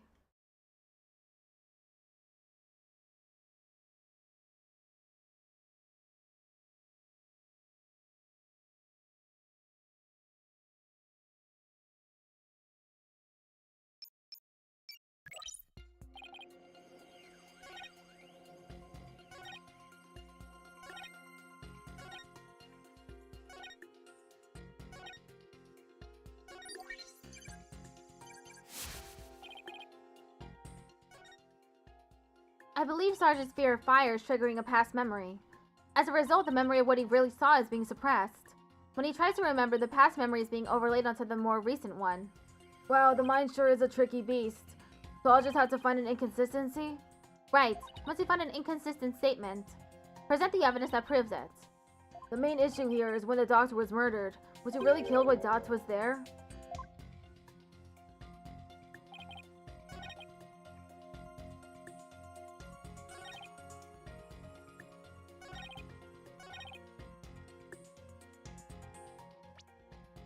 Objection! Okay, that's not the answer either.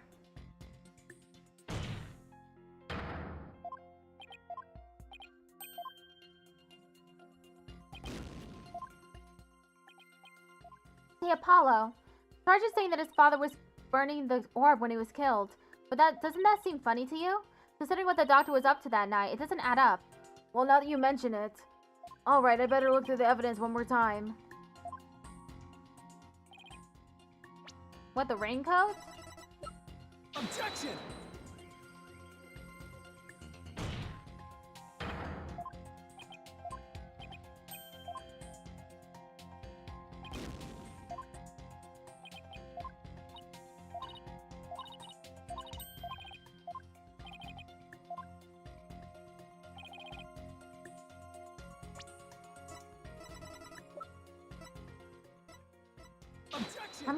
I'm just throwing out evidence. Seeing which sticks.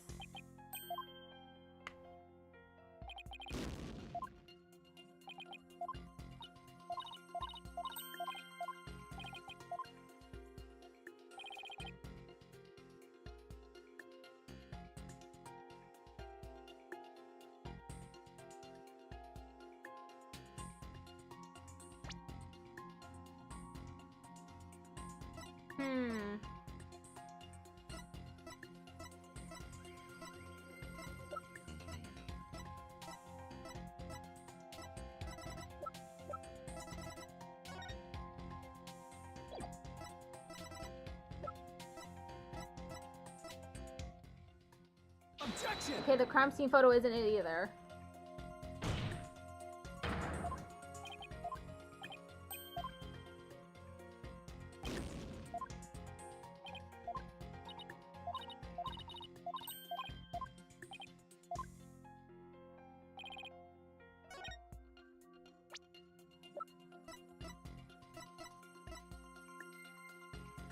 Objection! That's wrong too.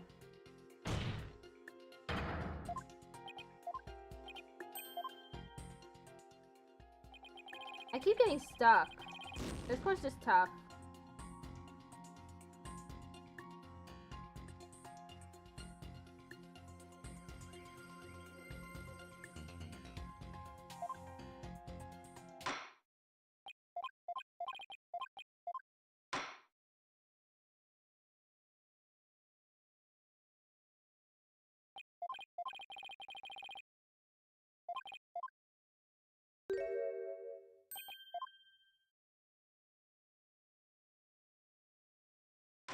Okay, I'll try the orb on the statement again.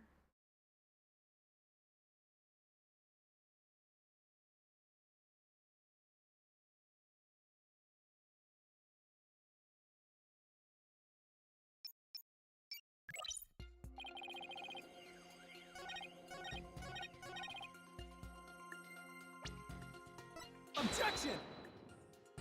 Okay, it's not that.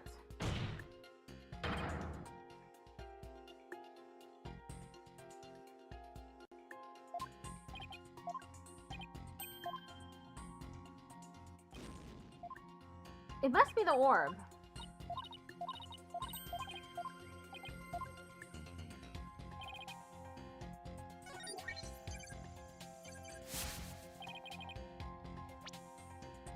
Objection!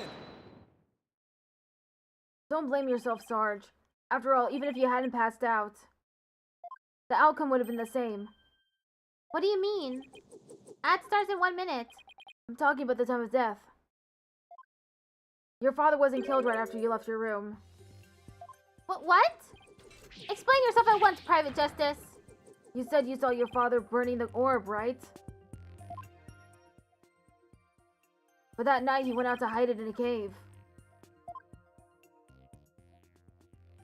So what you saw, Sarge, was something that happened before your father left to hide the orb. Ah!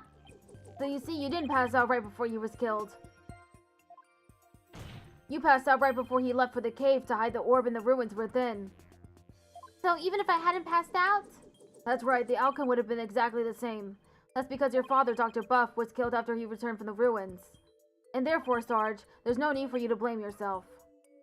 Oh, I see.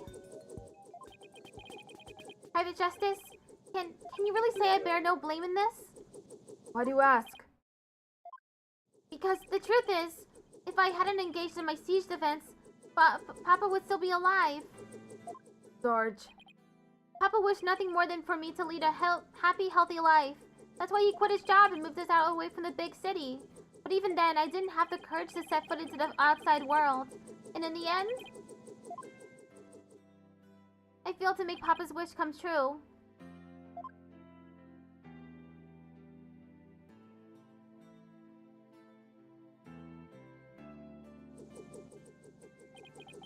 Okay, I'll be right back.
welcome back, Twitch.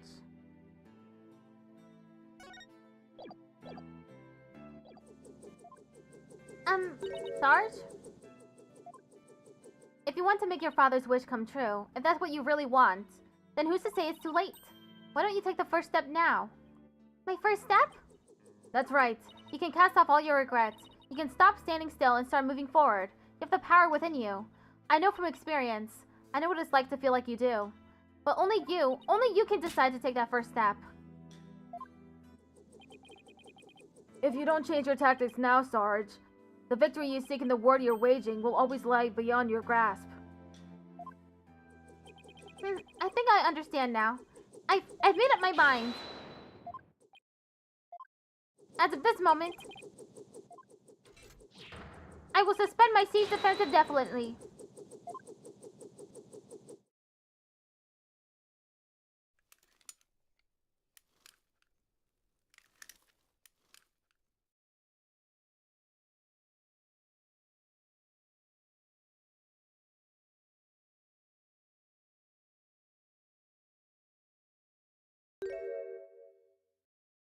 Huh? Sergeant Buff, reporting for duty. What? I thought you were a guy. You're definitely not the gruff drill sergeant I envisioned. Well, my mama was in the Russian army. I was just as shocked, but it certainly explained a few things when I found out, too. May I introduce you to Miss Army Buff, age 12. No way. Careful, soldier. Don't forget I could blow you away at a moment's notice. He's just too cute. So, have you always been in a wheelchair, Sarge? Negative, only since I was injured in the fire. Your voice sounds awfully different from before.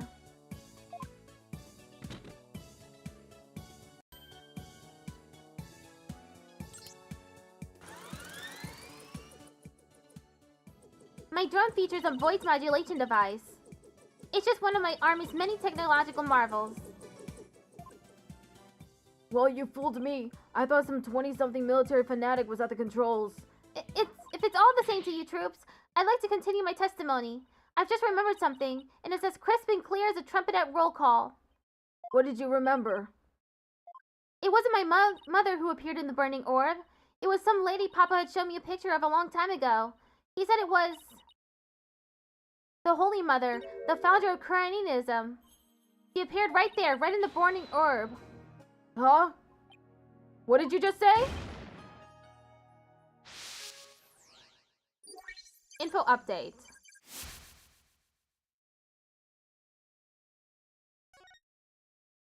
Noise level, 0%. Bye-bye! The Holy Mother Cranianism was in the burning orb? What does that even mean? I have a bad feeling about this. Could it be? Could this explain what Sarge means by the Holy Mother appearing in the burning orb?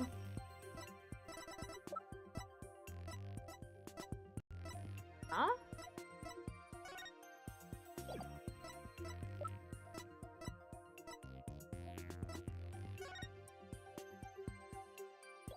Take that! Dr. Buff's research notes. What do they have to do with this? Look at this. The burning orb, the appearance of the founder. This part points to both.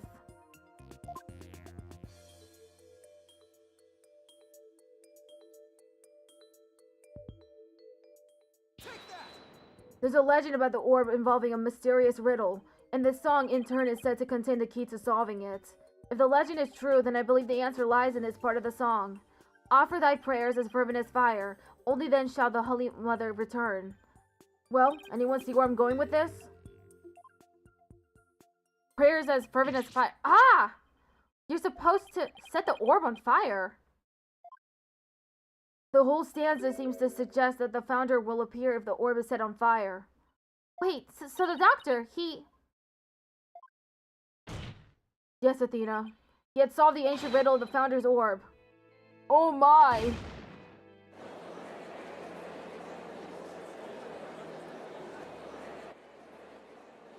Papa was a great archaeologist, so I believe in him, and I want to believe he achieved his long-time dream of solving that riddle before he died. Well, we won't know for sure until we try it for ourselves. Yes, do it, Private Justice, please. I want to see what Papa was searching for with my own eyes. Objection! The plaintiff must object to this. Objection! The plaintiff will stand down and be quiet. Objection! You don't have the right to set a precious relic like that on fire. Objection! Oh, but I do. All I needed was Sarge's permission. Since we still don't know if this treasure is the Founder's Orb or the Crystal of Ami-Fae, any ownership rights the Doctor had now belong to his daughter. Therefore, you have absolutely no right to stop us. Being Gnurk? Very well, Mr. Justice. I never thought I'd be saying this, but you may burn the evidence. Alright, here we go.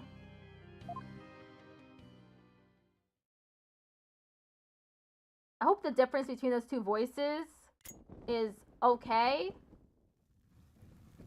It feels indistinct, unfortunately. Okay, they're setting it on fire. Apollo, the inside of the orb, it's melting. There's something in there.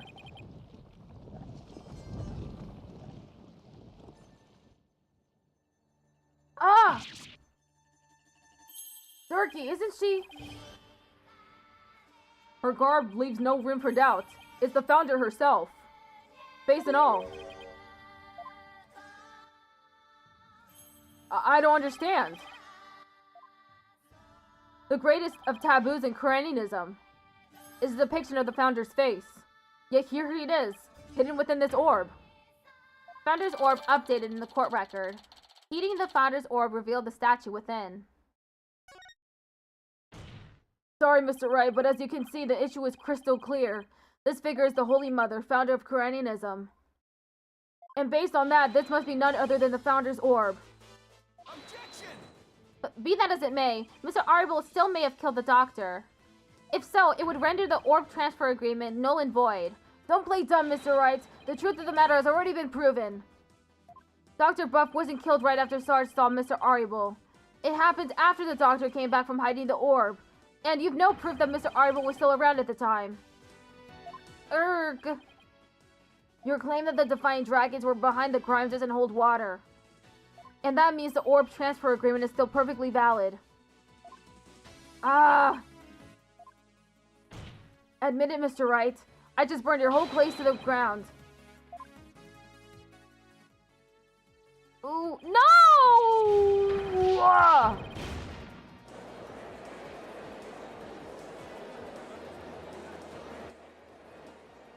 I won?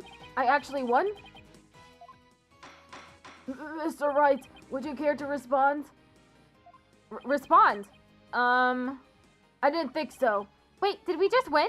Did we actually beat the Turnabout Terror? You're amazing, Apollo! Don't just stand there, Mr. Wright. Do something. Well, I don't think there's any digging out of this hole. Mr. Addison Wimperson, I think it's time for your concession speech. I have proven beyond a shadow of a doubt that this is the Founder's Orb.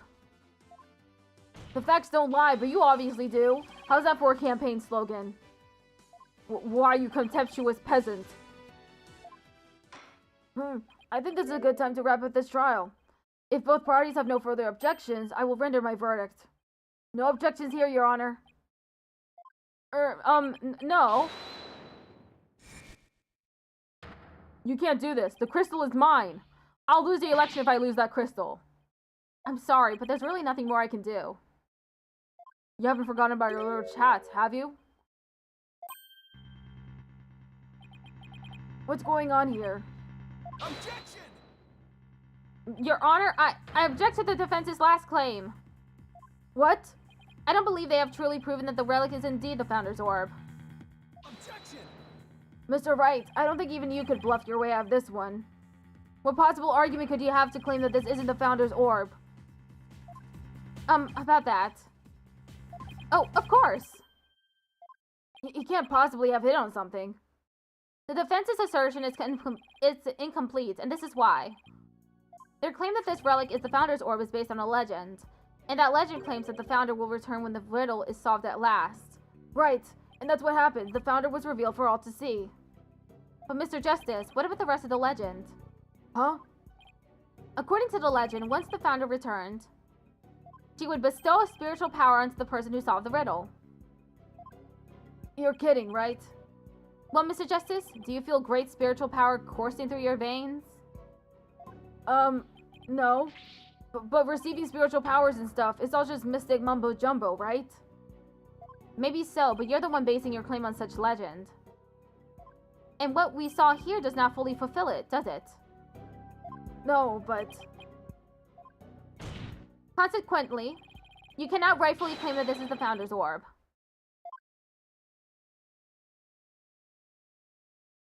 He's asleep again?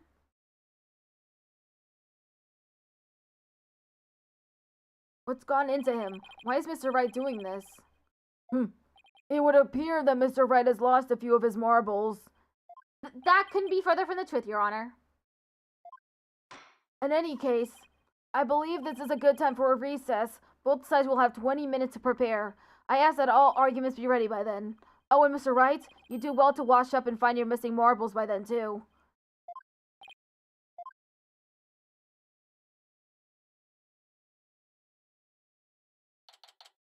Defendant lobby number 3. Mr. Wright is sure acting funny. I mean, he's famous for going out on a limb, but that last assertion was just plain crazy. It's either a bluff or a Hail Mary. Either way, it doesn't make much sense. Maybe there's something we're missing here. Although, he seemed perfectly normal when he spoke earlier. Apollo, I have a bad feeling about this. I'm going to go check up on him. What's going on with you, Mr. Wright? Hey, Private Justice! Oh, Sarge. I forgot to mention something. On the night of Papa's murder, a strange thing happened. Oh? But why are you only telling me about it now? Well, I didn't say anything before because I thought Papa's death was an accident. But now that we know otherwise, I figured it might be important. There's still more to this case? When I left my room and lost consciousness, I passed out right here. That's right above the coffee bar. But when I came to, someone was pushing my wheelchair. What? I was so scared I beat a hasty retreat, as fast as my wheels could take me. Do you know who it was? No, it was pitch black. Plus, I fled to my room so fast, I didn't even have a chance to turn on the lights. Maybe it was your father. No, he would have said something to me. Besides, I'd have known if it was him. So then, it could have been your father's real killer? My thoughts exactly. But you didn't report this to the police? It didn't even occur to me. It's okay. You were obviously still upset, so don't beat yourself up over it. Apollo, this could be really important information. I think the act of pushing Sarge's wheelchair could be part of some bigger scheme. It's hard to see why else the killer would have done such a thing. Guess I should take her statement down as evidence. Army's statement added to the court record. She'd fled to her room when she realized someone had moved her while she had been unconscious on the second floor. Oh, welcome back, Athena.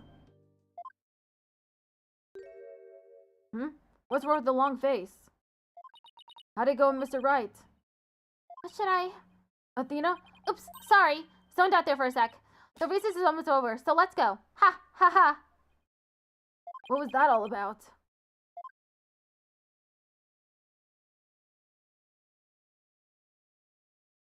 Courtroom number 6.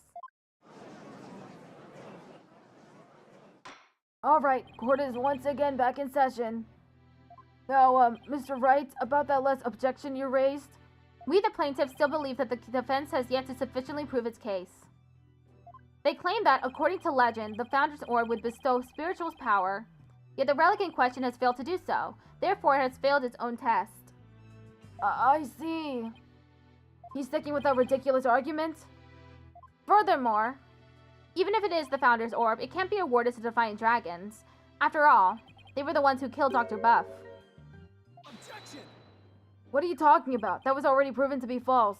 There are no grounds for asserting that Defying Dragons murdered the doctor. Oh, but I'm afraid there are, Mr. Justice. Your Honor, I would like to present new testimony to this court. Testimony that will show that that Arable did in fact kill Dr. Buff. What? Very well. You may call your witness. Oh, I'm so old. I guess Mr. Wright found another angle. What new testimony could there be this late in the game?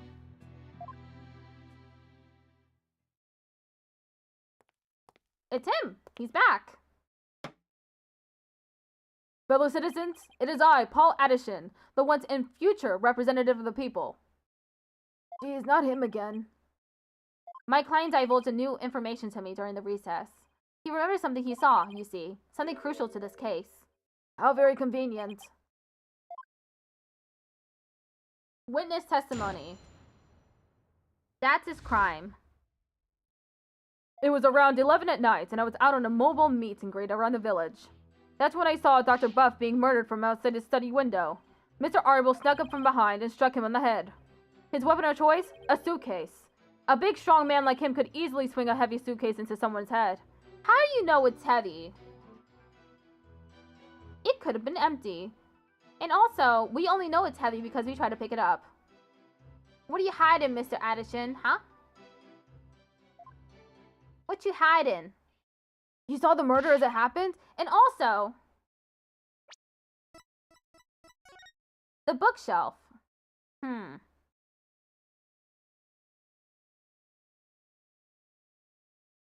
He could have seen it.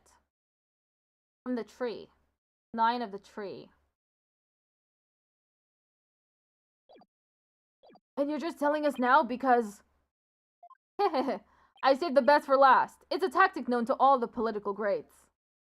The murder weapon was a complete mystery, but my client's eyewitness account has finally brought it into the light. According to the autopsy report, Dr. Buff was struck in the head by the corner of some object. I suppose that could very well be the corner of a suitcase. Objection! But eyewitness testimony isn't the same as hard evidence. Oh, I wouldn't worry about that if I were you. What's that supposed to mean?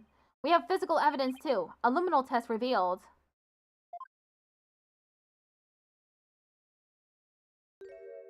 The doctor's blood on Mr. Arbel's suitcase. Really? But how does that prove Mr. Arbel used it as a weapon? Objection! You should know the answer to that, Mr. Justice. Since you know as well as I that suitcase is covered in his fingerprints. Ah! I forgot we dusted it right in front of Emma. I didn't. Also, I used the wrong voice. The Turnabout terror strikes again. This is quite convincing testimony and evidence. Nevertheless, you may proceed with your cross-examination, Mr. Justice. This dude sucks. Cross-examination. That's his crime. It was around 11 at night, and I was out on a mobile meet and greet around the village. Hold it! You went on a so-called mobile meet and greet at 11 at night? That's right. It's the perfect time because everyone is at home. You should have seen how the villagers' eyes teared up when they heard what I had to say. With tears of frustration, no doubt. You weren't riding around in your palanquin? That's right. Some village idiot reported me to the police. I've been banned from using it after dark. No wonder what with all the noise he makes. So what exactly did you see then? That's when I saw Dr. Buff being murdered from outside his study window. Hold it! Sounds like you witnessed something rather shocking. Indeed. I didn't even believe it at first. I mean, a vicious murder in Kurain? There haven't been any murders there, I take it. If I'm elected, I promise you that such a terrible tragedy will never happen again. A vote for me is a vote to banish murder forever from a beloved Kurain village. Yeah, good luck with that. Mr. Addison Whipperson, please tell the court what you saw at the scene of the crime. Mr. Arbel snuck up from behind and struck him on the head. Hold it! He snuck up from behind? So you're saying the doctor never even realized Mr. Arbel was there? That's right, he was utterly absorbed in a book. I see. What did you see Mr. Arbel do next? He climbed up the bookshelf ladder and dumped a bunch of books down on the body. I believe he was trying to make it look like an accident. But that idiot didn't realize I could see everything from outside the window. One of those statements doesn't feel right. Your Honor, I believe the witness made an important statement just now about... That's an idiot. The crime was clearly visible.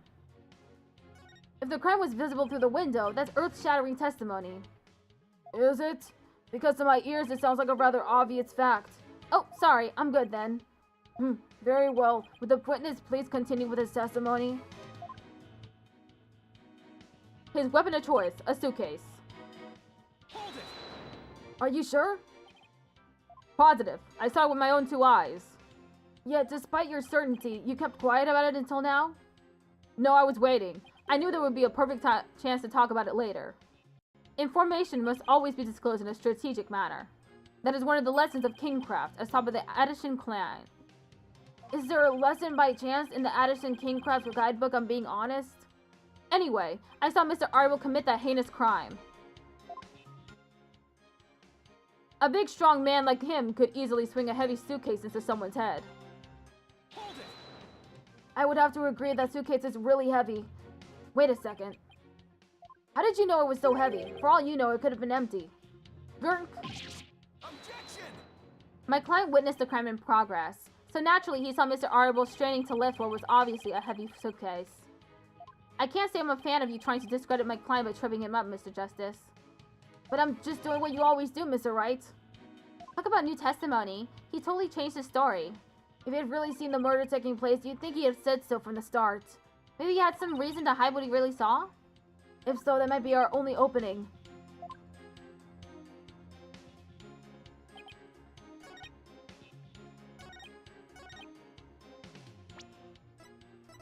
Objection! Okay, that's not the answer. Please take a look at this piece of evidence. I'm looking, but what am I supposed to see? Oh, as your boss and mentor, here's a bit of advice. Never present evidence before you have a good grasp of the situation at hand. Right, sorry. And as the presiding judge, here's a penalty.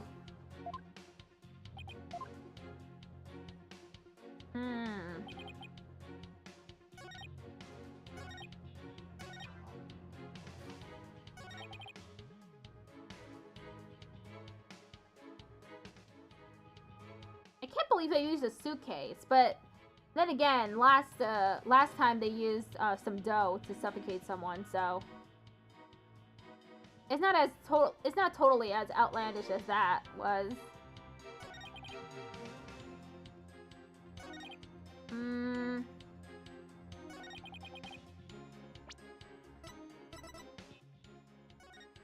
Snuck up from behind.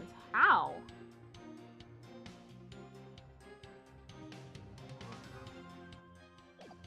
Objection! Okay, that's not it either.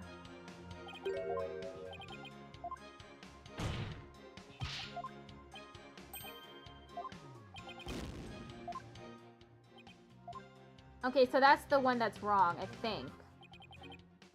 You look like you've hit a brick wall, Apollo. Yeah, it feels like I have too. Maybe you just haven't brought all the facts to light. Why don't you try pressing a little more? Good idea. Okay, time to turn up the pressure.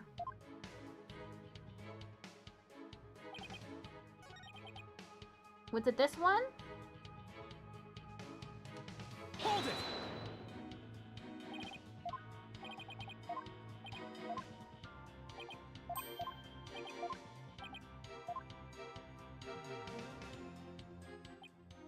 Hold it! Is this the one then?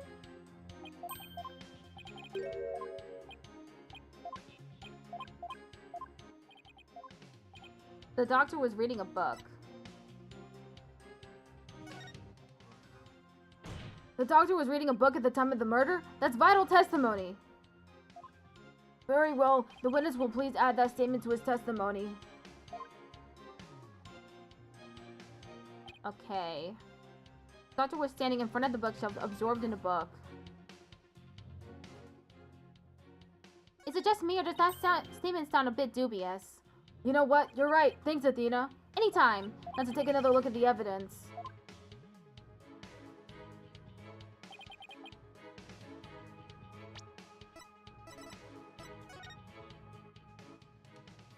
Is it the crime scene photo?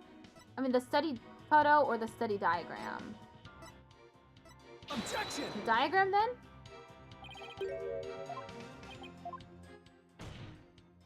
A gambler once saying, "You've got to know when to hold 'em, know when to fold 'em." Oh, I know. I love this one. Know when to walk away, know when to run.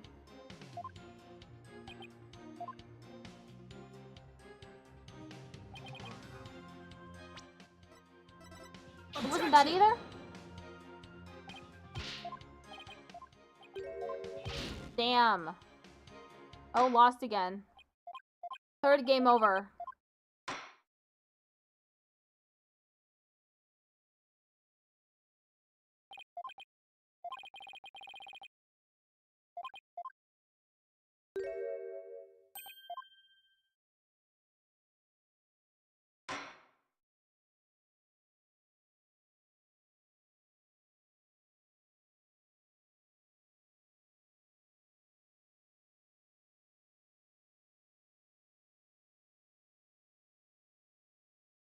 I looked at the answer.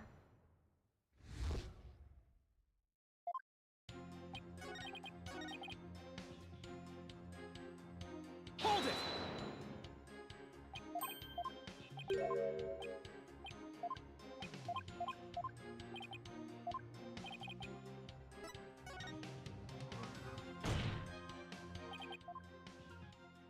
Okay, I've got it. The doctor was standing in front of the bookshelves, absorbed in a book. Objection! The doctor was standing in front of the bookshelves, absorbed in a book, you say? I'm sorry, but it seems your testimony is completely unreliable. That's quite a bold statement. Well, let's hear you back it up. I challenge you to prove that I am anything but 100% reliable. It would be my pleasure. Lately, it seems the doctor's eyes had gotten so bad he needed reading glasses. However, his reading glasses were over on his desk. So you see, there's no way he could have been reading in front of the bookshelves. Oh! I'm sorry, Mr. Addison Wimperson, but I'm going to have to ask you to explain this discrepancy to the voting public. You what? I'll explain it, you lowly cur. I simply made a mistake, you see. The doctor was actually sitting at his desk when Mr. Arbel hit him over the head. But then the doctor would have been facing him. Surely he would have seen him and tried to run. Dr. Buff was nodding off. I could tell because his eyes were closed and he wasn't moving. Sounds more like what you want to... sounds like what you would do. Then how do you explain the fact that he was struck in the back of the head? Isn't that something that should be impossible from the front of his desk? Oh, about that. He bowed his head when he nodded off. That's when he was clobbered. So that's what you saw. Well, Mr. Justice, that sounds like a perfectly reasonable explanation to me. Do you have a problem with the proposal that the doctor was struck while nodding off? A big problem. There is a problem. A very big problem. The witness's statement doesn't hold up under the slightest bit of scrutiny. Is that so? Then will you please show this court what evidence you have to justify this? Gladly, Your Honor. This shows the problem with the witness's claim that he saw the doctor nodding off. Take that! This shows the glaring problem with the witness's statement. See, the witness has passed out from the overwhelming power of my evidence. No, Mr. Justice, your lackadaisical attempt to refute him put my client to sleep, that's all. I feel a yawn coming on myself. Perhaps giving you this penalty will wake me up. Surely there are better ways to stay awake, Your Honor. Apollo, think about the relative positions of the witness and the doctor again. Right, that's where we'll find the contradiction. Now then, Mr. Justice. See that you avoid these snooze-inducing answers in the future. Okay, then must be the study diagram then. A diagram of the study. Mr. Addison Wimperson allegedly viewed the murder from here. And the doctor was allegedly nodding off here. But from his vantage point, the bookcase would have blocked the witness's line of sight. Why, yes, I believe you're right. But, You broke it again, doofus! Objection! Bozo! the fact remains, my client knew that the suitcase was the murder weapon. So he definitely has first-hand knowledge of the crime scene. I'm afraid I have to agree with you there, Mr. Wright. But then we have to ask ourselves, from what vantage point did he see the murder? What are you insinuating, Mr. Justice? From what vantage point could Mr. Addison Wimperson have seen the dozing doctor? Once we determine that, I believe we'll finally see the truth behind this incident. The witness saw the murder from here. Inside? Take that! You've got to be kidding. But that's... It is indeed. But everything only makes sense if the witness was there in the study. Inside the study? But that's the scene of the crime! I know. Mr. Addison Wimperson, the man who claims to be a witness to the murder, was most certainly in that very room. Apollo, are you suggesting? Mr. Addison Wimperson, weren't you the one who actually swung that suitcase? Objection! What you're proposing is ludicrous. My client is a small, thin man, whereas Mr. Arbel has the musculature to pull it off. He has a point. I gave up trying to lift that thing after one go. That's right. He's the only one who could have lifted such a heavy object. Now do you understand? The rebel Dat Arbil is the doctor's killer. As long as the suitcase is the murder weapon, the suspicion falls entirely on Dats. You'll have to poke a hole in Mr. Wright's argument somehow, Apollo. Oh, I will, and with his own technique, no less. If Mr. Addison Whitperson couldn't swing the suitcase around, we'll just have to consider another way he could have used it as a murder weapon instead. I'm going to turn this case on its head, Mr. Wright, just like you taught me. You talk big, Mr. Justice, but do you have what it takes? Well, this should be interesting. Mr. Addison Whitperson's testimony has been filled with one inaccuracy after another. First, he stated that Dr. Buff was in front of the bookshelves. Now he claims that the doctor was sitting at his desk. So where was the victim really when he was killed? Also, where was his killer, and how was the murder weapon really used? So the important thing here is the position of the victim and the killer relative to each other? Yes, Your Honor. If they were positioned in a certain way, it would be impossible to use a suitcase as a weapon without lifting a finger. You can't mean. I would ask the court to recall the study's layout. It's quite distinctive, as you can see. Now, if Dr. Buff was sitting in a certain spot, and his killer was at a certain other spot, the suitcase would become a weapon anyone could use. Very well, Mr. Justice. Where was Dr. Buff's killer at the time of the crime?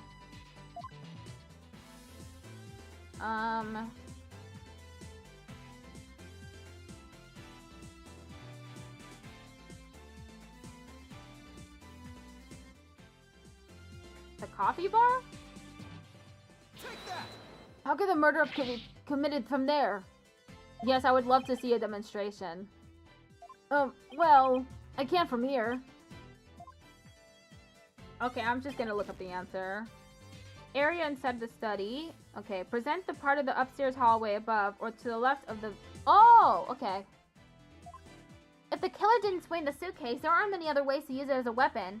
I know, and there aren't that many places to use it from either. Now then, I hope the defense is ready to try again. I sure am. I know the answer. Take that! There? Oh, that's... This should wrap things up nice and pretty for you, Mr. Wright. I would ask the court to recall the study's layout, but this time, instead of thinking in 2 dimensions, let's think in 3. Only then can we clearly see the killer's method at work.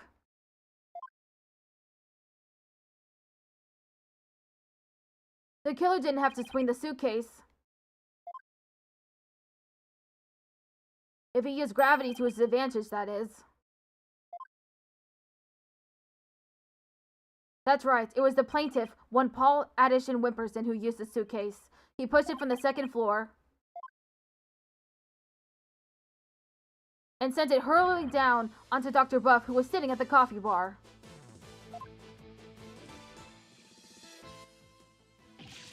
The psychology book had been in the coffee bar, no doubt. The doctor must have set it down there after he'd finished reading it, or the like. But his blood got on it, which is why the killer thought to hide it in that mountain of books. Objection! That's quite an entertaining theory you have there, Mr. Justice. But there's no evidence that the murder took place at the coffee bar. I'm not so sure about that, Mr. Wright. I see that evidence of the murder occurring at the coffee bar exists. The evidence does exist, and I'm going to show you. You are? This right here is proof that the murder took place at the coffee bar. Coffee stain. Take that! This brown stain was determined to be coffee. What's more, it was still a bit damp when we saw it yesterday morning. Ah! One look at this book speaks volumes, I'm afraid, Mr. Wright. It tells us the doctor was having a cup of coffee at the coffee bar. That's when the suitcase came hurtling down, striking him on the head, causing both his blood and his coffee to spatter onto it. Ah! Oh! Well, Mr. Addison Whimperson? Whoa. What motive could I have possibly had to kill Dr. Buff? And there it is, the final excuse cornered killers are so fond of. Well, the doctor never returned your crystal to you, did he? Instead, he hid it in the cave ruins. Telling him that the Defiant Dragons were a dangerous bunch was a huge blunder. All I did was make him hide the orb. Your lie came back to bite you in the end. And even worse, the doctor saw the news report, so he knew the relic was the Founder's orb. Being the conscientious researcher he was, he knew he had to return it to its rightful place. And that meant keeping it out of your hands. You were so angry that he refused to return the relic to you. That you killed him with your own hands. Isn't that right, Mr. Addison Whipperson? You broke it more!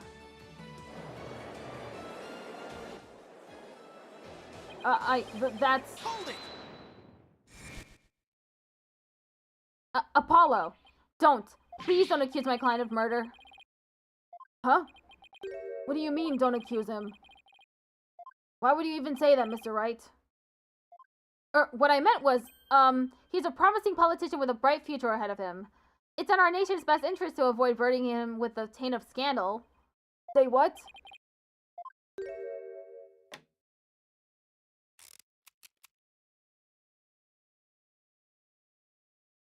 Right, you'd better do something to change the current courtroom climate, or I'll be charged with murder. And you know what'll happen to her if that happens. Huh? What's he talking about? Well, I can ponder that later. No, I would like to ponder that now. What is he talking about? Does he have Trucy? Does he have Trucy? He's using her? As a hostage? Maybe. For now, Mr. Wright, you can't possibly believe that Mr. Arible is the killer. Are you really going to send an innocent man to prison? I thought you were better than that. Well, Mr. Wright, answer me. Whoa! Mr. Wright? What in the world's going on here? If you won't say anything, then... Mr. Addison Whipperson? Hold it! Apollo, wait! Not you too, Athena. It's just, I wasn't sure whether I should say anything, but during that last recess when I went to check on Mr. Wright, I overheard something I shouldn't have. I trust Maya is unharmed? Maya! Not Trucy, it's Maya. I can't really say, but just remember, if I'm arrested or fail to obtain the treasure, there will be consequences. Consequences of the worst kind if you catch my drift. Relax. All you have to do is ensure I get my hands on that relic. I must deliver it to my benefactor at all costs. What do they want that relic for anyway? It's something to do with an old legend. My patron seeks the great power said to be granted to whoever solves its secrets.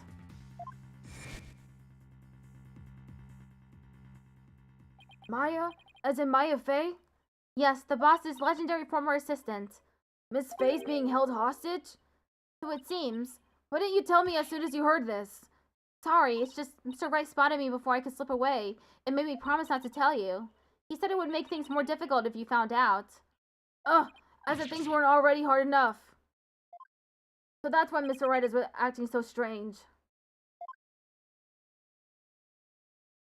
I had no idea. This must have been excruciating for him. Think, Justice. There's gotta be something you can do.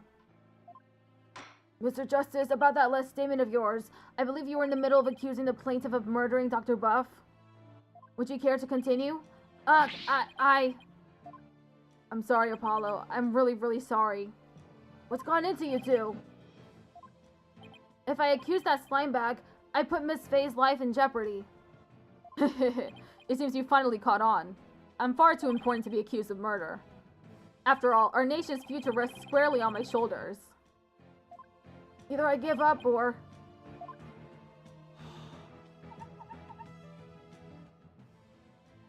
Once I present the crystal to my patron, my victory is assured. Then one day I'll become president, and then king.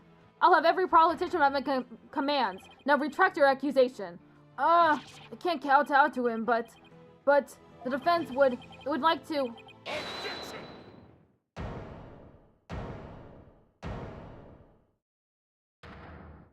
Apollo.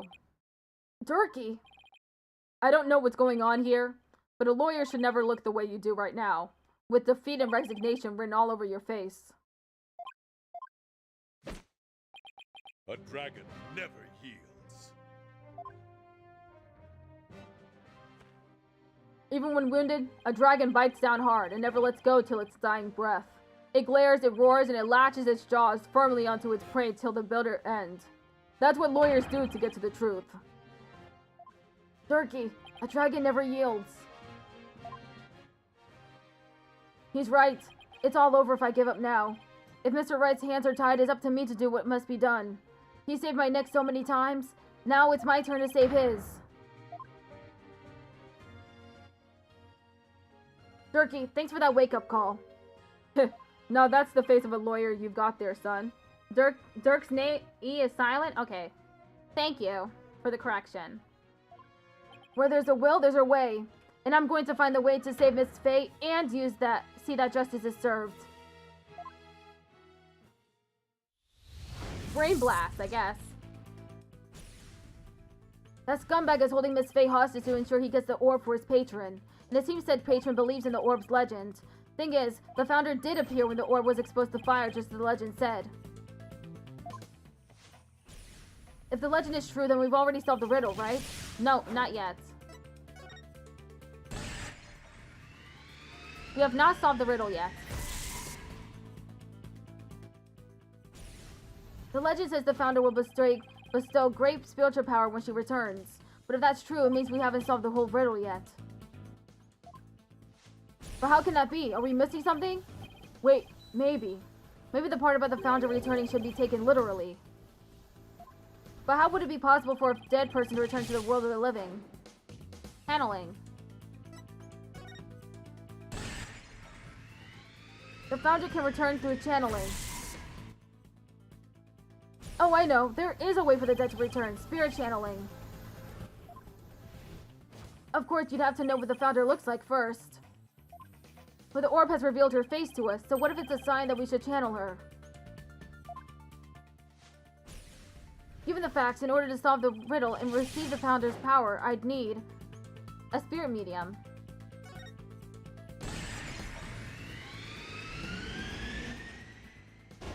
Spirit medium is needed to obtain the power. The ability of a medium to channel spirits is the final key to unlocking the orb's secrets. That means Mr. Addison Wimperson's patron will need one too. And once that slimy politician realizes that, he won't be able to lay a finger on Miss Faye.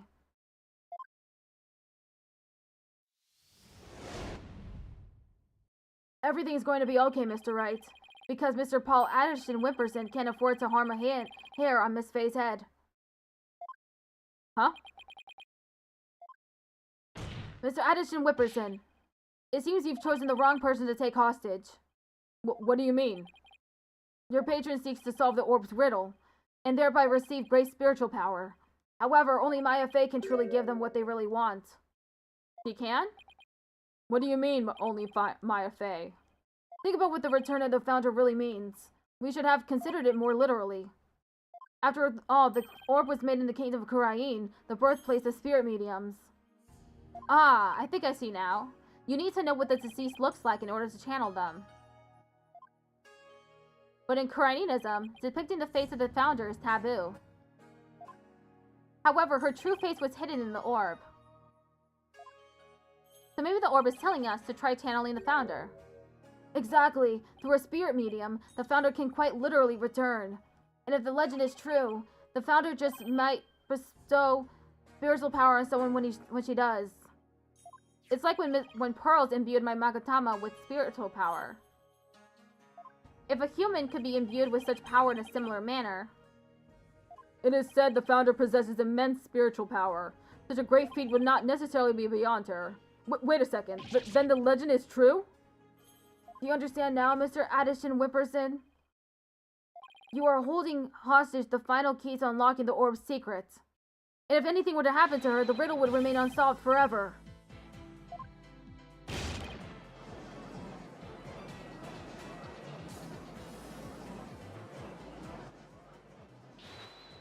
There's always Pearl Faye. I can simply ask her to help. If she wants money, I have plenty to offer. She's not the kind of person to be tempted by material gain. And she certainly wouldn't help you if anything were to happen to her cousin. Or maybe you'd like to go ask the Queen of Karain to channel the founder for you. He could, but he'd probably get executed for requesting such a thing. It's over. Now confess. You killed Dr. Buff, didn't you? It wasn't supposed to end this way. Mr. Addison Wimperson, are you admitting to committing the crime? You're my lawyer, right? Do something. It's true that I'm your lawyer, and as such, it's my job to defend you. However, defending my client isn't the only duty a lawyer has. There's something else that's equally as important. And that is finding the truth. But what? Mr. Addison Wimperson, you have sought to twist the truth in the dirtiest of ways. I was complicit in your hostage-taking, but in a way, I was being held hostage too. Even so, there's still hope for me to make things right.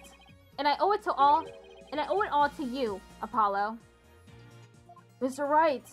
I can't allow a murderer to walk away scot-free.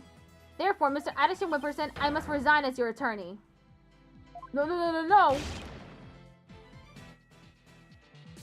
Does this mean I'm under arrest?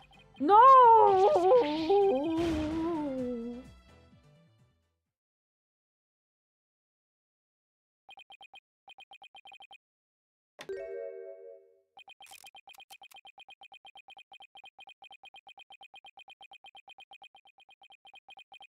Well, I have nothing to confess.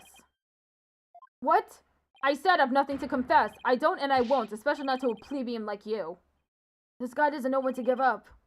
Besides, there's no truth to these allegations. I mean, look at the suitcase. You won't find a single print of mine on it. All that means is you wiped them off, taking care to only leave Mr. Aribles. As many a great politician has said before me, no comment. In that case, try switching things up, Apollo. Look at the situation from a different angle. Is there really nothing that points to the suitcase being dropped from up above? Evidence that points to the suitcase being dropped from the second floor. If the killer pushed the suitcase from the second floor hallway over the coffee bar, that would place him right around here. Oh, maybe, just maybe. Thought of something, Apollo? I believe this piece of evidence to be connected to the dropping of the suitcase.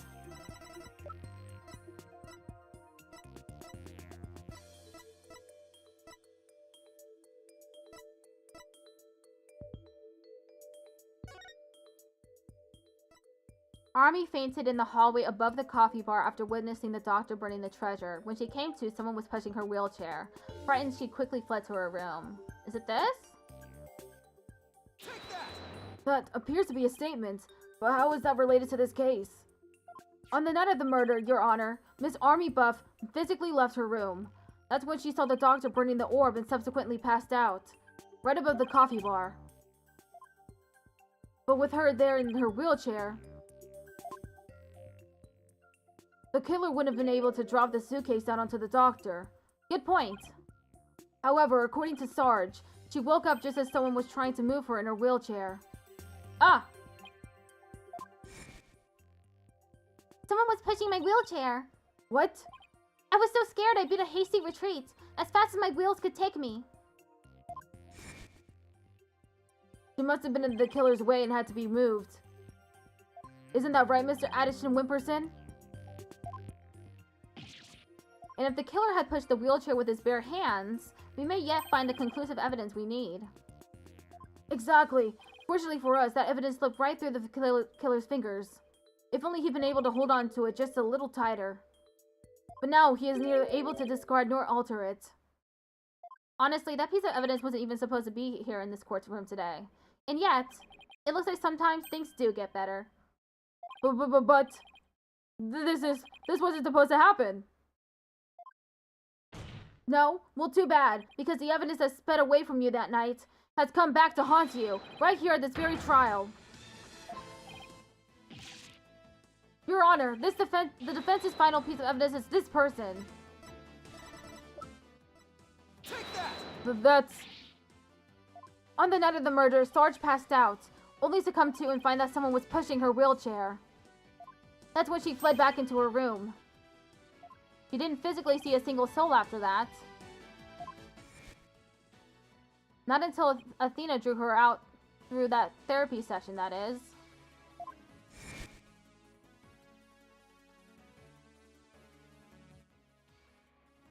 While the killer was able to wipe the prints on the suitcase off, the same can't be said for the prints that got away.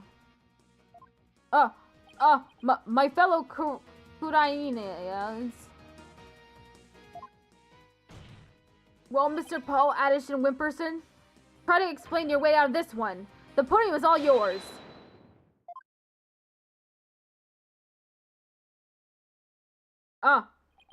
Paul Addison Xavier Kudine. I am not a quirk. My political career, it can't end like this. I'm destined for great things. Something's wrong. This isn't real. It's a dream. No, a nightmare. Ooh! Huh? What? Wait, really? Ah! No way! Bonsai! Paul Addison arrested on murder charges and stripped of his electoral win. No, please. Wait, don't go. No, please. Whoa, Grandpa!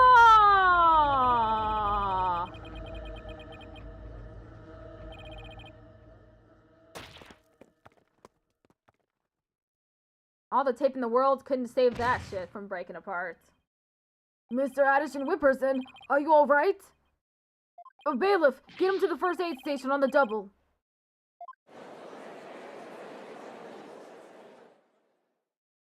Well, this was yet another unexpected turn of events. In light of everything that's been revealed, it seems the relic is indeed the Founder's Orb. And it seems Mr. Paul Addison Whipperson can be considered a suspect in Dr. Buck's murder. Apollo, I want to thank you for everything. Thanks to you, I didn't have to keep bending the truth. I don't know what I would have done without you. Don't mention it. You were amazing today, Apollo. Well, I couldn't have done it without Dirk.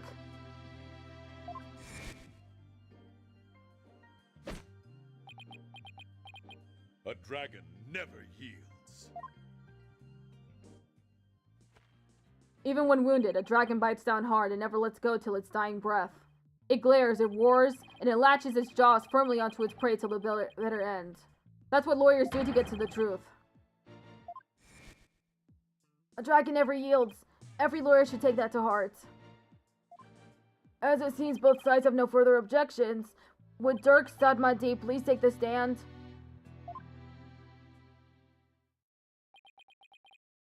This court awards the orb to the Defiant Dragons per the stated transfer agreement.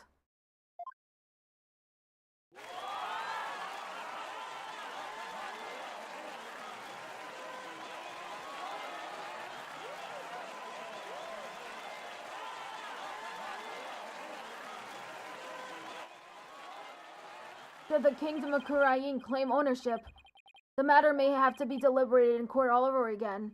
I just hope, or shall I say pray, that I'm not the judge presiding over that one. Ha ha ha ha ha! Indeed, a trial like that might spark an international incident. Still, there are bigger and more momentous things astir in the air. The revolution. Dirk's really serious about this. This court is adjourned.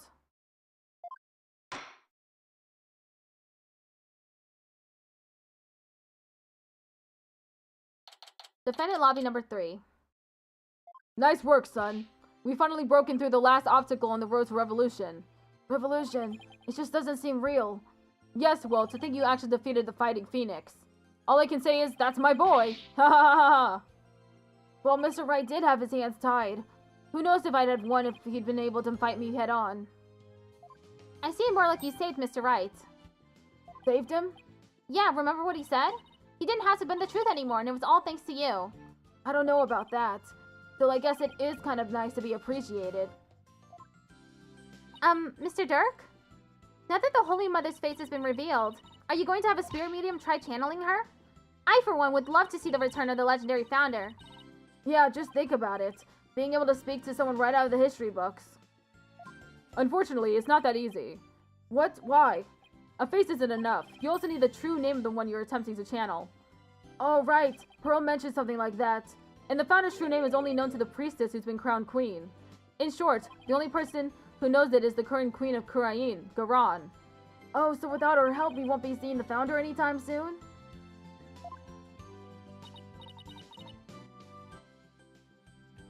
That's no fun. Founder's orb updated in the court record. The founder's form has appeared from within. It seems only the queen knows the founder's real name. No, Maya knows too. They wouldn't know that though. So Dirk, what will you do now? First, I'll start by tracing the route by which the orb came into Dr. Buff's hands. Since we now know it was Paul Addison that asked the doctor to study it, isn't he the one who stole it? No, a political nobody like him couldn't get anywhere near the orb, let alone steal it. He must have had inside help. My money is on someone connected to the royal family. Oh right, you said something to that effect back in the cave. Whoever it may be, we need to expose their dirty scheme to the light of day. Well, I'm sure Mr. Wright has plenty of information, courtesy of his dirty client. He might be able to shed some light on this. Private Justice! That was fine work you did at the trial today. You did your sergeant proud. Back at you, Sarge. It took real courage to leave your room like that. It's all thanks to you and Corpse Woman Sykes. With my siege defense over, I can finally sally forward. But the battle's only just begun. One for me and me alone to fight. To lose your mother and then your father. What a terrible thing to endure. Yeah, and being, no. That wheelchair is making it so that she can go places. She's a wheelchair user. She's not bound. I'm not reading that. Private Justice! I've been thinking. It's about time I stood on my own 2 feet. After all, I no longer have Papa to coddle me. Huh? I'm afraid I don't follow. Take a good look, soldier. This is one small step for man, and one giant leap for me. Hold my drone for me, would you, Private Justice? Yes, sir. What is she up to? Gonna stand.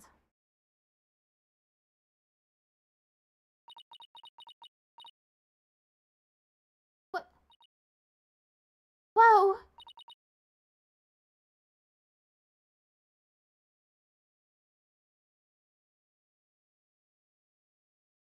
She's standing?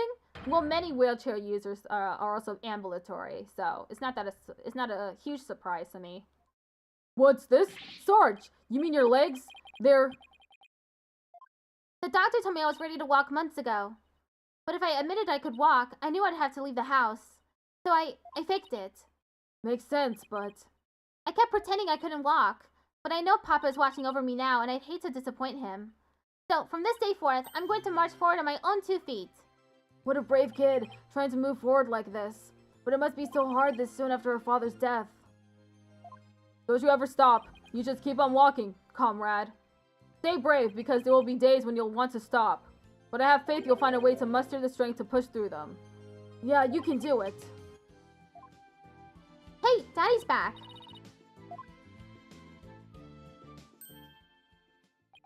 Mr. Wright, what's that look on his face for? Oh, Apollo. Is everything alright with Miss Faye?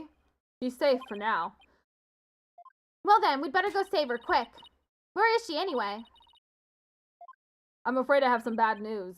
Huh? Maya's not here in the States. She's still in Kurain. And she's still being held hostage by the mastermind behind this whole thing. The mastermind? That's right. Paul Addison Wimperson was nothing more than a pawn. Maya's true abductor is in the kingdom of Kurain. But what? I don't understand, Mr. Wright. What in the world's going on over there?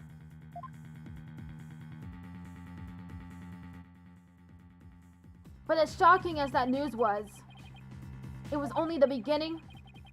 The beginning of something big. Big enough to shake Kurain to its very core.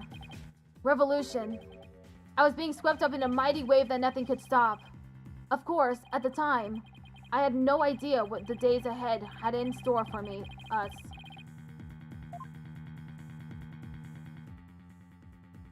To be continued in 2 days.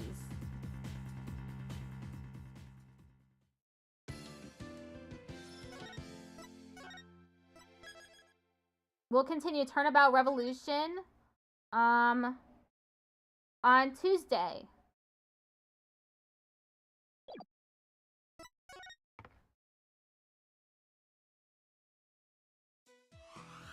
Tomorrow is Shin Megami Tensei 5 Vengeance.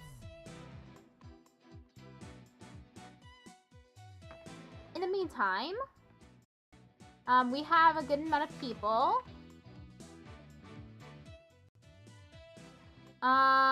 Let's send everyone to Trash Can Goddess. They're currently playing Splatoon 3.